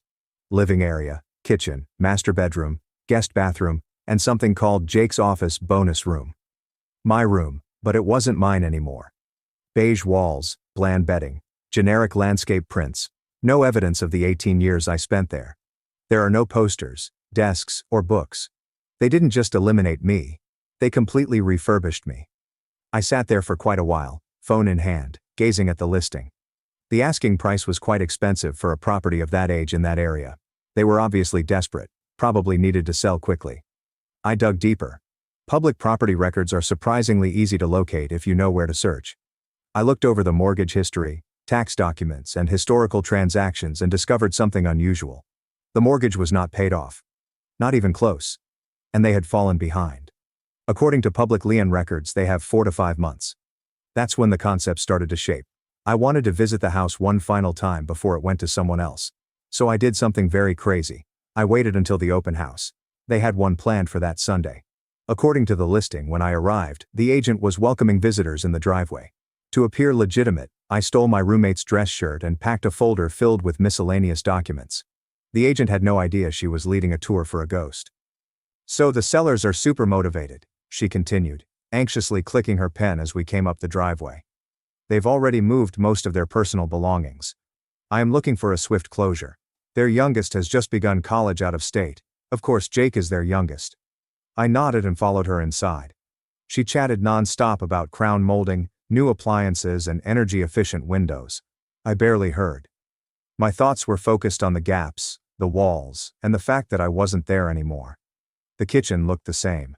The same goes for the living room. My father's bedroom was staged using rental furnishings. Then we went to my old room. I stood at the doorway and felt nothing but cold. The agent pointed about as if she were displaying a treasure. This was their son's gaming and study area. It receives great natural light. An ideal adaptable space. Game and study room. That is what I would become. Jake's overflow. I stepped inside. They'd set it up like a college prep station. A stylish desk with a light. A bulletin board with neatly posted dorm checklists. College brochures spread over a side table. Jake's name is on everything. Next, we went through Jake's real room. Still decorated. Still had his belongings. Trophies lined the shelf. Posters adorned the walls. They had not touched a single item. The backyard was worse. The treehouse I had constructed with my uncle when I was 13, where I had spent hundreds of hours reading and fleeing, had been taken down. Just a rectangle of earth with few rusted bolts protruding from rotten timbers. The agent saw me gazing. The sellers said that they had dismantled an old building back here. There is a liability problem. I nodded. Did not say anything. She waited a minute, possibly feeling something strange in my quiet. Want to see the garage before we wrap up? She said pleasantly. I followed her via the side entrance. The garage was chaotic, with moving boxes and plastic bins heaped against the back wall. Most were labeled in my mother's immaculate handwriting. Holiday decorations. Kitchen overflow. Jake. Please keep. Then I noticed the corner. 3 containers were pushed beneath a broken treadmill. Masking tape labels in the same handwriting. Donate old room clutter. And the final one is the tiniest, almost like an afterthought. Trash. And guess whose garbage this was? Mine, of course. I gazed at the trash can for a long time. The agent did not notice. She was already headed back inside, discussing square feet. I moved to the back fence, hands in my pockets and breathing steadily. This was the yard where I learned to ride my bike and buried a time capsule in 4th grade, which is probably still under the oak tree. Where I had been for 18 years, it was now simply another listing, another transaction. That night, sitting in my car after the event, I made a decision. If they want to delete me, that's great, but I was going to make sure the entire world knew who I was, and they were going to watch from the ruins. I didn't want the screamed-for retaliation. I want vengeance that burned slowly. The sort that sneaks up, destroys silently, and leaves no trace. The text arrived unexpectedly around 2 months after I began attending community college. Jake. This was the first time I had heard from him since I left. I heard you're working at a grocery store and attending community college. LeMayo. Then another message.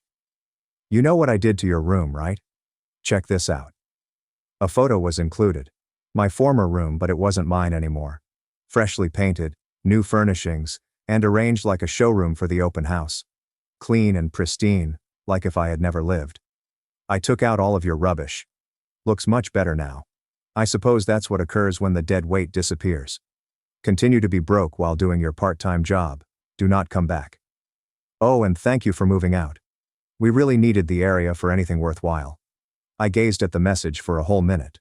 Nor wounded, nor furious. Simply cold and calculating. He wanted a reaction. They wanted me to respond with something desperate or defensive. I wanted confirmation that he still had influence over me. I didn't respond. That night I was unable to sleep. I kept thinking about that photo, and how easy it was for them to remove me. Around 2 a.m., I opened Instagram and started browsing, passing time. That's when I discovered it. Jake's Fin is public. Same face, but different username. Some variations of his name using random numbers. The type of account individuals create when they believe they are being smart but are actually being careless. His narrative was still posted. Posted 6 hours ago.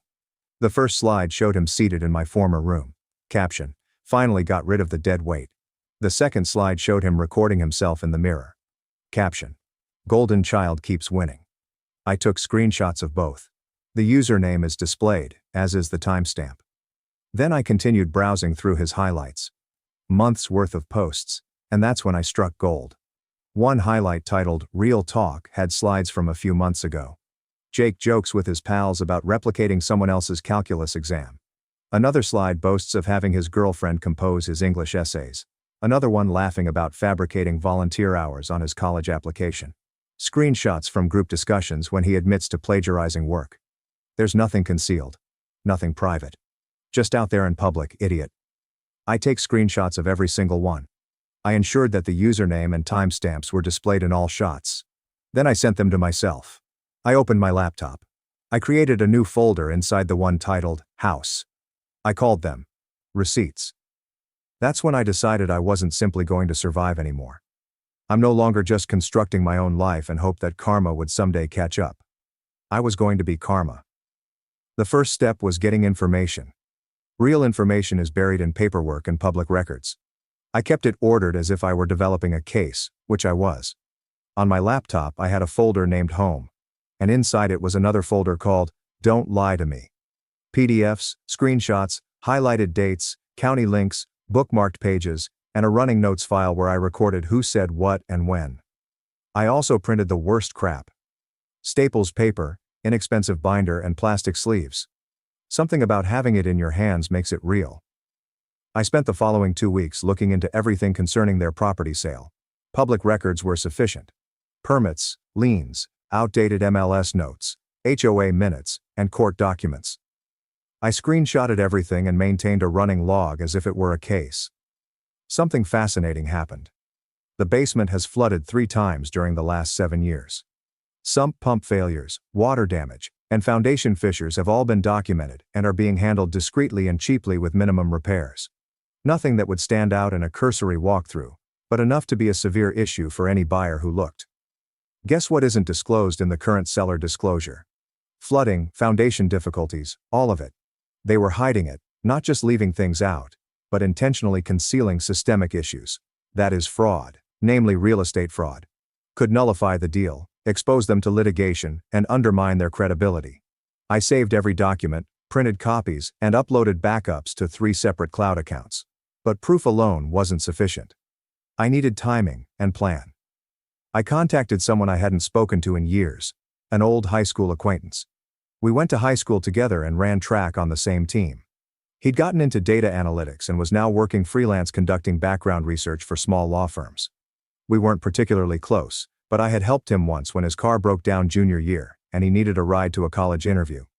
We met in a coffee shop near school. I described what I required. Not everything. Just enough. I need to know what's buried in the public records, I informed them. Property history, permits, insurance claims. Things a typical buyer would not look for. He cracked his knuckles and grinned. Give me 3 days. He delivered in 48 hours. My pal did not hack anything. He just understood how to get permits, old postings and insurance breadcrumbs that most people never look at. County building permits revealed 3 distinct waterproofing operations over a 6-year period. He discovered contractor bills my father had filed to the HOA for compensation on shared drainage concerns. The HOA meeting minutes are public record in our county. Old MLS notes from when they initially purchased the property revealed little basement wetness. There were also small claims court papers from a prior owner who sued for water damage before my parents purchased it. The basement problem was greater than I anticipated. Not simply floods, but severe foundation breaches with water pouring through the walls during heavy rains. The sump pump was a temporary solution. The true remedy would cost at least $40,000. My parents were aware. My acquaintance discovered an 8-month-old construction permit application in which my father claimed basement waterproofing repair and temporary patching as the work description. They had done the bare minimum and never revealed any of it. I had them, but I was still not ready to relocate. I wanted the timing to be exact and surgical. Meanwhile, I continued to develop my life. The institution invited me to speak at the autumn first-generation student showcase. They wanted upperclassmen who had surmounted hurdles to share their experiences. Someone who persevered despite the lack of familial support. The event was set for late October for the whole university, including staff, students, and parents. That's when I knew the time was ideal. What if my parents watched me on stage, acknowledged as a success, and publicly applauded, just as their house sale fell through? What if all they'd created, their image, their idyllic family myth, crumbled because I succeeded without them? I didn't yell, but rather grinned. I began placing parts in place. I had the paperwork, the evidence of fraud, ready to go at the appropriate time. I contacted the college communications department and they verified that my story will be included. Full profile, photographs, and the works. I agreed to everything. And then I got one more card. Jake shared screenshots from his Fanina. All those postings bragging about cheating, faking volunteer hours, and plagiarizing essays were sitting in my receipts folder, waiting. Nothing big, but packed together and forwarded to the appropriate admissions office. That is different. I did not want to destroy him. Just remind him that no one is untouchable forever. I waited until October, and then I started. The orientation address was delivered on a Thursday afternoon. I'd practiced it a dozen times alone in my flat, hoping to sound confident without seeming rehearsed. The college wanted inspirational, so I provided them honest answers. I talked about growing up invisible, working 2 jobs to cover application costs, sleeping in a church shelter and learning to stretch $3 into 2 meals, and the moment I understood I didn't need anyone's permission to be alive. I made the dean's list 4 semesters in a row while working part-time and attending school. The auditorium was filled. 300 individuals, possibly more. Students, parents, professors, and my parents, who are most likely watching online. The complete video was released on the college's website that night. 3 hours later, it had been shared 40 times. By the morning, 100 old classmates had commented and professors had sought out. Strangers received notes claiming they had been through something similar, and my tale offered them hope, which my parents noticed. I know because someone gave me a screenshot of a comment my mother made on a shared post. This is full of exaggerations. Some people just don't appreciate everything their families sacrifice. Passive-aggressive, defensive, and perfect. She was rattled, and I hadn't finished. What amused me was how quickly things got beyond my control.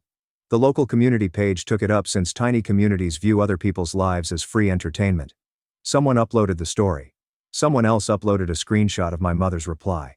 And then the responses devolved into a gossip fest that pretended to be concerned but was actually simply drama.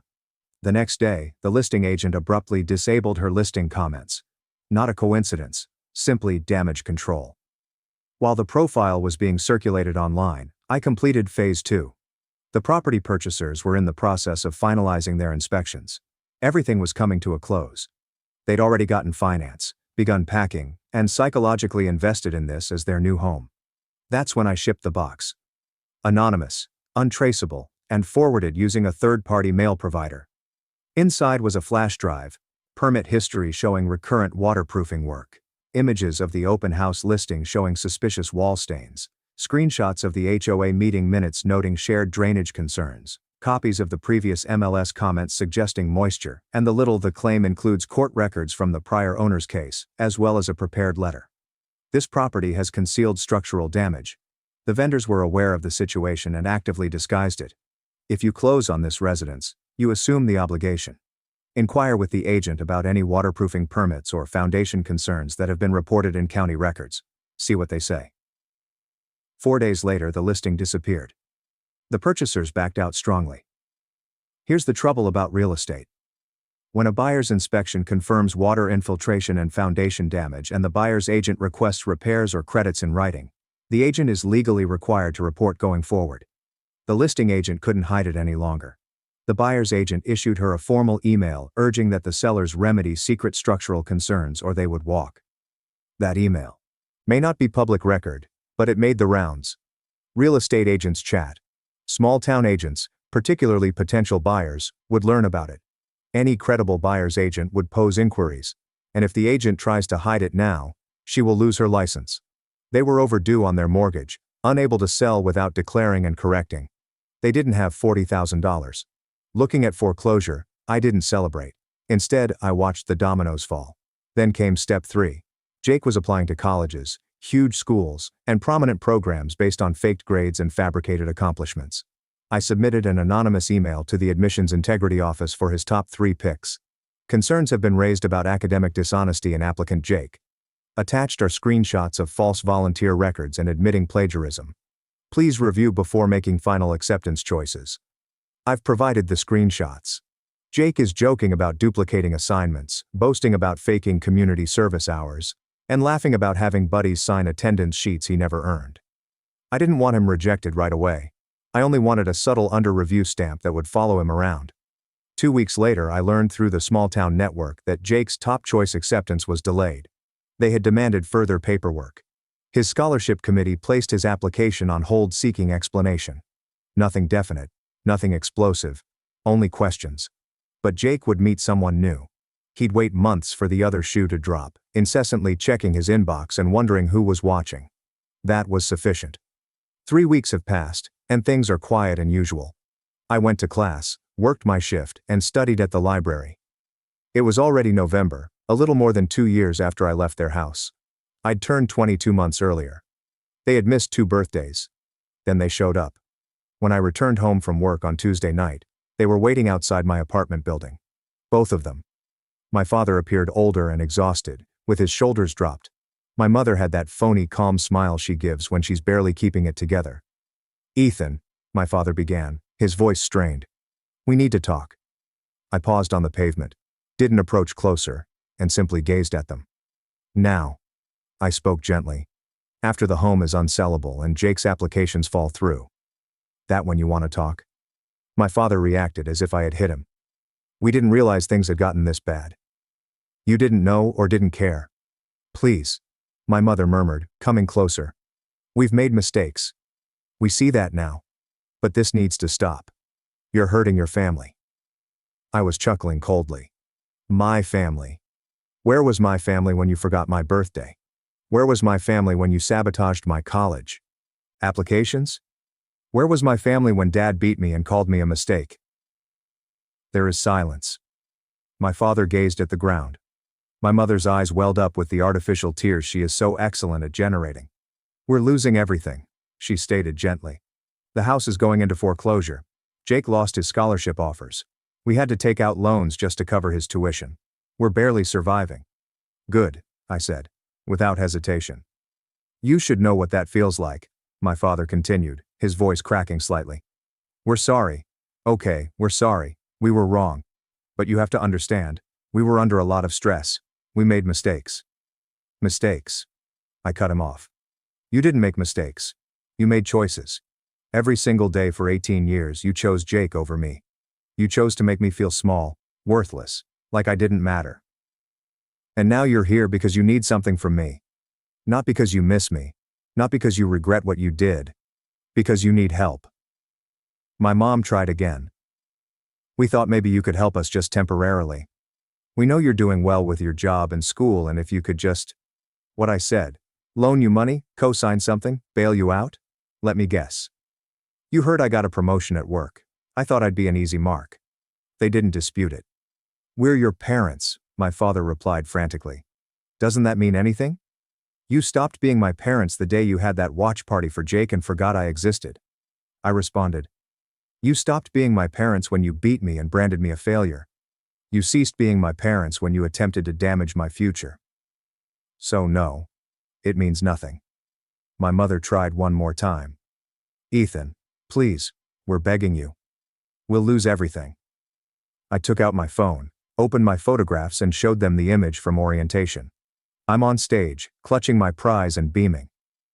"This," he said, "is what I built without you. This is what I became after you threw me away. And you know what? I'm better for it. So whatever you're about to lose, that's called consequences. Welcome to the club." I strolled past them towards my building. My father grabbed my arm. Not difficult, just desperate. Don't, I replied gently, moving away. Don't ever touch me again. He let go. I glanced at both of them one more time. You wanted me gone. You got your wish. Now stay gone. I stepped inside, closed the door, and that was the last time I saw them in person. Over the next year, bits and pieces of their tale emerged. The home fell into foreclosure. They went to a little apartment across town. To make finances meet, my father started working weekends delivering parcels. Jake transferred to a public school without a scholarship and worked part-time at a call center to assist with expenses. They made several attempts to contact us. Birthday texts and holiday greetings are both brief and superficial. Never a genuine apology. There were only feeble attempts at reconnection that failed to recognize their actions. I never replied. At 22 years old, I graduated with honors. I got promoted twice at my university job. My actual family are the ones I selected, and they never forced me to beg for a seat at the table. My sister tried to steal $50,000 with fake loan papers in my parents' name. At dinner, I put the evidence on the table and watched her world collapse. I was video calling my brother Dorian to discuss coming home for Easter break when he said something that made my blood run cold. Our sister Serafina had gotten into a heated argument with our parents over dropping out of nursing school. When Dad threatened to cut her off, she blurted out that, unlike me, she wasn't disguising her homosexuality. She showed them photographs from my private Instagram and informed them that I had been recruiting our youngest sister Celeste into the lifestyle. She told them I had been mocking their beliefs behind their backs, and she had tried to keep them from discovering who their daughter truly was. Mom cried while Dad shut himself in his office, and Serafina spent the next hour soothing her and presenting herself as the nice daughter. I drove home and went directly to Dorian's house. Celeste was also there, crying because Serafina had told Mom she discovered lesbian content on Celeste's phone, implying that I had corrupted her as well. My brother informed me that Serafina was already working to obtain power of attorney over our grandmother's estate by convincing everyone that I could no longer be trusted with family matters. We discovered Serafina had been doing this for years. For example, she blamed Celeste for being pregnant in high school when Serafina actually needed abortion funds, and she claimed Dorian stole from the church fundraiser when Serafina took the money for spring vacation. Then Dorian showed me Serafina's Instagram, which proved she'd been lying about nursing school for the entire semester, posting images in scrubs she never wore to clinicals that didn't exist, all while our parents paid $30,000 in tuition for classes she wasn't taking.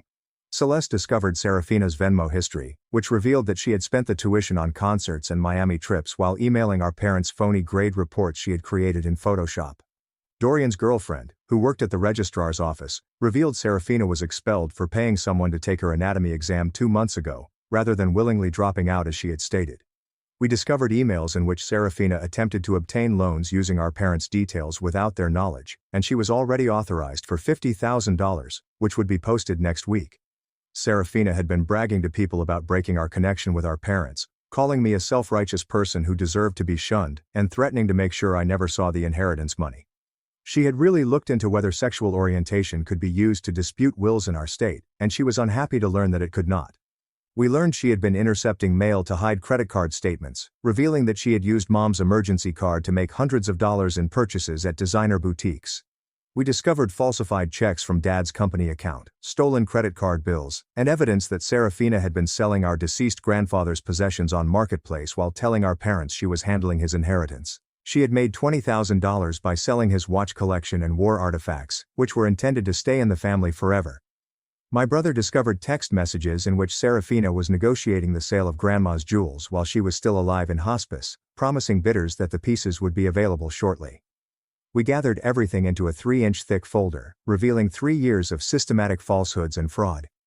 Serafina had been texting the family group chat about praying for my soul and suggesting conversion treatment programs, including links to camps that used electroshock therapy with remarks about extreme situations requiring extreme measures. She had persuaded our parents to invite their pastor and his wife to Sunday dinner for spiritual support, knowing that it would be even more humiliating for me. Sunday dinner arrived, with the pastor and his wife seated next to our parents, everyone staring at me as if I had an illness, and Serafina wearing a cross necklace I'd never seen before. Mom made me wait on the porch for 5 minutes before allowing me to enter what she now termed God's dwelling. Serafina had printed Bible verses about homosexuality and placed them in my seat, highlighted in pink. Mom began her speech by saying how sad she was, and how I had ruined their name at church and in the neighborhood, while the pastor interjected scripture references between her sentences. Serafina kept interjecting about trying to guide me, even alleging she'd caught me attempting to convert Celeste, which caused Celeste to clutch my hand under the table so tightly her nails pierced into my palm. Dad refused to look at me, while Mom talked about bringing shame to our family name and destroying everything they'd built. The pastor began praying over me without asking, placing his hand on my head as Serafina grinned behind her prayer hands. Mom was about to kick me out or demand conversion treatment, but I stood up, the folder heavy in my hands, and placed it on the table with a thud that caused the water glasses to shake. Serafina's sneer faltered briefly before returning, and she began to say something about honoring prayer time. Before anyone says another word about my soul or my choices, you need to know the truth about Serafina. The pastor's wife gasped at my interruption, but I continued, my palm on the folder's cover. Everything she's told you is a lie, starting with nursing school. Serafina paled as I began to open the folder, and Mom warned me, but I looked directly at Serafina. Should we start with the teen pregnancy, or the forged checks? Serafina's face became absolutely white as I removed the first paper from the folder. My fingers discovered the official letter from the college registrar, which I held up so that everyone could see the school's letterhead. The paper rustled softly in the suddenly quiet dining room. Mom stretched across the table for it. Dad's jaw tightened, and the pastor's hand halted midway through his prayer gesture.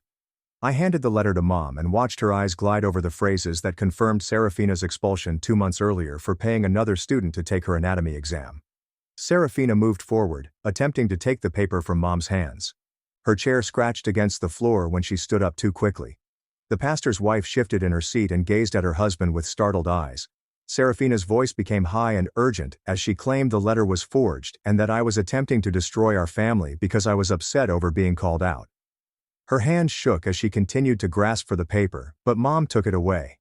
I remained calm and took the next stack of papers from the folder. These were printouts from Serafina's Instagram account, showing her in scrubs she purchased online but never wore to the non-existent clinical rotations.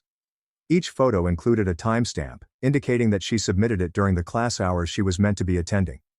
Dad scooped up the papers, his hands trembling slightly.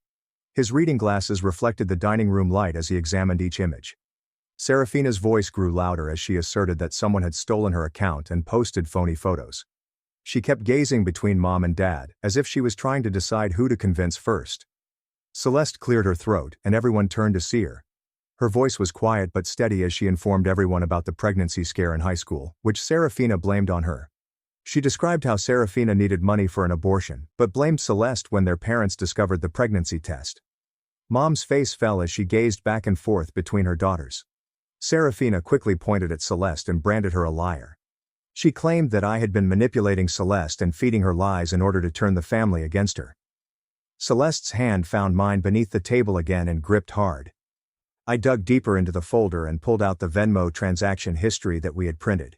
The records revealed that $30,000 earmarked for tuition had been spent on Miami excursions, concert tickets, and expensive clothing in just one semester.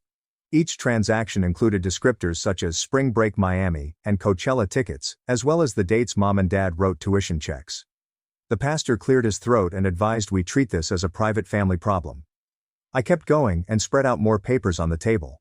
Dad finally looked Serafina in the eyes and inquired as to whether she had been attending nursing school this semester. His voice was calm, yet there was something frightening about it that made everyone stand still. Serafina's eyes welled up with tears, which appeared to appear on order. She clasped her palms to her face and stated that everyone was ganging up on her.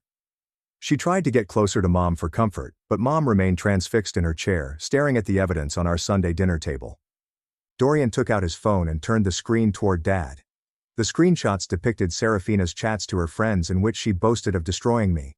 She'd called me terrible names and rejoiced that I'd been kicked out and abandoned. She had actually stated that she couldn't wait to see me homeless while she received the entire fortune. The pastor's wife leaned in and whispered to her husband that she needed to leave. He shook his head slightly, telling her they should remain as witnesses. I took a big breath and looked around the table. I informed them I was gay and not ashamed of who I was. I explained that using my identity as a weapon would not make Serafina's crimes disappear. Except for Serafina's murmuring that I was attempting to divert attention away from my perversion, the room fell silent. She continued repeating that term, as if it would distract everyone from the evidence in front of them. I reached for the most damaging documents in the folder. The counterfeit checks from Dad's company account appeared one by one. Each check demonstrated Serafina's varying degrees of success in copying his signature. Some were clearly forgeries, but others were near enough that the bank cashed them. Dad's countenance changed from perplexed to enraged when he recognized transaction amounts he had never authorized. He instantly grabbed out his phone and began contacting the bank's fraud department number, which he appeared to know by memory. His voice was aggressive as he informed them that he needed to report many instances of check fraud on his business account. Serafina began to retreat toward the dining room entrance, but Dorian stood up and barred her route. Mom eventually found her voice and asked Serafina how she could do this to her family. Her words came out broken, like if she couldn't get them past her throat. Serafina's entire body was shaking, but she said everything was a lie. She assumed I fabricated everything because I was upset about being exposed. She said that I had computer skills and could have created any of these documents. She even alleged that I had hacked her social media accounts and fabricated proof. Nobody was buying it anymore, and she knew it. The papers on the table told a story that was too precise and consistent to be fabricated. 3 years of lies and larceny, chronicled in black and white, which no amount of tears or accusations could undo. Next, I dug out the credit card statements, which Serafina had hidden by seizing the mail before Mom could see it. As I placed the papers on the table between the water glasses and the bread basket, I heard a quiet sliding sound. Mom picked up the first statement and her eyes widened as she noticed charge after charge that she had never made. Her hand shook when she saw the $2,000 purse from Nordstrom last month. She continued reading down the list, discovering other purchases at stores she had never visited before. Dad took another statement and began putting the sums on his phone calculator. His face turned scarlet with each number he punched in. Serafina attempted to take the papers from Mom's hands, but Dorian grabbed her wrist and held it. The pastor cleared his throat and suggested, "Maybe we should all pray about this difficult situation." Dad interrupted him with a swift sweep of his hand. "Prayer won't fix fraud and theft," he stated as he dialed the bank's number. Serafina began to back up toward the dining room door as Dad spoke with someone about suspicious behavior on various accounts. Celeste abruptly stood up, her chair scraping across the floor. She informed everyone that Serafina had been rummaging through her phone for weeks. Serafina saw some Pride Month posts Celeste loved, and threatened to tell Mom she, too, was lesbian. Celeste's voice became more assertive as she described how Serafina requested money from her part-time work at the bookshop. Every week Serafina would deduct half of Celeste's income or show Mom the screenshots. Dorian slung his arm around Celeste's shoulders, and Serafina began denying everything. First, she said Celeste was lying. Then she said Celeste had offered her the money. Then she said it was a loan. Her story changed every few seconds, and everyone noticed. I went back into the folder to get the documents that would hurt the most. The marketplace screenshots appeared slowly, and I displayed them in front of Dad. When he saw grandfather's purple heart posted as sold for $800, his breathing came to a stop. The next page revealed his whole watch collection sold for $20,000 in total. Dad sprang up so quickly that his chair toppled backward onto the floor. His fists clenched, and I feared he was going to hit Serafina. She must have thought so too since she dashed for the door. Dorian was already blocking her route, his arms folded. "You need to face what you've done," he told her. Serafina began yelling that we were all jealous of her success. She described herself as the lone good child in this ill household. The pastor and his wife stood up gently, gathering their belongings.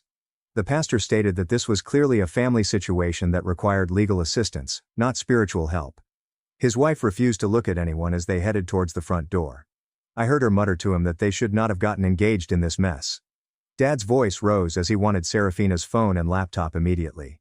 He needed to find out what more she had been keeping from her family. Serafina shook her head and attempted to run past Dorian towards the stairs. Mom's voice silenced her with a single word that rang across the room. "Enough." Serafina froze on the third step before gently turning around. Mom told her to sit down and discuss the $50,000 loan applications we discovered, which used their social security numbers without authorization. Serafina's face changed from red and angry to white and afraid. She understood we had accessed her email account and knew everything. Her legs appeared weak as she walked back to the dining room table. She sat down hard in her chair and stared at the evidence that was around. I told how Dorian's girlfriend at the registrar's office helped us discover the truth.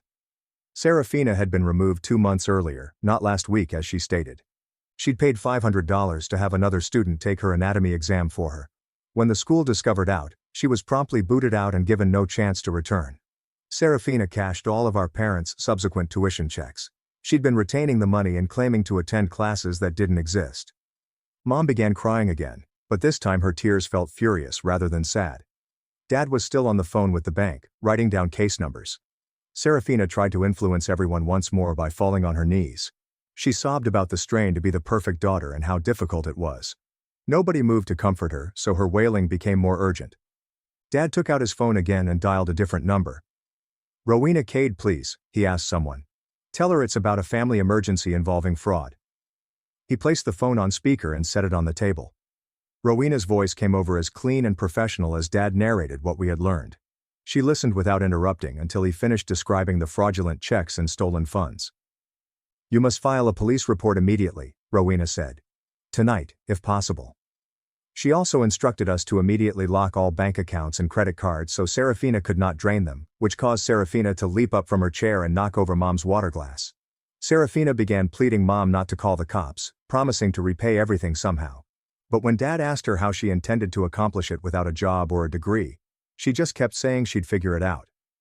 Dorian cleared his throat and dropped another bombshell, telling everyone that he had already called the hospice where Grandma was staying that morning because he was concerned about Serafina attempting to obtain power of attorney. The administrator confirmed that someone matching Serafina's description came by yesterday to inquire about jewelry and estate paperwork, claiming to handle family business, but was turned away since she was not on the approved visiting list. Serafina's face turned pale to blazing crimson as she cried, "Dorian is lying."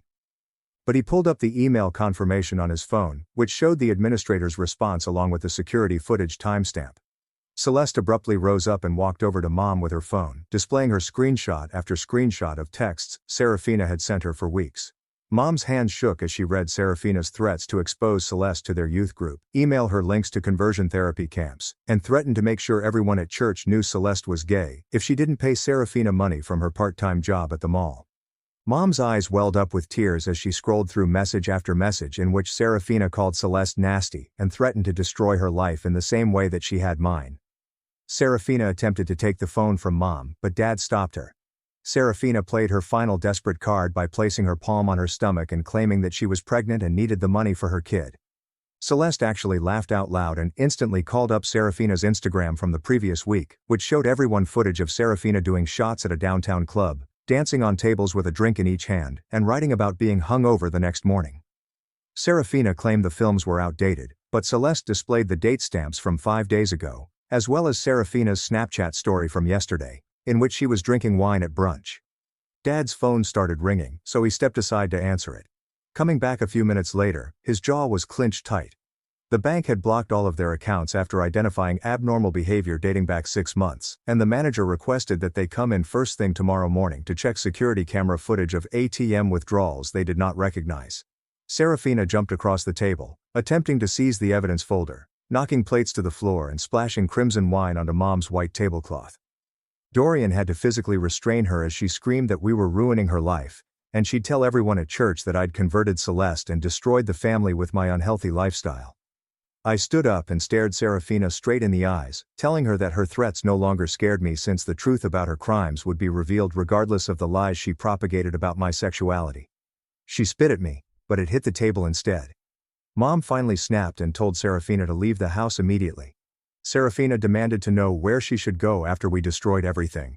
And Dad informed her, in the coldest voice I'd ever heard, that she should have thought about it before stealing from her family. He allowed her only 1 hour to pack her necessary belongings before changing all the locks. If she took anything that wasn't hers, they'd include it in the police report. Serafina went upstairs, shouting and wailing, and slammed her door so violently that a picture fell off the corridor wall. Mom sank into her chair, questioning how they'd missed all of the warning flags and how their daughter could do this to them. I knelt down next to her and recounted how Serafina had been pitting everyone against one another for years, making us believe we were the problem while she was the victim, and using their trust and religious beliefs as weapons to conceal her crimes. Mom grabbed and grasped my hand. It was our first genuine contact since Serafina outed me, and I could feel her entire body shivering. Dorian was already on the phone with the police non-emergency line, gently outlining the fraud issue and inquiring about the documentation required for a formal report. Celeste had her laptop out and was compiling a spreadsheet of all the connections Serafina had harmed with her falsehoods over the years, including friends she'd turned against each other and family members who had stopped speaking because of the stories Serafina circulated. Dad was in his office, on the phone with credit card companies, his professional voice firm despite his trembling hands as he jotted down case numbers and dispute claim information. We could hear Serafina upstairs throwing things around and shouting on the phone to someone about how her nasty family was kicking her out for no reason. Rowena remained on speaker the entire time, guiding us through each move we needed to do to protect ourselves legally and financially from any more harm Serafina would attempt to create. 20 minutes later, Serafina stomped down the stairs, pulling 2 massive suitcases behind her. Her face was red and puffy from sobbing, yet her eyes were wild and deadly. She placed the suitcases by the door and turned to face the rest of us. She claimed that if we called the police, she would commit suicide and it would be our fault. Rowena's voice came through the phone speaker right away, informing us that this was textbook manipulation. She advised us that if we suspected Serafina was suicidal, we should call 911 immediately. Serafina's cheeks turned even more red when she heard that. She began yelling that I had destroyed the entire family with my unhealthy lifestyle. She continued, God would punish me for being gay and turning Celeste against them as well. Her comments no longer hurt, because everyone knew who she truly was. She seized the door handle and yanked it open so fiercely that it smashed into the wall. A picture fell off the wall and landed on the floor. Dorian laughed at her high school graduation photo. She stormed out, dragging her baggage, and we heard her car pull out of the driveway. The next morning, Dad took us all to the police station to meet with Detective Celine Voss. She was a tall woman with gray hair who took our folder of evidence and began going through it page by page. She stated that Serafina's pattern of deceit could result in several criminal charges. She questioned us for 2 hours and took copies of everything we had. While we were there, Dad received a call from his accountant regarding an unusual item on his business credit report.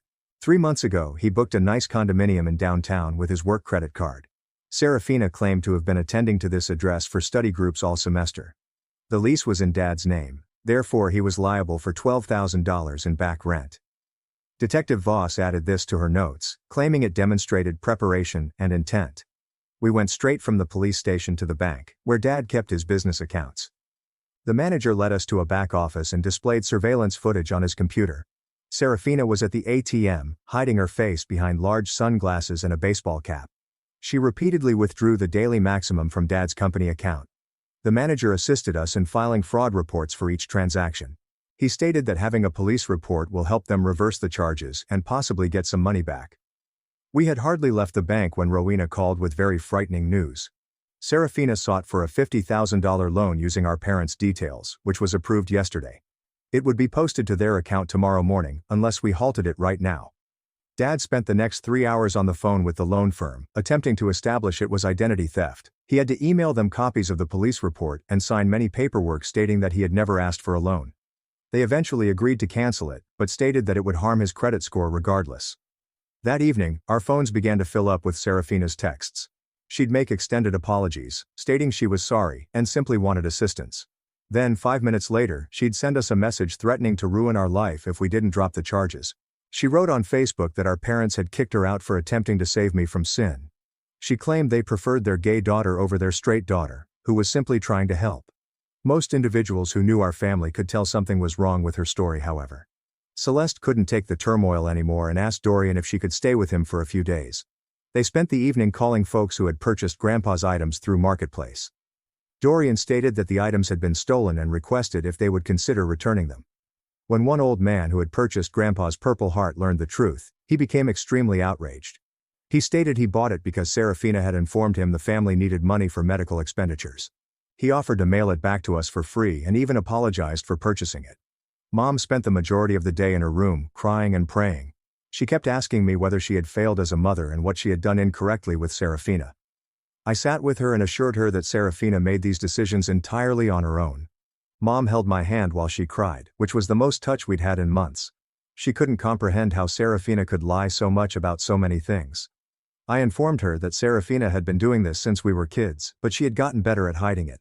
Mom stated she felt terrible for not noticing it, but I assured her Serafina duped all of us. She questioned if I thought Serafina would truly hurt herself, and I replied that Serafina cared too much about herself for that. The next morning, Detective Voss called with more awful news for Serafina. They discovered credit card applications under Celeste's name that Serafina had submitted last week. The applications were rejected because Celeste was too young, but they demonstrated Serafina's desperation. Detective Voss stated that this was another criminal case for attempted identity theft of a juvenile. She asked Celeste if she would come in and make a statement about it. Dad's hands were shaking as he hung up the phone. Celeste came downstairs, pale, and asked if we could go to Rowena's office right away, as Serafina had arrived at her school that morning. She'd been waiting beside Celeste's car in the parking lot, and began following her to the main building. Celeste claimed Serafina repeatedly grabbed her arm and told her she needed to tell the cops she was confused about everything. The school security guard noticed Serafina become hostile, and had to forcibly remove her from Celeste. Rowena's assistant, Callum, arrived at the office within an hour and began filling out the restraining order papers while Celeste's hands shook. He stated that the school incident would strengthen our case because it had witnesses and security cameras.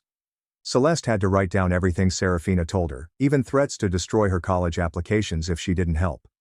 Callum filed the emergency order that afternoon and informed us that it would be served to Serafina within 24 hours. 2 days later, Rowena called to inform us that Serafina had been sacked from her job at the mall. The manager had detected inventory issues and checked the security cameras during the previous 3 months. Serafina was discovered processing false returns and putting the cash in her pocket instead of the register. The management intended to file charges, adding another felony to Serafina's expanding record. Rowena stated that this strengthened our case because it demonstrated a pattern of theft from various sources. Dad spent the next morning at his accountant's office, reviewing every business transaction from the previous year.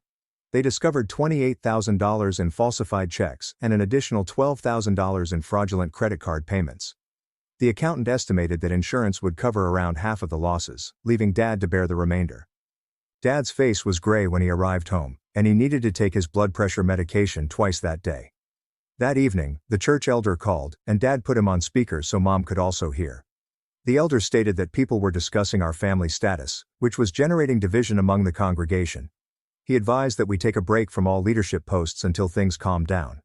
Dad simply said, "Okay," and hung up without arguing, indicating how weary he was. Mom began crying again and returned to her room without eating dinner. My phone vibrated with a message from someone I didn't recognize, who turned out to be Serafina's college acquaintance. She claimed Serafina had told everyone I planted all of the evidence because I was jealous of her success. The buddy stated that she stopped believing Serafina after seeing the police report that was uploaded online. She wanted me to know that Serafina was also lying about working at a legal firm, despite the fact that she had been unemployed for months. She emailed me screenshots of Serafina's communications, stating that our entire family was homophobic and that she needed to protect herself. I submitted everything to Rowena, who stated that it would help demonstrate Serafina's pattern of lying. The next afternoon we received an urgent call from the hospice where Grandma was residing. Someone attempted to enter her room after visiting ours, claiming to be her granddaughter with a family issue. The person matched Serafina's description and had attempted to persuade the night nurse that she needed to purchase jewelry for a funeral. Security turned her away, but not before she created a scene in the lobby. We had to impose additional security measures and provide a list of allowed guests. Dorian was so enraged that he smashed a hole in his apartment wall and needed to ice his knuckles. Mom finally met with me 3 days later, when Dad was in another meeting with lawyers. She explained that she had been thinking about everything and realized Serafina's betrayal was worse than anything else. She told me she needed time to comprehend my sexuality, but she could now see what true hurt looked like. She took my hand and told me Serafina had taught her the difference between disagreement and destruction.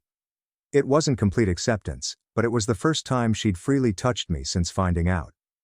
She inquired if I'd always known, and I replied that I had since middle school. She nodded, saying she wished I had felt safe enough to tell her earlier. The following week, Detective Voss called to say they were bringing Serafina in for formal questioning. Serafina arrived at the station with a public defender who instructed her not to say anything. Detective Voss claimed Serafina's need for a lawyer immediately made her appear guilty to everyone. They had to release her but told her not to contact any family members. Serafina disobeyed the injunction within 2 hours, contacting Mom from a prohibited number. Mom hung up and immediately contacted Detective Voss to report it. Meanwhile, Dorian had gone through old emails and discovered something awful. Serafina has been uploading our information on questionable websites that sell personal information. She had listed all of our social security numbers, Mom's maiden name, and even our previous addresses. Dorian discovered at least 3 websites where she had sold our information for quick cash. We had to instantly freeze our credit and replace every password we'd ever used. In just 1 week, the credit monitoring service discovered 4 attempts to open new accounts in my name. Dorian's girlfriend assisted us in setting up identity theft protection, but warned us that the consequences could last for years. 2 weeks after the explosion, Dad received a call from an older guy who had purchased some of Grandpa's watches on Marketplace. The man explained that he had been thinking about it and wanted to do the right thing. He offered to sell them back to us for the same amount he paid Serafina. No profit. Dad met him in a coffee shop and returned with 6 of the 12 watches, including Grandpa's favorite from the war. Dad cried while clutching that watch, saying it felt like he was getting a piece of his father back. The man apologized for purchasing them, saying he should have recognized something was wrong because Serafina appeared so desperate. Dad praised him and stated that not everyone would have been as honest about returning them. Celeste arrived at my flat 3 days later, carrying an envelope she discovered in her backpack after school. Her hands shook as she handed it to me, and I immediately recognized Serafina's handwriting, which featured Bible lines on family loyalty and forgiveness on both sides of the paper. Celeste had already contacted Detective Voss, who arrived within an hour to retrieve the letter as evidence that Serafina had violated the restraining order. The detective photographed everything and informed Serafina that if she contacted any of us again, she would face jail time. She stated that the prosecution will add this to the charges, reducing Serafina's chances of avoiding prison. Celeste stayed with me that night because she was afraid Serafina might show up to Mom and Dad's house, even though the restraining order protected all of us. The next morning, I finally scheduled an appointment with the therapist my doctor had recommended weeks earlier. I sat in her office, attempting to explain all that had happened, and she listened without judgment as I described being outed and witnessing my family burst. She helped me realize that Serafina's use of my sexuality as a weapon revealed nothing about who I was as a person. She taught me breathing exercises for when my anger became too much, and she helped me understand that Serafina's nastiness stemmed from her own issues, not anything I had done wrong. We planned weekly meetings, and she stated that healing will take time, but I had already demonstrated amazing bravery by standing up for the truth. 2 days later, while I was at work, Rowena called with news from the bank. They had evaluated all of the fraud complaints we had made and agreed to reverse almost 60% of the charges because we had reported everything so promptly. Dad would recover $24,000 of the $40,000 Serafina had stolen, but the remainder was deemed too old to challenge. Rowena said it was better than other fraud cases she'd handled, and we'd at least gotten something back, even if the emotional toll would last much longer. Mom contacted me that afternoon to tell me that she and Dad had begun visiting a marriage counselor to deal with what Serafina had put them through. The counselor was assisting them in understanding how Serafina had perverted their religious beliefs in order to conceal her crimes and manipulate them against one another. Mom stated that the counselor pointed out how Serafina had used their faith as a shield whenever she got into problems. Dad was beginning to forgive himself for not recognizing the warning signs sooner, and Mom was processing her sorrow over raising someone capable of such brutality. They went twice a week, and Mom said it was the first time in months that they had actually chatted rather than arguing about who was to blame for everything. Rowena called back a week later, this time sounding irritated. Serafina's public defender had approached her about a possible plea deal, in which Serafina would admit to fraud and identity theft in exchange for probation and repayment. The attorney stated that Serafina would submit to therapy and separation from her family, but she wanted to avoid jail time due to mental health issues that allegedly caused all of this. Rowena stated that we had to decide as a family whether to accept the offer or seek for prison time, which could result in a lengthy trial. Dorian wanted her in jail, but Mom was concerned about Serafina's future with a felony record. Dad stated he just wanted to get this over with so we could go on. Celeste claimed she'd feel better knowing Serafina couldn't reach us for years. After 3 family meetings and dozens of phone calls, we agreed to the plea agreement, but only under tight terms. Serafina was required to make full compensation, even if it took decades, and attend forced therapy for at least 2 years. She couldn't contact any family members for 5 years and had to complete 300 hours of community service. Rowena emphasized that any infraction will result in instant jail time and no second chances. The plea hearing took place 2 weeks later, at the downtown courthouse. Serafina arrived in a conservative suit, attempting to appear sorry, but the ruse fell apart the moment she opened her mouth. She told the judge that we were punishing her because she was the only moral member in our family, and that it was all a misunderstanding. The judge saw right through her and stated that he had rarely seen somebody display less regret for destroying their family. He agreed to the plea offer but added 500 hours of community service and obligatory financial management training. Serafina's counsel attempted to disagree, but the judge stated that she was fortunate to avoid prison and should be grateful for her family's kindness. That night, as I lay in bed, my phone buzzed with a text from Mom. She had been reading books about LGBTQ people and spirituality that the marriage counselor had suggested, and she wanted me to know she was trying to understand. She said she still had questions and troubles, but I was her daughter, and that would never change. She said that witnessing Serafina's hatred taught her what truly harmed a family, and it wasn't who someone loved. It was the first time she'd reached out with anything other than disappointment or Bible passages since the beginning. Reading her reply made me cry, and I wrote her back that I loved her as well. The following week, Celeste requested if I'd accompany her to our parents to discuss something important. We sat in the living room where the horrific supper had occurred, and Celeste took a big breath before revealing that she, too, was lesbian. Mom's face went through roughly 10 distinct emotions, but Dad simply nodded slowly, as he had suspected for a while. Celeste held my hand and told that she had known for years but had been too afraid to say anything after seeing how they had responded to me. Mom began crying, but not the angry tears she had previously shed, but rather the sad tears of not providing a safe environment for her girls. Dad explained that Serafina's betrayal had taught them that honesty was worth respecting even if it contradicted their views. They pledged to try to comprehend and urged Celeste to be patient as they learned. Mom hugged both of us, and stated she would rather have honest daughters than another Serafina. 3 weeks following the plea hearing, Dorian asked everyone to supper at his apartment to commemorate his girlfriend's advancement at work. She'd been so helpful with Serafina that she seemed like family, and Dorian wanted to make it official. We all brought food, and for the first time in months it seemed like a proper family supper, free of resentment and accusations. Dorian raised his glass to toast the truth, even when it hurt, and the familial links that had withstood Serafina's attempts to break them. His girlfriend thanked us for accepting her and stated she had never seen a family battle so hard to be together through such adversity. We remained up late talking and laughing, and Mom even inquired about my girlfriend's job without passing judgment. Celeste brought her girlfriend, and nobody made her feel strange or uncomfortable. Dad expressed his pride in his children for being honest, even when it was scary. 3 months passed before the first check from Serafina arrived in Dad's mailbox. It was only $200 of the $40,000 she owed, but Dad looked at it for a long time. He drove to the downtown antique dealer who had one of grandfather's watches and paid $800 to get it back. The dealer recalls purchasing it from a young woman who claimed her grandfather had died and the family needed money. Dad put the watch in his safe, alongside the others we'd been finding. With finals and everything else happening school, my graduation day arrived earlier than intended. Celeste wore a little rainbow pin on her dress collar. Mom noticed it but didn't say anything, just squeezed both of our hands as we went across campus together. She kept snapping pictures and informing other parents about her honest daughters, who made her proud. We went to lunch after, and no one mentioned Serafina's empty chair at the table. Detective Voss contacted me 2 weeks later, while I was packing my dorm room. Serafina had been detained in Nevada for attempting to open credit cards with fraudulent documentation at 3 different institutions. The detective stated she will face federal prosecution since she crossed state boundaries to commit fraud. She'd been using a fictitious name and dyed her hair black, but they nabbed her nevertheless. Mom and Dad decided to reaffirm their vows on their 25th anniversary, 6 months after everything had occurred. They kept it small at the courthouse, just the kids and Dorian's girlfriend. The judge read something about truth and trust as the foundations of marriage. Mom wore her original wedding dress which still fit, and Dad grieved during the ceremony. They went to supper afterward, and Dad made a toast on discovering what truly counts in a family. Celeste received her acceptance letter to State University the following spring, along with a full scholarship for her essay about discovering bravery. She'd written about seeing her sister devastate their family with lies while learning to be herself.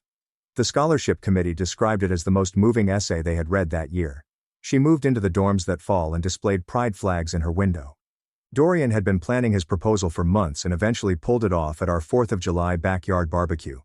He dropped down on one knee and informed his lover that she had demonstrated true loyalty. She answered yes right away, and everyone rejoiced as Dad prepared burgers and Mom shed happy tears. They arranged the wedding date for next summer and invited me to join the wedding party. 8 months after her incarceration, Serafina's lawyer sent a hefty package with her prisoner number on the return address. I opened it and found 10 pages of her blaming me for ruining her life and future. She called me names and accused me of turning the family against her because of my LGBT agenda. I read the first paragraph and then threw it away without looking at the remainder. 2 years after that dreadful Sunday supper, we all gathered at Mom and Dad's place for Thanksgiving. Without Serafina, the table was smaller, but it felt larger since everyone was being honest with one another. Nobody acted strangely when Celeste brought her girlfriend. Dorian's wife was pregnant and showed everyone ultrasound photos. Mom prepared the same foods she always did, but this time, we truly loved eating them. Dad said Serafina, thanking God for the truth and family members who chose honesty over dishonesty. We stayed up late playing board games and telling stories, with no one hiding secrets or scheming manipulations. The house felt quiet in a way it never did when Serafina was lying about everything. We weren't perfect, and Mom battled at times with having two queer daughters, but we were trying. That was more than we had ever had when Serafina poisoned everything with her lies and plots.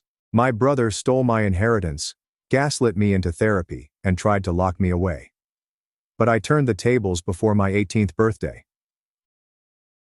My brother Ryan was supposed to have it all figured out. So when our parents' bus collided with a pole and contacted them, I trusted him to take me in. Fortunately, he did. But something was off. He was absolutely dispassionate, viewing the funeral plans as errands rather than trauma. But at the time, it didn't seem unusual because Ryan was the sort that always had his feces together. While I was struggling to learn algebra, he was in his senior year, preparing to graduate as valedictorian. While I fought to keep my grades up, he was already making six figures every year. So I let Ryan handle everything. "Don't worry about any of this, Emma," he murmured, going through files in Dad's office the day after the burial. "Just focus on finishing junior year." Moving inside his apartment felt weird.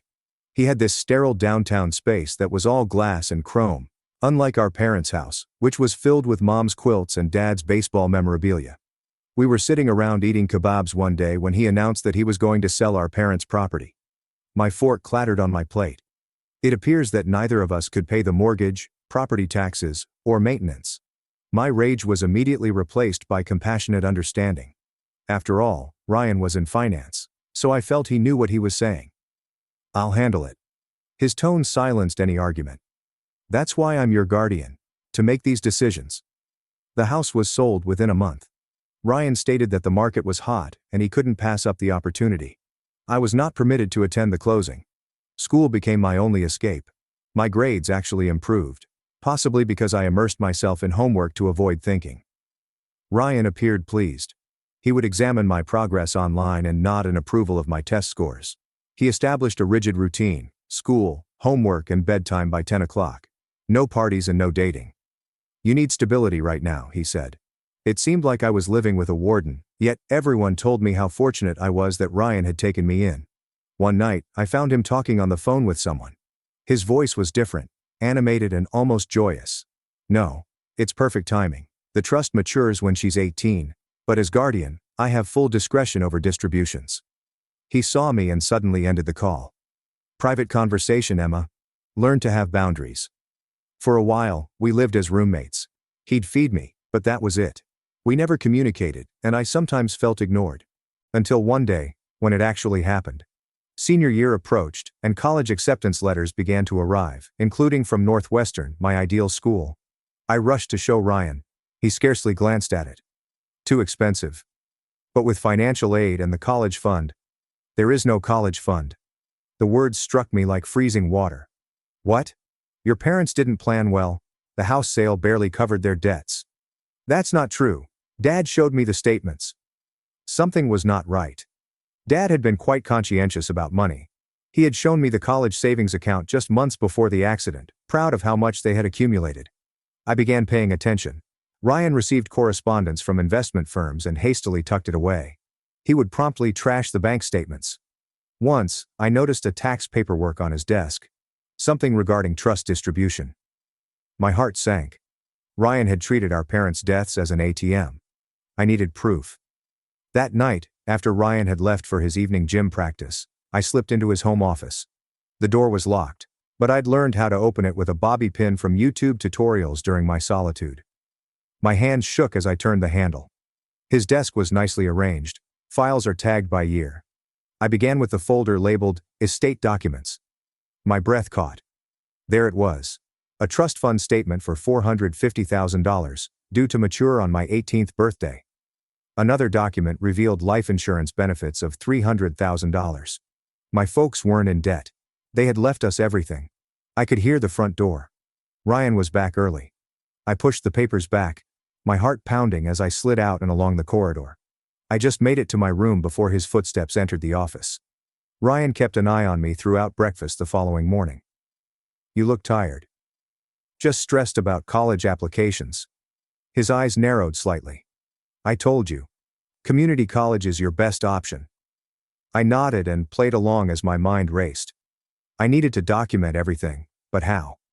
Ryan monitored my phone, reviewed my laptop's web history, and even approved my school email. At school, I began using the library computers during lunchtime. I set up a new email account and began investigating guardianship legislation. What I discovered made my stomach flip. Ryan, my guardian, had broad control over my fortune until I reached 18. However, there were meant to be oversights and reporting to the court. I printed the articles and hid them in my old algebra textbook. Nobody would look there, especially Ryan, who took pleasure in never failing with math. Days turned into weeks of thorough inquiry. I'd wait until Ryan was in the shower to check his mail so he could grab it. Bank statements for accounts I did not recognize. Investment portfolios indicate consistent withdrawals, all in his name, not mine. One evening when Ryan was on a work call, I discovered his laptop open. My fingers trembled as I scrolled through his emails. A financial advisor received messages about dispersing assets and increasing guardian privileges. Screenshots were not available, so I remembered essential phrases, account numbers, and dates. Ryan ended his call prematurely. I saw him approaching and hastily went to a homework page, but his expression indicated he had observed something. "What are you doing on my computer?" "Mine died. I needed to finish an essay." He gave me a long look. "Use the desktop in the living room next time." That night, I overheard him on the phone again. "No, she's getting suspicious. We need to accelerate the timeline." I pushed my ear against the bedroom door. Who was he speaking to? What's the timeline? The next day at school, I discovered something strange. My admission letter to Northwestern was missing from my backpack. When I arrived home, Ryan was waiting for me. "The school called," he explained, his voice unnaturally calm. "They're concerned about your mental state. Apparently you've been acting erratically." "What? No, they haven't. Emma, losing your parents is traumatic. It's normal to struggle." He took out his business card.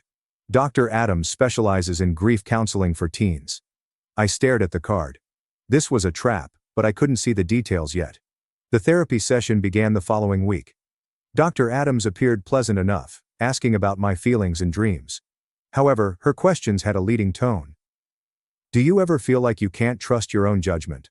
Like maybe others know what's best for you?" I responded vaguely, fearing danger. Whatever Ryan had planned, this therapist was a part of it. Meanwhile, I continued digging. During a school computer lab session, I discovered our parents' obituaries online. It addressed surviving family, including Mom's sister, Claire, Aunt Claire, who had offered to take me in. However, Ryan had stated that she was unstable and lived abroad. I looked her up on social media and discovered that she lives in Chicago, is married, and has children, definitely not foreign or unstable. Her last post was about missing her sister and wishes she could meet her niece. My hands shook as I typed a message from my private email. "Aunt Claire, this is Emma. I need help." Her response arrived within hours. She had been attempting to contact me since the burial. Ryan had banned her calls and returned her letters. She drove to his place once, but he threatened to call the cops if she didn't leave. We planned to converse on a friend's phone during lunch. Hearing her voice, so similar to Mom's, made me cry. "Sweetie, I've been so worried. Ryan won't let any family contact you." I told her everything. The disappearing money, the claims about debt, and the treatment sessions. She listened, her respiration quickening with each revelation. "Emma, you need to get out of there." "I can't. He's my legal guardian." "Not if we can prove he's stealing from you. I'm calling my lawyer." But Ryan must have been watching something because he confronted me that night. "Who have you been talking to?" "No one." He took out printed emails from my private account. Lying to me now. My blood became chilly. How did you find them?" "I'm trying to protect you," he replied, his voice deeper and more frightening than I had ever heard. "But if you keep fighting me, I'll have to take stronger measures." "What's that supposed to mean?" "Dr. Adams thinks you might benefit from a more structured environment. There's a residential program for troubled teens." "You can't send me away." "I can, if it's in your best interest." He leaned forward. "Or you can stop this nonsense, finish school quietly, and we'll revisit college options later." I was imprisoned. But Aunt Claire gave me hope. I simply needed to be smarter. I played the compliant niece, attending therapy, refraining from asking questions, and expressing gratitude for Ryan's care. Meanwhile, I recorded everything. I found an old voice recorder in Dad's belongings and began recording Ryan's calls when he assumed I was sleeping. "The trust distributions are on schedule," he told me one night. By her birthday, it'll all be transferred to the offshore accounts. She'll never know what hit her. I also began snapping images with a disposable camera I purchased with lunch money, bank statements left on his desk, legal documents he assumed I would not understand, and the Guardian report he was meant to file with the court but never did. Weeks have passed. My 18th birthday was approaching, and with it, my sole chance for freedom. However, Ryan's confidence was growing. He began talking about gap years, how I wasn't prepared for college, and how I could require long-term care for my trauma-induced paranoia. Then came the day when he brought home fresh documents. Just some paperwork for your therapy, he explained nonchalantly. But I've read everything now. This was not therapy paperwork, but a plea for extended guardianship owing to mental incapacity. That night, I called Aunt Claire from a payphone near the school. He's trying to keep control past my birthday. Pack a bag, she instructed. Hide it. Be ready. My lawyer says we need one more piece of evidence, something that shows clear financial fraud. Can you get bank records? I'll try. The next morning, Ryan left for an early meeting. Here was my chance.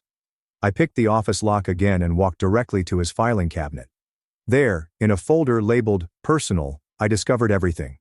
Bank transfers from my trust to accounts in the Cayman Islands, fraudulent signatures on withdrawal forms, and a paper trail of systematic theft dating back months. I was snapping pictures of everything when I heard the front door. But it was too early for Ryan to return. I looked out the window. His automobile was in the driveway. He had never left. I knew you'd try again, he remarked through the doorway. He spoke calmly, but his eyes were cold. Dr. Adams warned me about escalating paranoid behavior. It's not paranoia if it's true. I held up the papers. You stole everything. I invested money for your future. You are too young to understand. Stop lying. The words flew out of me. I know about offshore accounts. I have recordings. His expression altered. The concerned brother's mask dropped, revealing something calculating and ruthless. You've got nothing. A troubled youngster is making outlandish charges against the brother who took her in. Who'll believe you? Aunt Claire will. Claire? He chuckled. I have documents proving she's been harassing us, stalking and attempting to manipulate a grieving child for her own gain. My phone vibrated. A text from an unknown number. Get out quickly, he knows. It came from Aunt Claire's lawyer. Ryan approached me. Give me the camera. I backed backward and clutched it. No. Emma, don't make this harder than it needs to be. He took out his phone. Just phone Dr. Adams, and you'll be in residential treatment by tonight. Is this what you want? I dashed past him down the hall, grabbed the hidden suitcase from my closet. He followed, no longer pretending to be calm. You cannot leave. I'm your guardian. I got to the front door, but he grabbed my arm firmly. You're making a mistake. The only mistake was trusting you. I ripped free and raced, not stopping until I arrived at the school. The security guy let me in, and I walked straight to my counselor's office. Mrs. Patel took one look at my face and closed the door behind me. What happened, Emma? I showed her everything. The images, the recordings, the mark on my arm, and she phoned the police, while I called Aunt Claire. The cops arrived in 20 minutes, but Ryan had already called them. He stood in the school parking lot, playing the concerned guardian brilliantly, and his voice, full of contrived fear, rang through Mrs. Patel's window. She has been spinning since her parents died.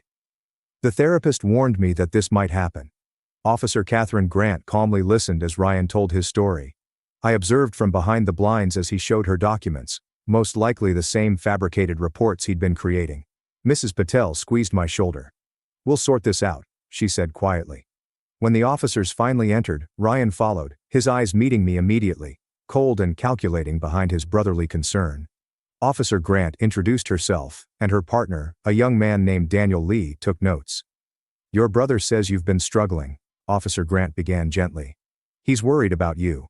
I took out the disposable camera. He is plundering my inheritance. I have proof. Ryan's laugh sounded so sincere that I doubted myself for a moment. She has been captivated with this notion. Dr. Adams describes it as a coping mechanism, creating villains to blame for her loss. These aren't delusions, I argued, pointing to the images I'd taken. Look at these.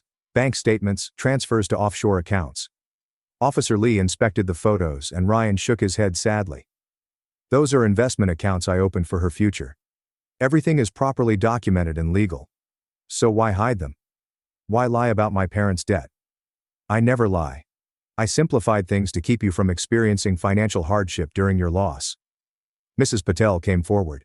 Officers, I have known Emma for 3 years. She has never showed evidence of instability. These concerns appear to be very sudden. Ryan took out a folder. I have documentation from her therapist, outlining her deteriorating mental state. Paranoid delusions, breaking into my office, stealing documents. My hands trembled as I took out the voice recorder. Listen to this. He discusses relocating everything before my birthday. But when I hit play, just static came out. The tape had been wiped. Ryan must have discovered it and replaced it with a blank one. My proof was vanishing in front of my eyes. She's been recording me without my consent, Ryan remarked, his voice heavy with sorrow. Another sign of her paranoia. Officer Grant looked at us, apparently hesitant. Miss, do you have any additional evidence? My Aunt Claire. She knows everything. The aunt who has been pursuing us? Ryan produced a restraining order request. I haven't filed it yet, hoping she will stop, but she has been fueling Emma's fantasies. Everything he said sounded so sensible that I began to rethink everything I thought to be true. Mrs. Patel spoke out again. Maybe we should call this aunt personally. Allow her to speak for herself. Ryan's jaw tightened almost imperceptibly. She's manipulating a grieving child for financial gain. Then she won't mind explaining herself to the officers, Mrs. Patel responded. Ryan stepped closer to me when Officer Lee phoned Aunt Claire, his voice dropping low enough to be heard only by me. You are making a big mistake. I'm the only family member you have left that truly cares. You care about my money. I care about your future. But if you continue on this path, I will have no choice but to defend you from yourself. Aunt Claire instantly answered, her voice crackling through Officer Lee's phone speaker. She detailed her attempts to contact me, the blocked calls, the returned letters, and referenced the will identifying her as co-guardian, which I was unaware of. Ryan's cool demeanor shattered somewhat. She is lying. There was no such provision. Then you won't mind providing the original will, Officer Grant said. Of course. It is in my safe at home. But I remembered the snapshot I'd taken that morning, the will naming both guardians. If only the camera hadn't been blank when processed. Wait. I still had the camera. I need to use the restroom, I said. Ryan stood. I'll escort her. She's capable of going alone, Mrs. Patel stated firmly. In the bathroom, I carefully opened the camera. The film was still inside, undeveloped, and Ryan must have replaced the developed photos with blanks. My hands shook as I rewound the film slightly and then advanced it again, taking new shots of the bathroom tiles. If the previous images remained, they'd be double exposed, but maybe discernible. When I returned, Aunt Claire was discussing the family dynamics to the authorities, and Ryan had isolated me from anybody who may have helped. She specified precise days and times she attempted to visit, information that would be difficult to falsify. She's clearly rehearsed this story, Ryan continued, but his confidence waned. We'll need to investigate further, Officer Grant said. In the meantime, Emma should remain somewhere neutral. She is my legal ward. She arrives home with... Actually, Mrs. Patel added, the school can provide emergency placement for students in crisis. Emma can stay with our guidance counselor, Mrs. Catherine Morrison, who is licensed to provide temporary foster care. Ryan's face clouded. That is unneeded. I am her guardian. It's only for a few days while we figure this out, Officer Lee reassured him. Ryan's eyes were full of calculating. Fighting too hard would appear suspicious, and he nodded stiffly. If that's what's best for Emma. Ms. Taylor arrived within an hour, a soft-spoken woman who'd guided countless students through difficult situations. As we prepared to go, Ryan hugged me, which appeared to everyone else to be brotherly, but his hold was too tight, his voice piercing. It's not over. You need me more than you realize. I finally felt comfortable enough to breathe at Ms. Taylor's house, which was cozy and lived in, with portraits of former pupils covering one wall. She brought me to a small guest room and offered me the solitude to call Aunt Claire. Are you all right? Aunt Claire's voice was filled with worry. I am afraid. He's destroyed the majority of my evidence. We will figure it out. My lawyer will file emergency motions tomorrow. Just stay safe. That night, I couldn't sleep because every passing automobile made me believe Ryan had come for me. Around 3 a.m., my borrowed phone buzzed, a text from an unknown number. You think you're safe? I have documents that will undermine your aunt's credibility. Come home immediately or I'll use them. I showed Ms. Taylor in the morning, and she immediately phoned the authorities, but the number was untraceable. When questioned, Ryan denied sending anything. Aunt Claire's lawyer, Mr. Daniel Williams, tried to expedite a hearing, but Ryan's lawyer contested every move. The following few days blurred together, with legal meetings in which Ryan portrayed himself as the ideal guardian. Meanwhile, Dr. Adams filed reports portraying me as increasingly unstable. "She's created an elaborate conspiracy to avoid processing her grief," Dr. Adams told the family court judge at a preliminary hearing. "Her brother has been nothing but supportive." I wanted to shout. Ryan had carefully prepared every word she spoke, and my outburst would only support her argument, so I sat calmly, allowing Mr. Bennett to speak for me. The judge, an elderly woman named Catherine Whitman, appeared distrustful of everyone. "I'll need to see financial records from both parties." Ryan quickly consented, secure in his fabrications. However, that night, something unexpected happened. His financial advisor, Noah Lynn, called Aunt Claire's lawyer, who had been growing concerned about Ryan's requests and wanted to speak up. "He'll destroy me," Noah said at a covert meeting in Mr. Bennett's office. "But I can't be a part of this anymore. That girl deserves her inheritance."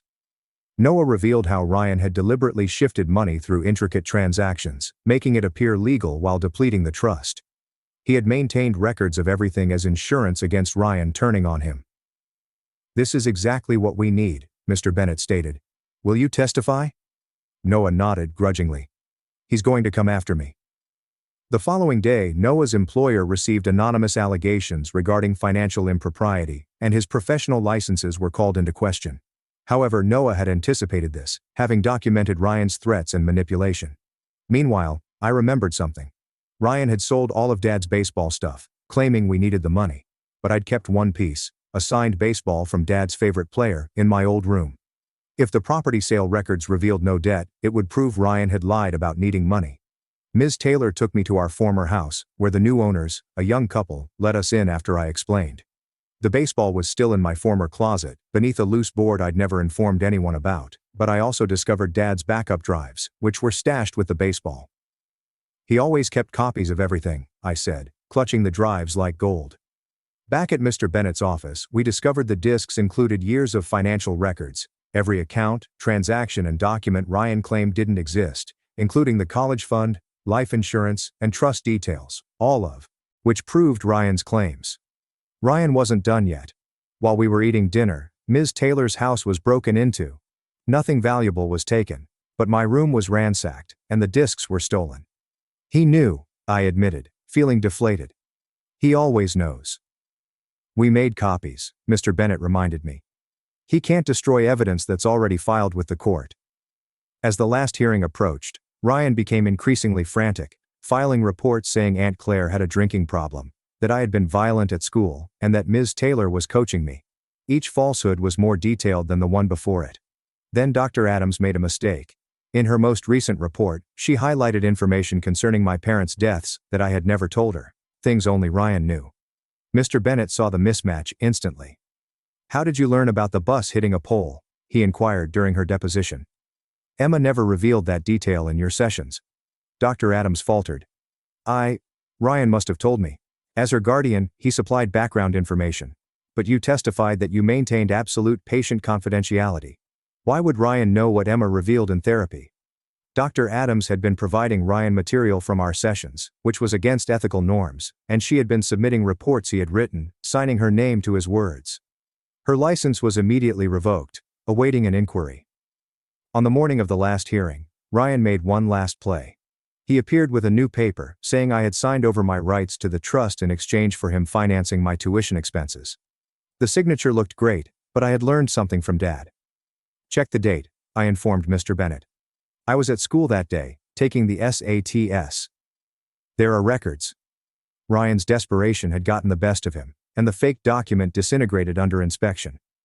Judge Whitman had seen enough. "Mr. Ryan," she replied, her voice severe, "the evidence clearly reveals systematic financial abuse and exploitation of a youngster under your care." Ryan attempted one final deception. "Your Honor, I've only ever wanted the best for my sister. If I made any mistakes, it was because I was trying too hard to protect her." Protect her from her own inheritance? Judge Whitman's tone was icy. From her family. What is the truth regarding her parents' provisions for her? Guardianship was promptly transferred to Aunt Claire, and all financial accounts were stopped for a comprehensive forensic accounting. Criminal charges for fraud, forgery, and fiduciary breach were proposed. Ryan glanced at me one final time as court security carried him away. The mask had been removed, revealing the stranger who had supposed to be my brother. "You'll regret this," he said. But I didn't. For the first time since my parents' deaths, I felt free. The aftermath was tricky, and it required months of legal proceedings to recover the money. Some had been spent, and some had been hidden so cleverly that forensic accountants had to trace it. However, the majority of the money was recovered, plus fines and interest. I moved in with Aunt Claire and her family in Chicago, and her children, my cousins I'd never met, welcomed me enthusiastically. The house was chaotic compared to Ryan's immaculate apartment, but it felt lively and like home. Northwestern accepted my deferred enrollment, and with my fortune restored, I could finance it without taking out loans. But first, I took a year off to grieve, testify in Ryan's criminal trial, and reconnect with his estranged family. Ryan had been planning this since before our parents' deaths, researching guardianship rules and trust fund loopholes. There was no evidence that he caused the tragedy, but he was obviously prepared to profit from it. His financial advisor license was permanently revoked, and he was sentenced to 5 years in prison with the possibility of parole in 3 years if he behaved well. He had lost everything while attempting to steal my. I began treatment with a genuine counselor who helped me process not only my parents' deaths, but also Ryan's betrayal.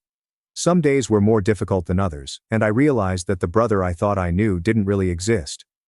On my 18th birthday, Aunt Claire organized a little celebration, and as I blew out the candles, I thought of my parents. They tried to protect me, to provide for my future, and Ryan nearly ruined their plans, but love and truth prevailed in the end. When the trust fund was fully restored, it was far greater than the initial documentation indicated, thanks to Dad's cautious investing. I had enough money for college, graduate school, and a good start in life. But it wasn't the money that counted most. It was the family I'd rediscovered, the power I'd discovered, and the certainty that I could defend myself when necessary. Ryan had tried to convince me that I was weak, unstable, and unable. But he had been wrong about everything. I founded a scholarship foundation in my parents' memory, primarily for students who had lost their parents and experienced financial abuse. The first beneficiary was a girl whose uncle had emptied her college money. Hearing her story, which was so similar to mine, reaffirmed why speaking up was so important. Ryan sent letters from prison with apologies, explanations, and prayers for forgiveness, which I returned unopened. Some bridges, once burned, were not intended to be rebuilt. He'd made his decisions, and now had to live with the consequences. Life passed on. College, new friends, internships, graduations. And the pain receded but never completely disappeared. Trust became more difficult, so I double-checked everything, kept copies, and set boundaries. Ryan had given me vital lessons, but not the ones he had planned. Years later, after he was freed, he attempted to contact me via social media. The message was long, full of regret and promises of reform, and I read it once before blocking him. My life no longer allowed for his manipulation. I became a financial consultant myself, focusing in preserving kids' inheritances. Every customer I helped was a small win against what Ryan had attempted to accomplish, and their gratitude reminded me that simply living wasn't enough. Using that survival to serve others gave it meaning. The girl I'd been, who had entirely trusted her elder brother, was no longer there. In her place stood someone stronger, wiser, more careful, but also more compassionate. Ryan tried to break me, but instead he fashioned me into something indestructible. My parents would have been proud, not of what I'd gone through, but of who I'd become as a result.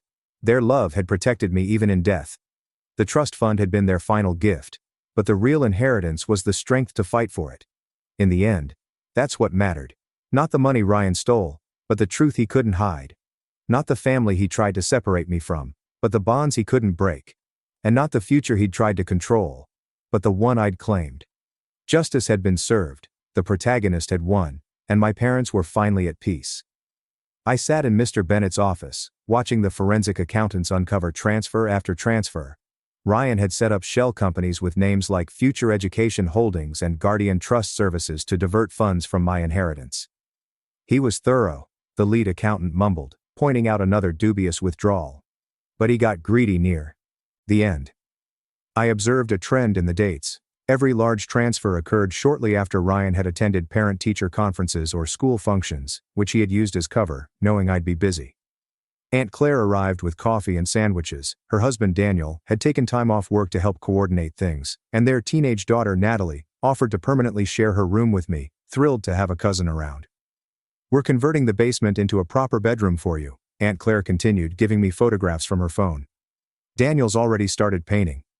Ryan's lawyer filed motion after motion to delay the asset freeze, claiming the transfers were legitimate investments for my benefit. When that failed, he claimed Aunt Claire had unduly influenced me. The warmth of having a real family again tightened my chest, but I couldn't relax yet. Then Noah Lynn revealed something crucial. Ryan had been speaking with a real estate developer about buying property in Costa Rica, a non-extradition country, and had planned to flee. He had booked flights for next month, and Noah gave us the email confirmations, one-way tickets.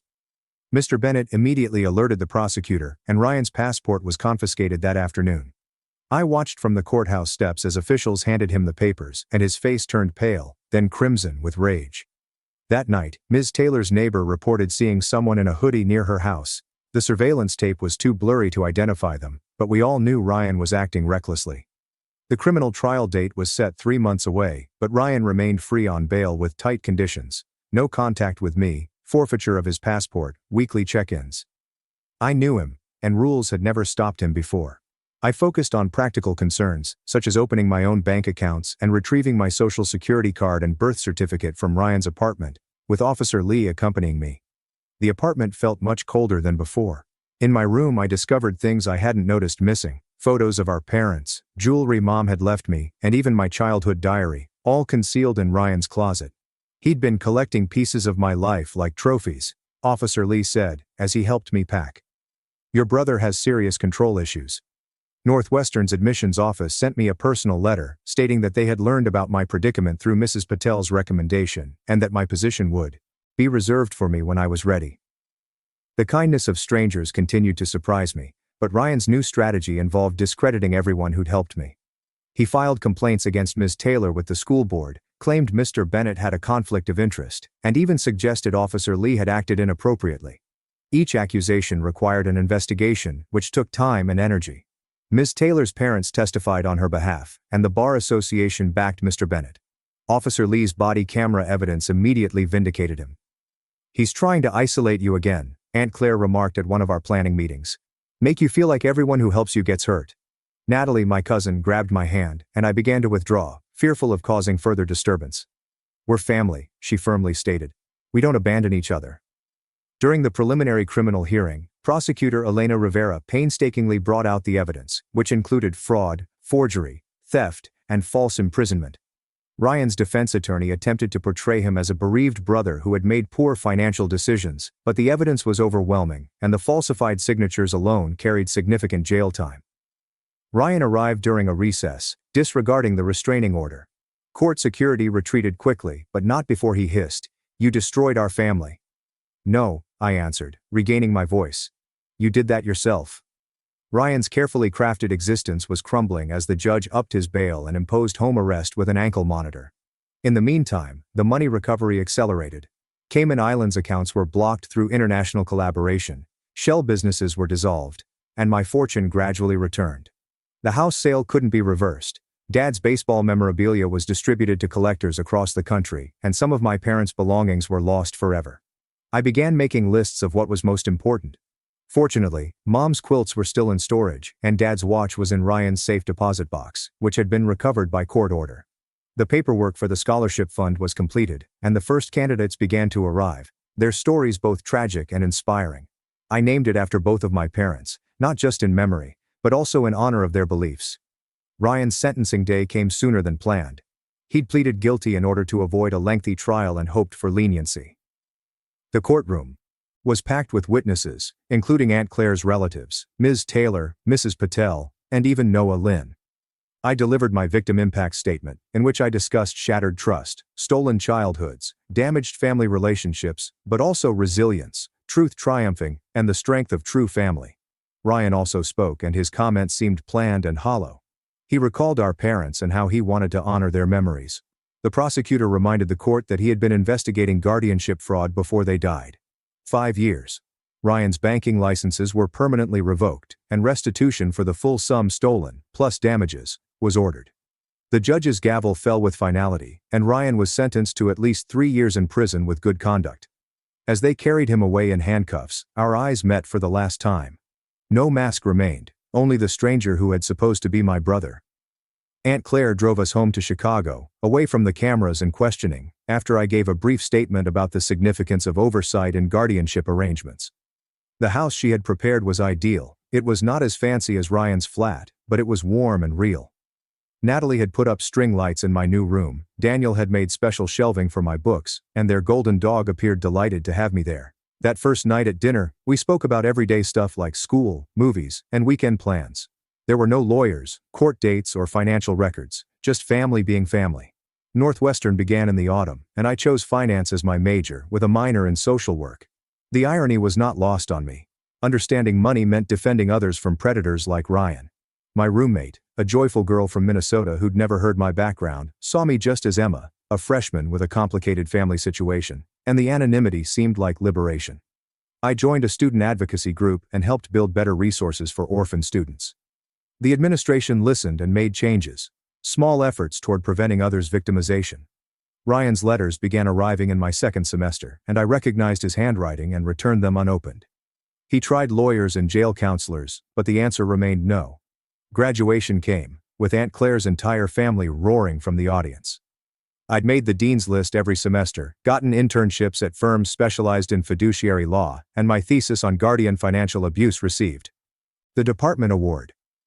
After receiving numerous employment offers, I decided to work for a nonprofit organization that protects minor inheritances. Although the pay was lower than that of a corporation, the objective was more important to me. My first case involved brothers arguing over their deceased parents' estate, and I guided them through mediation, helping them look beyond the money to what truly important. They left my office holding hands. Years passed, I developed a purposeful life. Ryan completed his full sentence, no early release, and his attempts to contact me eventually stopped.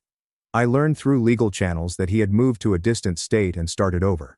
The scholarship fund grew, hundreds of kids benefited from my parents' legacy, and every graduation announcement seemed like a victory over what Ryan had attempted to steal.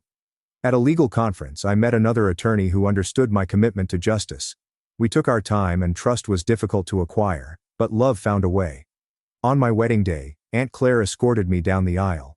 Dad should have been there, but his sister's presence honored his memory. The reception contained Mom's favorite songs and Dad's favorite dishes. They were both present in spirit. My practice grew. I spoke before Congress on guardianship abuse. Laws changed, slowly but steadily. Protections increased, and oversight improved. Ryan never appeared again. I wondered if he was watching my triumph from a distance, if he regretted everything. But those thoughts faded fast. He'd made his decisions. I preserved one childhood photo, Ryan and me at Christmas, before everything changed.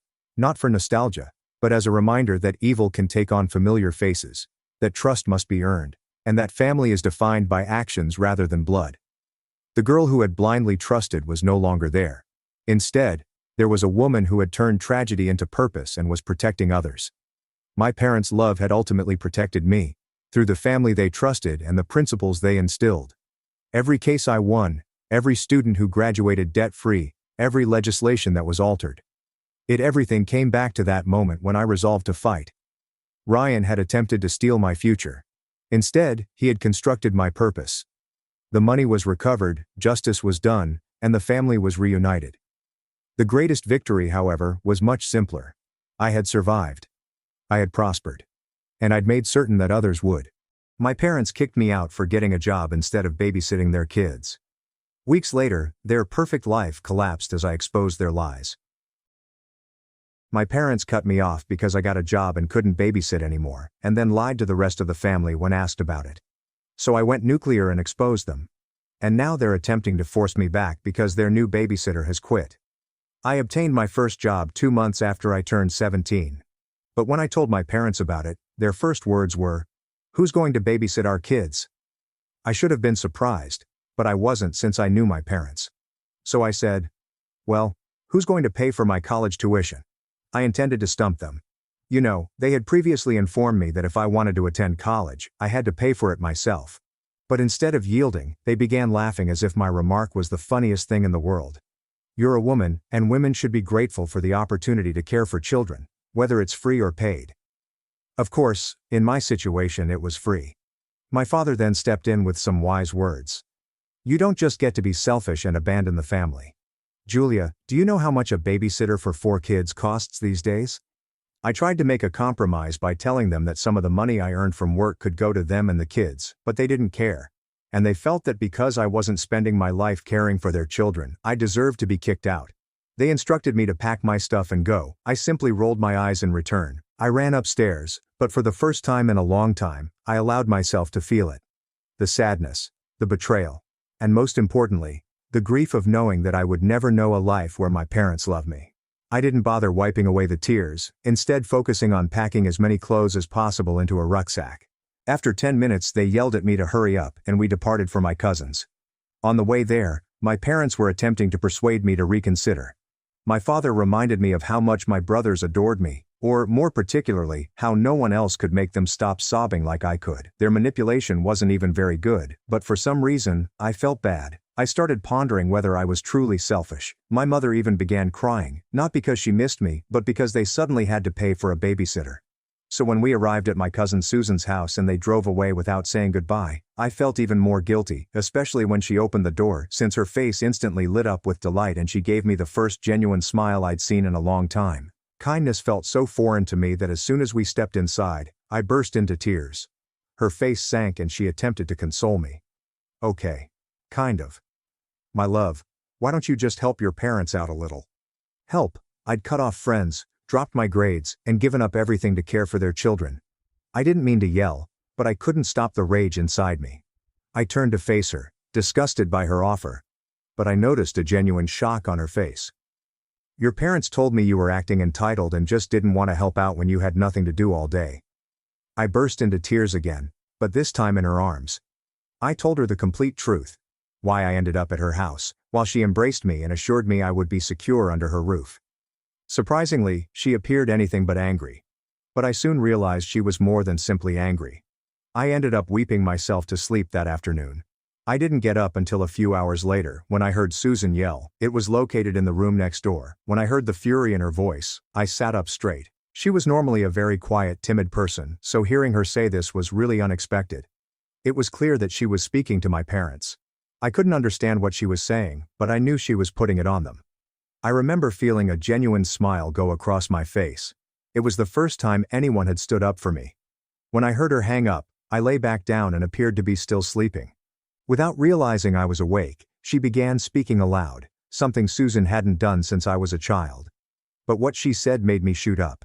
Apparently my parents had already hired a new free babysitter. They always had one ready. This whole affair was a ruse to get me kicked out of the house and out of their hair for good. After all of this, Susan sighed and said I deserved better before going to bed. And that was when I sat up, realizing she was correct. I deserved better parents. And if I couldn't get it, I deserved at least a refund. My plan was bulletproof. Do you realize that every family has one gossipy aunt? Well, we have one too. And I texted her every little juicy detail about what happened between me and my family. The message ended up being 1,400 words long. I quickly turned off my phone, fearful of the consequences. And the next morning, when I finally had the courage to switch it back on, my soul departed my body. My phone was flooded with notifications, not just from my gossipy Aunt Julia, but from nearly every family member I had contact information for. Aunt Julia apparently took my 1,400-word text and immediately forwarded it to everyone in the family group chat. I went through the texts, my heart beating against my chest. There were dozens of them. Some people defended my parents, claiming I was simply a dramatic teenager, but a surprising amount supported me. My uncle Joseph wrote a full paragraph about how upset he was with his sister, my mother, for treating me like a live-in nanny rather than her daughter. My grandmother Elizabeth wrote a note saying she was heartbroken and that she had raised her children better than this. Susan entered the guest room where I was staying and sat down beside me on the bed. She also held her phone in her hand. Susan grumbled, "Are you kidding? Julia lives for this kind of drama. But honestly, maybe it's good that everyone knows what's been going on." I wasn't sure about that. On the one hand, it felt fantastic that people finally believed me. On the other hand, I knew my parents would be furious, and I still needed to figure out what to do next. I had a job, but no permanent residence. I was still in high school, and despite everything, I missed my younger siblings deeply. My telephone rang. It was my father phoning. I looked at Susan, terror building in my chest and my hands trembling slightly, but I knew I had to confront them eventually. I took a deep breath and pressed the accept button. I answered the phone, ready for the impending blast. I was not disappointed. "What the hell do you think you're doing?" My father's voice was so loud that I had to pull the phone away from my ear. Susan could also hear it and her eyes widened. I didn't have a chance to react before he resumed his outburst. He told me I was dead to him, that I had disgraced them in front of their entire family, and that I should forget about ever returning home. I just sat there, taking it all in, my eyes welling up with tears again. When he eventually ran out of steam, all I could say was, "I didn't mean for Aunt Julia to tell everyone." "You stupid, ungrateful," he repeated, but I heard my mother in the distance. She grabbed the phone from him. Her voice was icy cold as she spoke. "Julia, you've made your choice. Don't expect any support from us moving forward. Not for college, not for your phone bill, nothing." I felt my stomach drop. I hadn't even considered all of those practical aspects. My phone was still on the family plan. I was banking on them to help me with college. "What about my stuff?" I said, my voice soft. "You took what you needed," my mother responded. "Anything else we'll donate if you don't arrange to pick it up by the weekend." The call ended abruptly. I sat there, staring at my phone and feeling absolutely overwhelmed. Susan wrapped her arm around me and squeezed. "Well, that sounded pleasant," she remarked, attempting to lighten the atmosphere. "Don't worry about your stuff. We'll go get it tomorrow while they're at work." I nodded, still shocked. My parents had virtually rejected me for working part-time at a coffee shop. What type of parents did this? Susan called in ill from work the next day, so we drove over to my folks' house. I still had my key so we could enter in without issue. The home was peaceful. My parents were at work while my siblings attended school and daycare. It felt strange to be back so soon, as if I had broken in rather than returned home. I promptly walked to my room and began gathering everything that I couldn't fit in my backpack the first time. My favorite books, more clothes, my laptop, and some photos of my siblings that I kept on my desk. Susan was in my parents' home office as I packed. I had no idea what she was doing, but I was focused on grabbing my belongings and getting out before anyone arrived home unexpectedly. Susan carried a folder under her arm as we left. I asked her what it was, and she simply shrugged and said she'd tell me later. We packed my belongings into her car and headed back to her flat. Susan finally showed me what she had grabbed when she returned to her apartment. It was a folder that contained my birth certificate, social security card, and other crucial paperwork. She had also taken my parents' spare credit card, which they kept for emergencies. "You're going to need these," she said, "and they owe you for all the free babysitting." I was shocked. "We can't use their credit card, that's stealing." Susan rolled her eyes. "Relax. We're not going on a shopping spree, but you need clothes for work, a new phone plan, and some basic necessities. They owe you at least that much." I wasn't comfortable with it, but there weren't many alternatives. I had $50 and would not receive my first paycheck for 2 weeks. So I reluctantly consented to use the card, but only for things that were really necessary. We went to the mall in the afternoon. I purchased a few black t-shirts and slacks for my coffee shop work, as well as a low-cost prepaid phone and toiletries. Overall, we spent around $200 on the card. Still, I felt awful about it, despite Susan's assurance that it was nothing compared to what a true babysitter would have cost them over time. The next day, I worked my first shift at the coffee shop. I was nervous but delighted to start making my own money. The shop was called The Daily Grind. I know, it's quite original. Jaime, the manager, was really cool and patient during my training. I messed up a couple orders and struggled with the espresso machine, but it wasn't too horrible. When I returned to Susan's after my shift, I noticed 3 missed calls from an unknown number. I paused before returning the call, concerned that it could be my parents on another phone. It was not. Emma, my younger sister, was using my older brother's iPad. She was just 10. But she managed to remember my phone number. She was crying, asking why I had left and when I would return. It broke my heart to hear her upset. I attempted to explain in a way she could understand without criticizing our parents. I told Mom I had a job and needed to move closer to it, but I still loved her and my other siblings very much. She didn't fully understand, but she made me promise to come see her soon. I promised, even though I had no idea how I was going to do it. I was a complete wreck after that call. Susan recommended we have pizza and watch idiotic movies to take my mind off things. It helped a little, but I kept thinking about my siblings and how much I missed them. The following few days settled into a pattern. I'd go to work, then return to Susan's, complete my homework, and repeat. I was constantly fatigued from trying to stay up with academics while working almost every day after class. But at least I was earning money now. About a week after everything went down, my Aunt Julia texted me, asking if I wanted to come to Sunday dinner at her place. She indicated that my grandparents will be there, as well as other relatives who wanted to visit me. I hesitated. Was this some sort of trap? However, Susan believed it would be beneficial for me to see supporting family members. That Sunday, Susan drove me to Aunt Julia's place. As soon as we went in, my grandmother raced over and grabbed me tightly. She was crying, so I started crying too.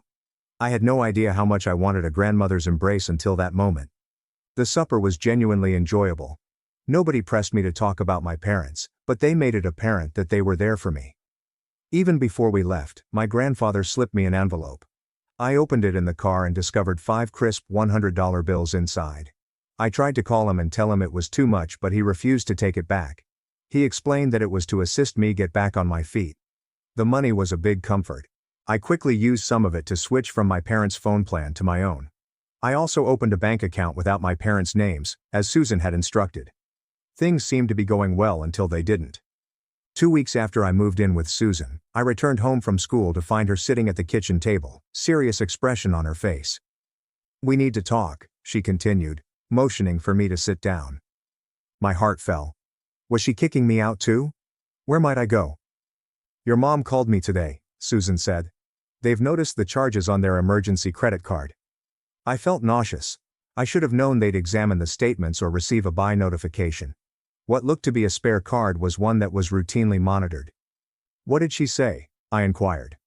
"She accused us of theft and threatened to call the police if we didn't return the card and repay every penny," Susan said grimly. "But here's the kicker. She also wants you to come home." I was shocked. What? Why would they want me back after everything that happened? Susan's expression became stern.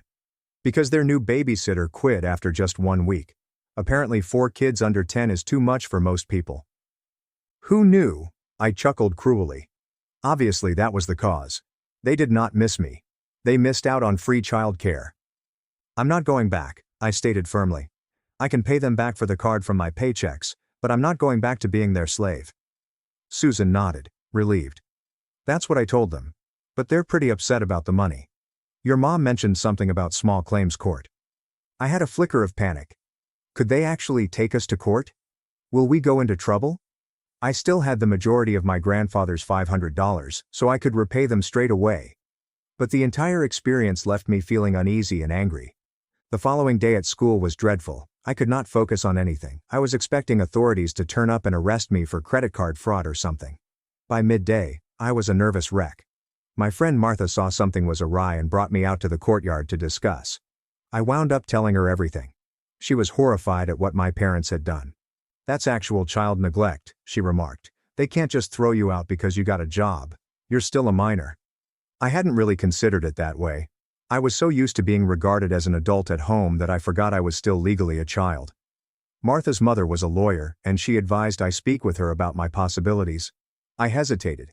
I didn't want to involve more people in my family drama, Martha insisted, and she took me to her house after school. Mrs. Thompson, Martha's mother, listened to the entire narrative without interrupting. When I concluded, she had a lot of detailed questions regarding dates, what was said, and who else was aware of the issue. I responded as best I could. "Julia, what your parents did is not okay," she finally said. "They're legally obligated to provide for you until you're 18. They can't just kick you out because you won't babysit." She told me that I had options. I could apply for emancipation, which would legally make me an adult before I turned 18, or we could report my parents to Child Protective Services, which could force them to return me or place me in foster care.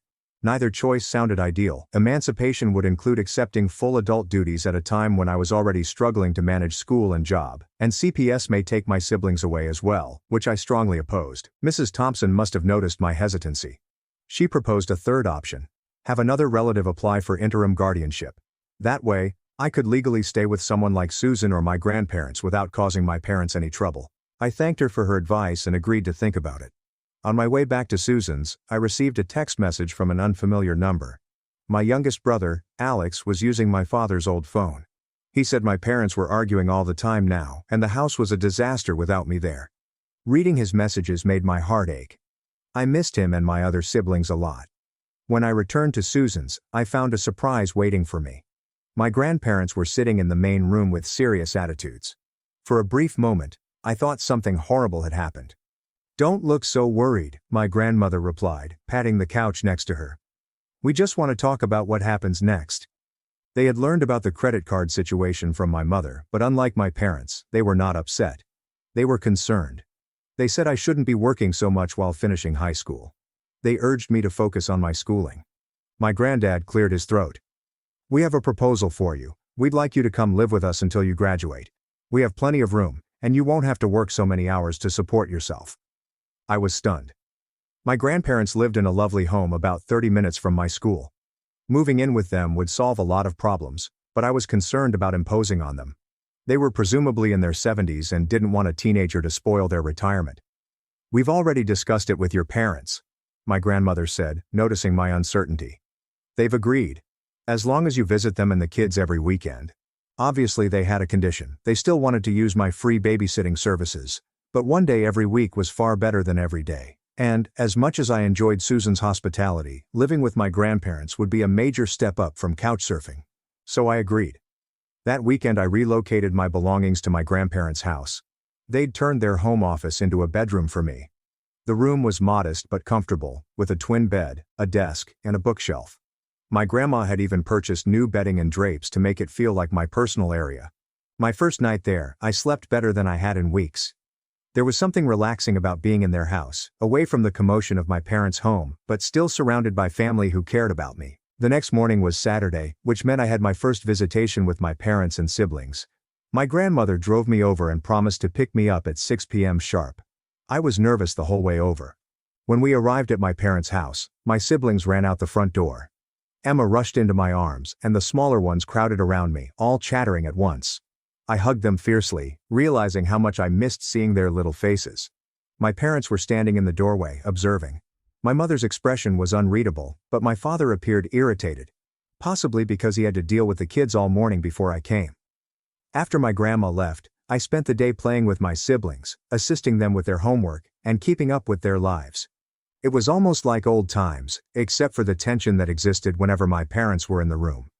My mother ultimately cornered me in the kitchen as I was preparing lunch for the children. "So you're too good to live here anymore, but you'll take handouts from your grandparents," she told me with a sneer. I tried to remain cool. "I'm just trying to finish high school without being homeless," I said, concentrating on making sandwiches rather than looking at her. "You were never going to be homeless," she remarked. "You're so dramatic." I bit my tongue to prevent from mentioning that they were the ones who kicked me out. Instead, I simply carried the plates of food to the dining room for my siblings. The rest of the day was awkward, but doable. My father mainly ignored me, which was great with me. At 6 p.m., my grandmother's automobile drew up outside. I hugged my siblings farewell and promised to come next weekend. My mom called after me as I walked out the door. "Don't forget to bring your babysitting money next time." I turned, perplexed. "What babysitting money?" She rolled her eyes. "The $500 you owe us for stealing our credit card." I was going to protest, but concluded it wasn't worthwhile. I simply nodded and left. In the car, I informed my grandmother what had happened. She was angry, but said nothing until we were halfway home. "Your mother always had a selective memory," she finally admitted. "She seems to have forgotten all the money they saved using you as a nanny for 5 years. I was startled. My grandma had never reprimanded my parents in front of me before. It felt good to have someone else see the unfairness of the situation. Life at my grandparents' place rapidly settled into a new pattern. I went to school, worked less shifts at the coffee shop, and focused more on homework. My grades began improving almost immediately. On weekends I went to see my siblings as arranged, but I dreaded the encounters with my parents. The credit card issue was handled when my grandfather insisted on paying it off himself, claiming that it was worth every penny to get me out of that toxic environment. I agreed to pay him back, but he dismissed my concerns. A month after I moved in with my grandparents, I received some surprising news at school. My English teacher, Mrs. Melissa, invited me to stay after class. She gave me an essay I'd written on family relations and said it was one of the best she'd ever read from a kid. "Have you thought about applying for college scholarships?" she asked you. "With your writing skills and grades, you could qualify for some good ones." Given everything else going on in my personal life, I stated that I hadn't given college much thought lately. Mrs. Melissa informed me of numerous scholarship opportunities designed exclusively for children who had overcome difficulty. She even volunteered to help me with my applications. For the first time in months, I felt optimistic about my future. I began exploring colleges and scholarships with fresh interest. My grandparents were helpful, guiding me through the applications and even taking me on campus tours at a couple nearby universities. When my parents discovered out, they were not pleased. During one of my weekend visits, my father noticed me working on a scholarship essay on my laptop. "College?" he mocked. "What a waste of money. You should be saving up to get your own place instead of mooching off your grandparents." I ignored him and continued typing. This only made him furious. "You know we're not paying for any of it, right? Not a single penny," he muttered. I gazed up at him calmly. "I know. I'm applying for scholarships and financial aid." He appeared unhappy that his statement hadn't irritated me more. He walked away, mumbling something about ungrateful kids who believe they're too good for honest work. For weeks I spent the majority of my free time applying for scholarships. Mrs. Melissa examined my essays, and my grandparents assisted me in gathering all of the essential documentation. By the spring, I had applied to 6 different institutions and more than a dozen scholarship programs. The first acceptance letter arrived on a Tuesday in April. I received a half scholarship to attend State University. I was ecstatic, but it wasn't enough to cover all the expenses. I kept hoping for good news from other schools. That following week, something unexpected occurred during my weekend visit to my parents' place. My mother inquired how my college applications were doing. It was the first time she had expressed any interest in my future goals. I told her about the admission from State, trying not to seem very enthusiastic because I knew she wouldn't like it. To my amazement, she did not make any snarky remarks. Instead, she nodded and continued. "Your Aunt Julia went there. She liked it. It wasn't much, but it was the most support I'd received from either of my parents in months. I choose to see it as a positive sign." The next big news broke 2 weeks later. I got an email message that altered everything.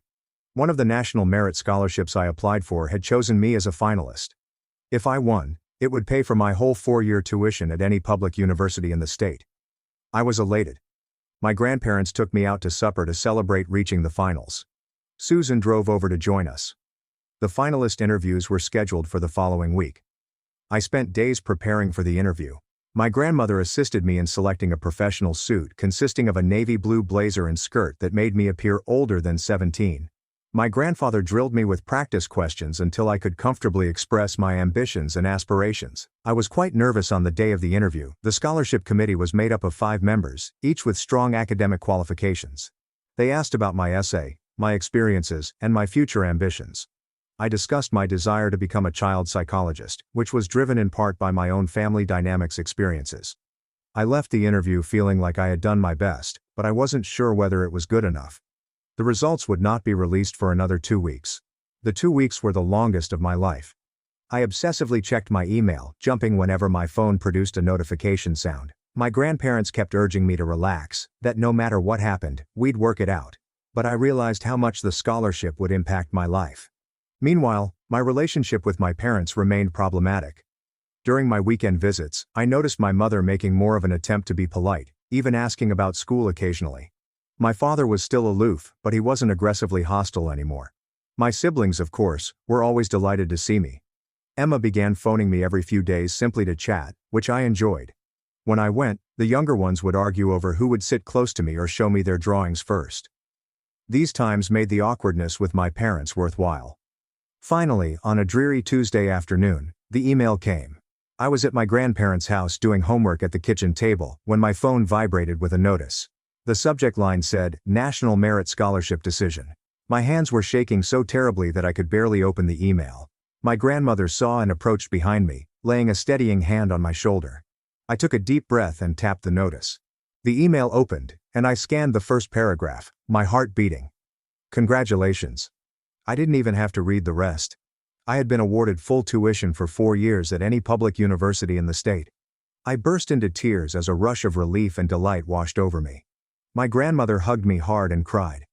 My grandfather came in from the garage to see what was going on, and he was soon rejoicing as well. That evening, we held an impromptu party. Susan brought a cake, and Martha stopped by with balloons. Mrs. Melissa also made an appearance with a gift, a lovely leather-bound journal for my college years. In all the excitement, I almost forgot to inform my folks. I called them that night, anxious about their reaction but eager to tell the news. My mother answered the phone. I told her about the scholarship, trying to maintain a calm tone despite my excitement. There was a pause at the other end of the line. "Well," she finally said. "I guess all that studying paid off." It wasn't particularly enthusiastic, but it wasn't negative either. I decided to count it as a win. "Does this mean you're definitely moving away for college?" she inquired. I said that I was still selecting between colleges, but that I would probably be living on campus someplace. There was another pause. "The kids will miss you," she added quietly. And then, "We all will." It was the closest thing to admitting they cared about me that I'd heard in years. I wasn't sure how to answer. So I simply thanked her and said I'd see them over the weekend as usual. After that call, I sat on my bed for a while, reflecting on how much had changed in just a few months. I'd gone from being my parents' live-in nanny to living with my grandparents and receiving a full scholarship to college. It wasn't the road I had planned for my life, but it could be just what I needed. The next day at school, I found myself smiling for no apparent reason all day. The future, which had appeared so dark just months before, suddenly appeared bright and full of opportunities. I had folks who believed in me and supported my goals. And I began to realize that perhaps I had always earned that support. Things continued to improve as April progressed into May. I spent the majority of my time at my grandparents' house, which seemed more like home than my parents ever did. I continued to visit my siblings every weekend, but the visits became less unpleasant over time. My mother began making small talk with me, and my father at least stopped staring at me from across the room. Something unusual occurred on a Saturday in mid-May. I was playing with my younger brother in the living room when my mother walked in and stood there, watching us. After a few minutes, she cleared her throat. "Julia, can we talk in the kitchen for a minute?" My stomach immediately tightened up. Every time my parents wanted to communicate, it left me feeling bad, but I nodded and followed her. She was busy making coffee in the kitchen and didn't notice me. I simply stood there awkwardly, waiting for whatever bomb she was about to drop. "Your father and I have been talking," she added at length, "about your graduation next month." Oh, right, graduation. With everything else going on, I had scarcely considered it, but now that she'd mentioned it, I realized I had no idea who would attend the wedding. Will my parents show up? Would it be odd to have them and my grandparents in the same place? "We'd like to host a small party for you," she said. "Here at the house, after the ceremony." I must have appeared absolutely surprised because she giggled a little. "Don't look so surprised, you're still our daughter." I wasn't sure what to say. They had treated me as if I were nothing more than free labor for months, and now they wanted to celebrate my graduation. It did not make sense. "Why?" I blurted out, unable to stop myself. My mother's face sank a little. She set down her coffee cup and finally looked straight at me.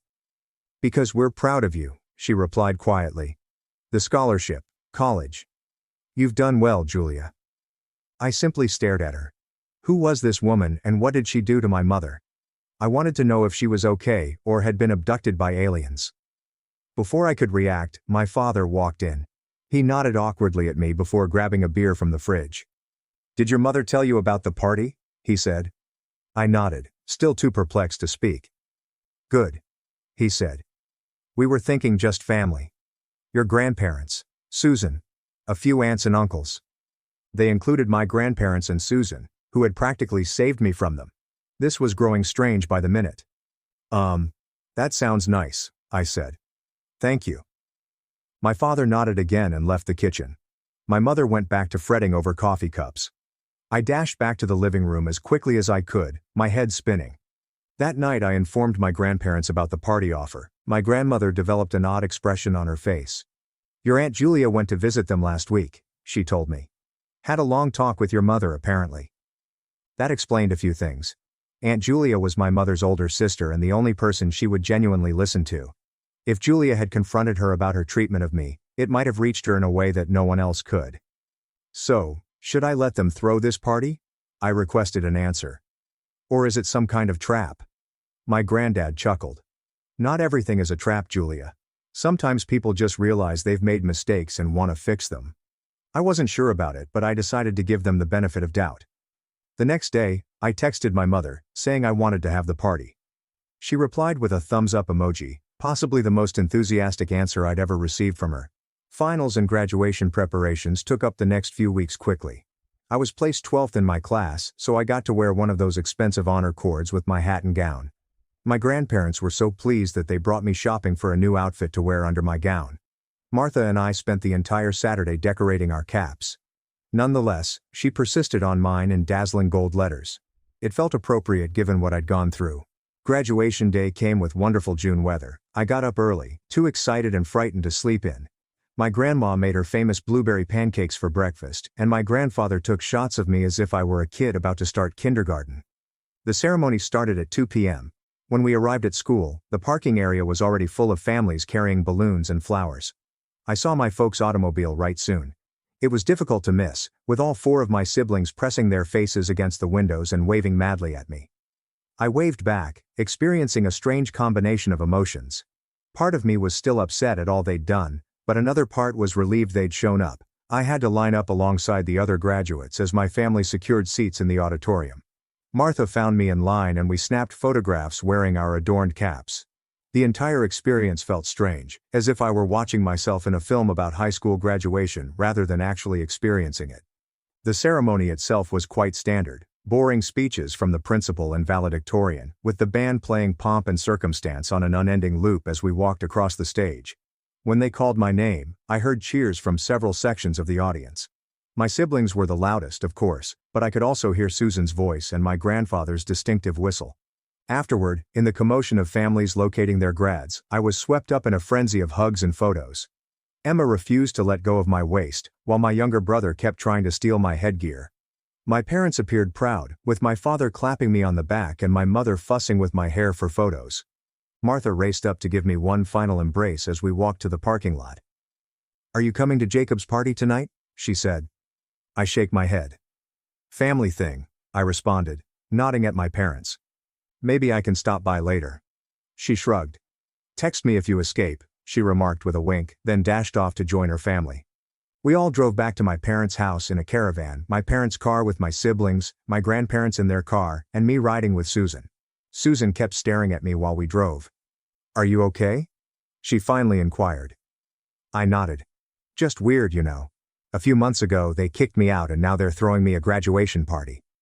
Susan smiled. "People can surprise you sometimes. Not always in bad ways." When we arrived at the house, I was surprised to see balloons tied to the mailbox and a congratulations graduate banner hanging over the front door. Inside, the dining room table was heaped in food, including a cake with my name on it. More relatives arrived, including Aunt Julia, who hugged me so hard I feared my ribs would crack, Uncle Joseph, and a few cousins I hadn't seen in years. Even Martha's mother, Mrs. Thompson, who had given me legal counsel, came by with a gift card. The celebration was truly enjoyable. My siblings were on their best behavior. My parents were unusually kind, and everyone kept telling me how pleased they were of me. I was waiting for the other shoe to drop, for someone to mention childcare or for my father to make some sarcastic remark about how college was a waste of time, but it never occurred. After cake, my mother declared that it was time for gifts. There were the typical graduation gifts, money, gift cards, and a new laptop from my grandparents, which I almost cried over. But then my parents gave me a tiny package. There was a key inside. I stared at them, puzzled. "It's to our house," my mother explained. "We want you to know you always have a home here, even when you're away at college." I simply stared at the key, absolutely stunned. My father cleared his throat. We didn't handle things well," he admitted hesitantly. "When you got that job, we were wrong to kick you out." Was this actually happening? Was my father genuinely acknowledging they were wrong? I looked around to see whether anyone else was as surprised as I was, but everyone was just smiling as if everything was perfectly normal. "Your Aunt Julia reminded us that parents are supposed to support their children, not the other way around," my mother replied. "We took advantage of you, Julia. And we're sorry." I couldn't believe what I heard. My parents actually apologized. I half expected the ceiling to collapse or aliens to suddenly invade. "We're also sorry about the babysitting," my father explained. "We've hired a real babysitter now for when you're not here." I looked over at my grandparents, who were beaming with joy. My grandmother gave me an encouraging nod. "Thank you," I eventually managed to say. that means a lot. The remainder of the celebration passed in a blur. By the time everyone had left, it was nearly 9 p.m. I texted Martha that I couldn't make it to Jacob's party after all. I was too emotionally spent to deal with a high school rager. My grandparents were the last to depart. As they were leaving, my grandmother grabbed me aside. "Your parents called us last week," she explained quietly. "They wanted to know if we'd help them with your college expenses, whatever the scholarship doesn't cover." I was stunned again. "They did?" She nodded. "People can change, Julia. Sometimes they just need a wake-up call." After everyone had left, I found myself alone in the kitchen with my parents. We all avoided making eye contact, resulting in an awkward quiet. Finally, my mother responded, "You're set for State University in August." I nodded. "Yeah, orientation is in July. I got assigned to Thompson Hall." "That's on the north side of campus, right?" my father inquired. "Near the library." I was astonished he knew that. "Yeah, it is." "How did you know?" He shrugged. "I looked it up. Wanted to know where you'd be living." We lapsed into another stillness, but this time it felt less awkward, like we were all simply getting used to our new normal. "You know," my mother remarked tentatively, "if you wanted to move back home for the summer, there's room." I thought about it for a bit. Part of me wanted to say no right once, but another part saw they were trying to make amends in their own awkward manner. "I'll think about it," I replied. I promised Grandma I'd help her with her garden this summer, but maybe I could split my time. They both nodded, seemingly content with the response. My father checked his watch. "It's getting late. Do you want us to drive you back to your grandparents?" I shake my head. "Susan's coming back to get me in a few minutes." As if on cue, my phone vibrated with a text from Susan informing me that she was on her way. I began assembling my graduation gifts. "Leave some of it here if you want," my mother advised. "For when you visit." When Susan's automobile arrived outside, my parents brought me to the door. My mother startled me with an embrace, while my father uncomfortably stroked my shoulder. "Congratulations again," my mother remarked. "We really are proud of you." As Susan drove me back to my grandparents' house, I reflected on how much had changed in just a few months. I had progressed from a free nanny who was not permitted to work to a soon-to-be college student with a full scholarship. When things became tough, I found out who actually had my back, and I discovered that I was stronger than I had realized. Most shockingly, I realized that people can change. My parents were not perfect. Not even close. However, they were making an effort, which was sufficient for the time being. I glanced down at the house key in my palm. Perhaps I'll spend some time at home this summer after all. Not because I had to, but because I wanted to, on my own terms. And it made all the difference.